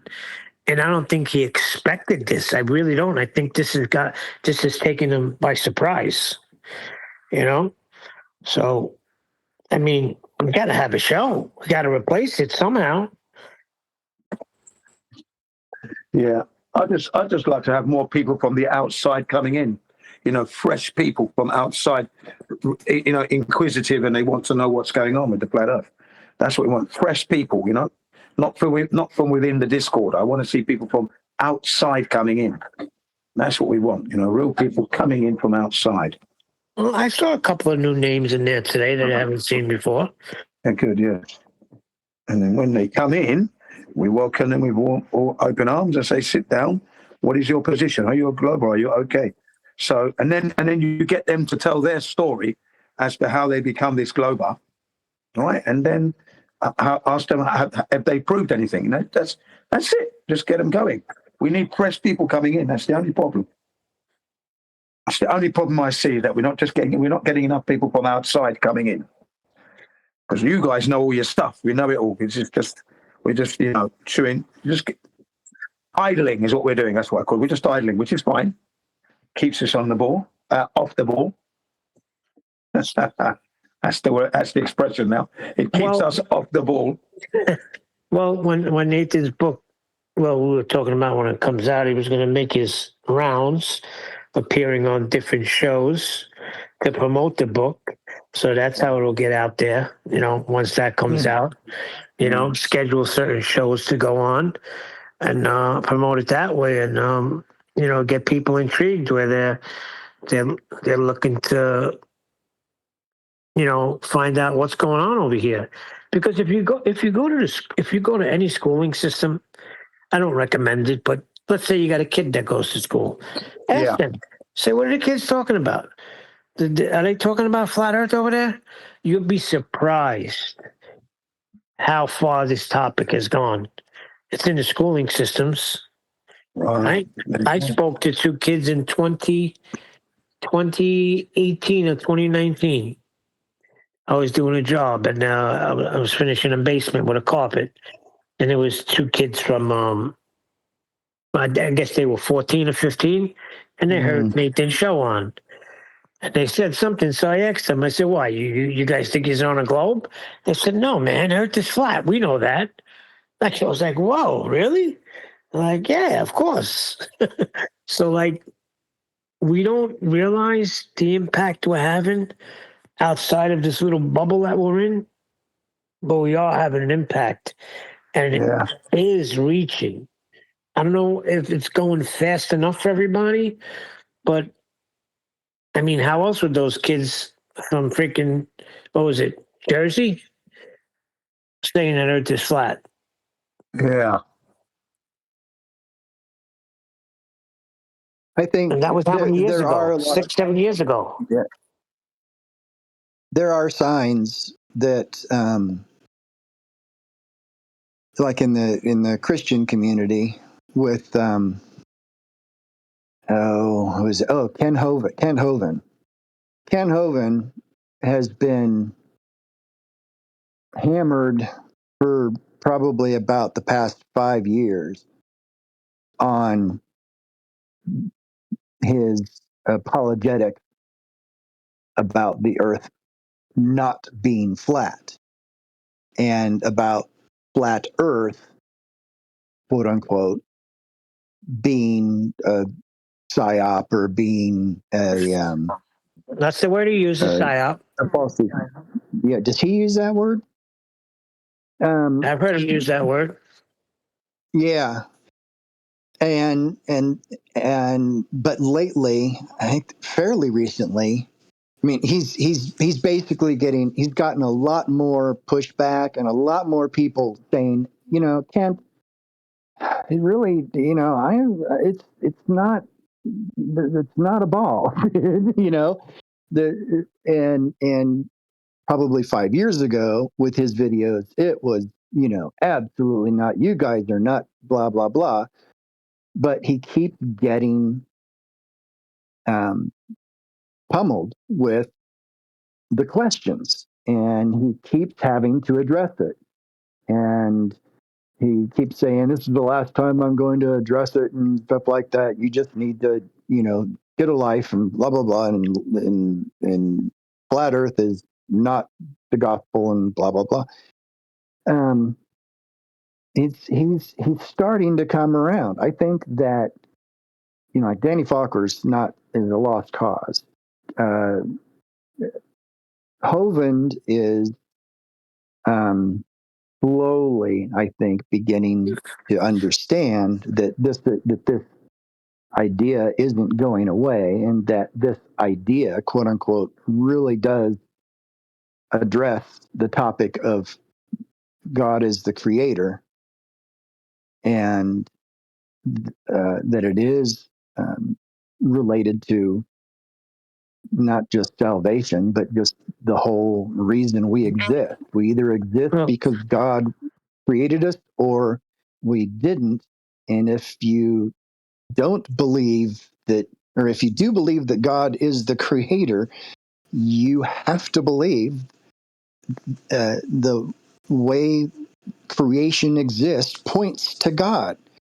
And as soon as you start saying stuff that's not in scripture and not true about creation, you are saying that God is not true. And it's a paradox and it's a contradiction that many Christians are coming up against, and a lot more are coming to the conclusion that, you know, the Bible's got to be true. And I think where Nathan's input and the panel's input and the book's input will be extremely important is in the context that, to the degree that he only sticks to truth. Horizontal is horizontal, vertical is vertical. Here's how you measure an elevation angle. This is the way we've done it always. This is the way it is. You measure the earth flat, the earth must be flat, right? Sticking to the truth of how God created the earth is what will help people who are seeking the truth to to see it. The truth is the truth, right? Yeah, well, you know who challenged him, right? You know who's a relative of his? One of his relatives is married to someone on his side, and refractive curvature sent him a message. His relatives that go to his church or wherever he goes to church, and he told him, he said, "Listen, I will debate you, and I will concede every point." And he still has not responded. Refractive curvature is related by marriage to Kent Hovind? Somewhere along that, yeah. I got to have him explain it, but somewhere, or one of his relatives attend the same church as him. So he's got a connection to, you know, okay. to talk with the guy. One of his relatives goes to the same church. Okay. Or it might be as a relative that's married to one of his relatives, something along that line. But he sent them a few messages, and nothing back. Well, I think it would be more interesting to see if a connection can be met with Kent's son Eric. Eric Hovind is more likely to be encouraged or asked to seek wait what a is second. true. You're saying time out. You're saying he's got a son named what? I think he's got a son, Eric Hovind. Oh, so this follows biblical format.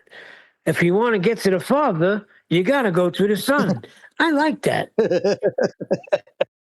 Well, sort of. Okay. Good point.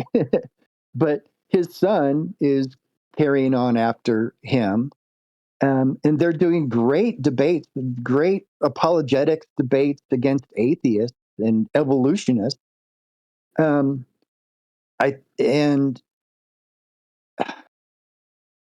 what I don't know. It's truly is just a spiritual bondage people are under. Truth is the truth. Yeah. You either see it or you reject it. And for everyone out there who's reading their Bibles, Romans 1:18 through 23 or so is where we get the idea that the truth that God is revealed in his creation so that everyone sees his creation and can know that God exists without excuse. That means no one will have an excuse to say there is no God. Yeah, And or there is exactly. no morals. Because There is no this is morals what I've or been saying anything all like along. That I've been saying that all along. He was in That the you middle of don't really talking. need a Bible. A man can come to the conclusions if he's honest to himself. He will see that this earth wasn't made by man. That in itself tells you that God created the earth. Yeah. And then you see the wonders, nature itself, as it goes through its cycle. You understand? Replenishing as the leaves drop off. Next year they're back. You know that's God's creation. That's there. You don't even need a Bible to be telling you that. But of course it's there because people are moving away as a guide. It's there. Right.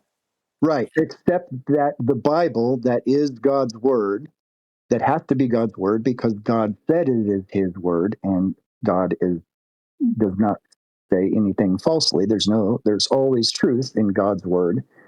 And so what people hate is that we connect this word as truth and we can know that it's truth. God created us, God created his wonders, God created the whole realm, and God created everything that's invisible, like logic, like morals, like laws, like laws of logic, physical laws of the physical creation.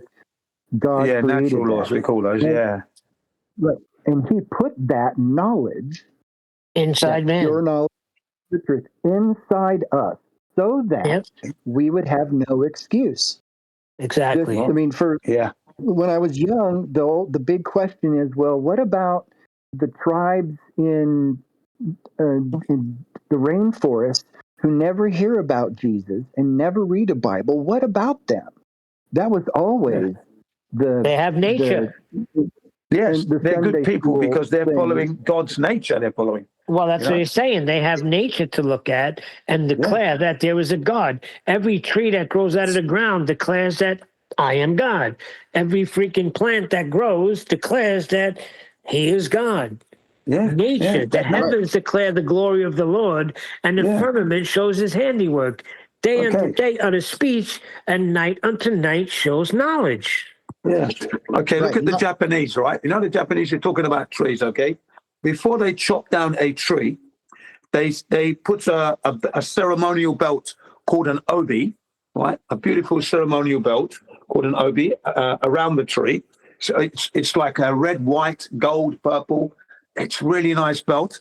They wrap that around the tree, and then the Shinto priests, together with all those who are going to cut the tree, circle the tree, and then they say a prayer to the God of the tree. That's the God who created the tree, obviously, God. And then they chop the tree down after the prayer. They cut it down. So they use their physical power and they cut that tree down. Yeah. Right, Jesus. Right. Well, that's them religiously and ceremonially paying homage to the god of the tree. They're pagan tree gods. Right. Not that pagan tree god. No. The God just the that creator. The God who created the tree. That would be the God that we Jesus. know as God. Okay? Jesus, they put right, everything right. they The God touch we know as Jesus. as God, because, hang on a minute, before you start misunderstanding what the Shinto people are doing, right? When they say something's got God or the God of the rice, because God created it. So it's like a seal. Okay, that's all. Not that there's a God that made the rice only and God that made the tree only. It's the one God, and God created everything. That's all. You know? Yeah, but what they're saying is you got to be careful too, because what happens with that is people turn to worship the creation rather than the creator. That's what it also says. I'm not saying your guys in Japan do that, but that's what happened in scripture. They began to worship the creation rather than the creator. That's why you have women burning for women and men burning for men. That's the end result of it. Yeah, it could end up that way, and people have gone that way. But in Japan, you know, they're not. They're showing respect for God's creation. That's what they're doing.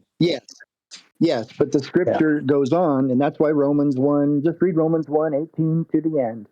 And that describes exactly what Neil was saying, is that when people deny the one and only God of creation, when they deny that truth that God put in them, basically, they're believing something else. Then they devolve into worshiping the creation more than the creator. They create their idols. They make their graven images. They make their idols of creatures and stuff like that. That's when you start getting, the frog worship or, cat worship or whatever, tree worship. And they start going away from God, which is what heliocentrism is. It's going away. It's turning the earth, the globe, Gaia, it's turning the planet Gaia into the God. And it's turning Helios, the sun, Helios, into the God of the solar system and stuff like that. It's all of it is turning away from God and from what God put in our hearts that we know is true. Everyone knows that the God, I mean, if they're with your belt thing with the tree, if they are giving credit to God, the creator, okay, all that does is proves that Romans 1:18 through 23 or whatever is true, that we all know that God exists. The tribes that have never heard of the Bible, never heard of Jesus, never heard of the doctrines and stuff that come from the Word of God, even though they've never heard it, they still know that God exists. That's that right. God exists. That's what the Japanese are exhibiting. Oh my God, it's the 5th time you guys have cut him off. It's so Sorry. irritating. Just let him finish his freaking sentence, please. Thanks, Nick. That they know that God exists, and they have no excuse. That part, no excuse, is what has saved me from troubling myself with people that don't believe in flat Earth or don't believe in measurements and don't believe that level is level, don't believe in God, that are the atheists, all of that stuff. That one phrase of the sentence of the scriptures is what has helped me to realize the truth that I don't have to explain or bring anybody to flat earth or to anything. I don't really have to bring anybody to Jesus, although that is what I'm supposed to do. And I'm not saying I don't do that, but I don't have to, especially if they are denying the truth that they already know, that I know that God put in them and every single person. I know for a fact that they know the truth of everything. Everybody knows the truth because God put it there so that there is no excuse. No one has an excuse to know that God exists, because when he comes, everyone for themselves, right? It's not up to me to save somebody so that when Jesus comes back, that they're saved, right?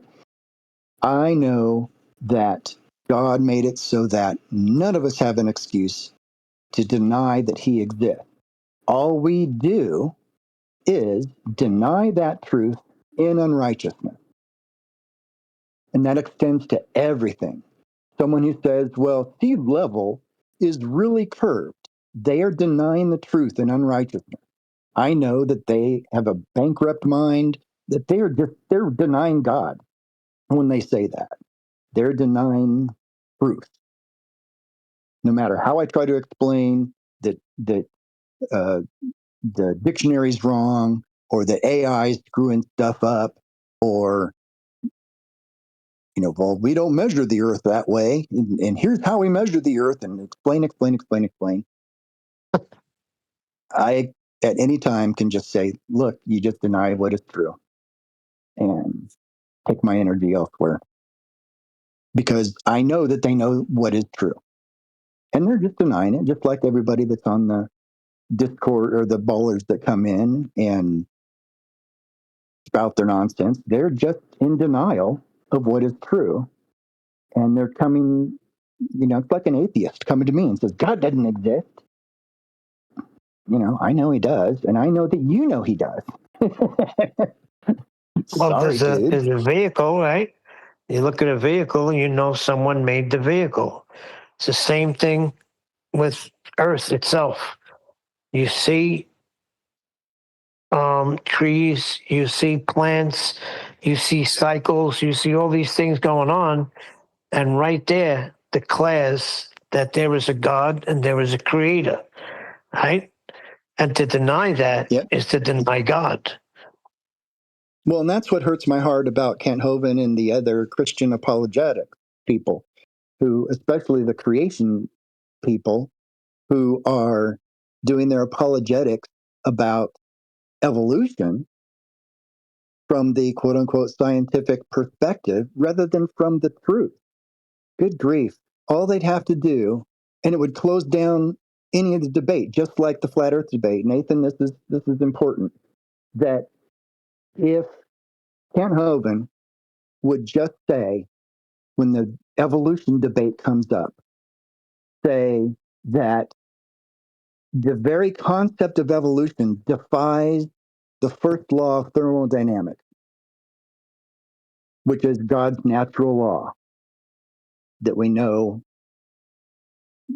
exists, right? Because it's in our hearts. That would stop the conversation. You get, well, let's talk about DNA, all this stuff that everyone's had. That's the feast of nonsense for the evolutionists and for the creation, quote unquote, scientists. The creation apologetics is all of the feast of nonsense. They're still in that phase of debating freaking evolution from the feast of nonsense. When someone comes up to me and says evolution, I say, okay, first law of thermodynamics, what is it? You can't create something from nothing, right? It's the same thing for the Big Bang. The whole heliocentric argument falls apart in the very beginning if you just cite God's law of thermodynamics. Or what is nature, creation. God didn't create a singularity point or whatever. Argument over. If Christians would see that and just stop it with the feast of nonsense garbage and just stick to truth of Scripture. God created a firmament on day 2. God created light day 1. Etc. Days 3 through 7 through 6. Take it to the sun and the moon, but they'll say that the sun is just one of many stars. But Jin, did you want to add something? No, it's okay now. Yeah, it's gone. So no problem. Sorry for the outburst. Anyway. Outburst, you mean 6 outbursts? Okay. Yeah, I apologize for all of those. Jen's getting used to this G plus. You'll get used to it. Surf Daddy's hard because he stops and he slows down. I find myself doing that too, but that's just the way he brings his He delivers. conversation. Yeah, he delays, and then he comes back in. So that guy got to be real patient when he's talking. I appreciate it's that, the way he that everyone delivers. is patient when I'm a slow talker.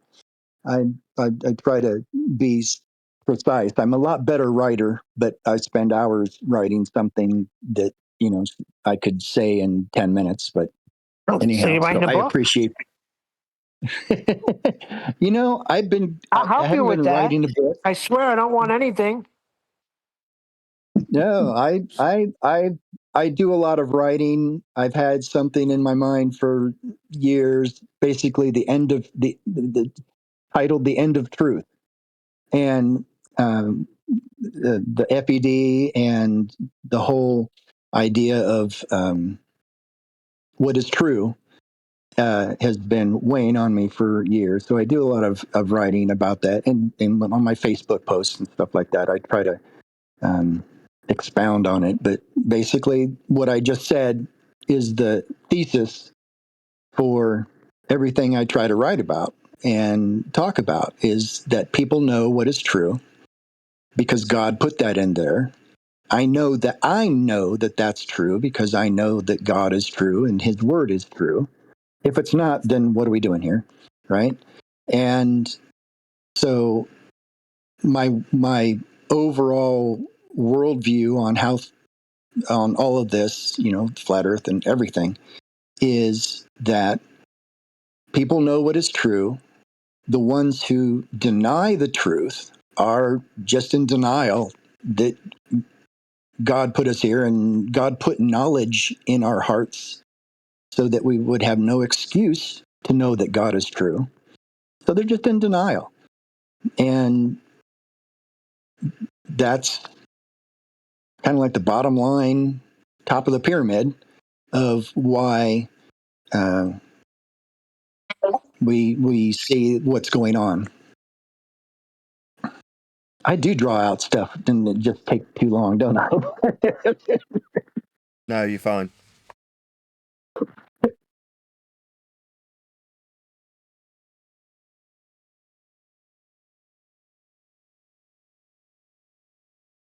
I'd say another great show today, Nathan. We're on a roll here. Good. Right, on that note, I'm going to round out. So a huge, massive, enormous thank you to both Discord and G Plus panels for making today's after show possible. And of course, a massive thank you to all of you for liking, commenting, sharing, subscribing, joining as a Nathan Oakley 1980 channel member and all that good stuff. I've been Nathan Oakley and I will see you all in the next video.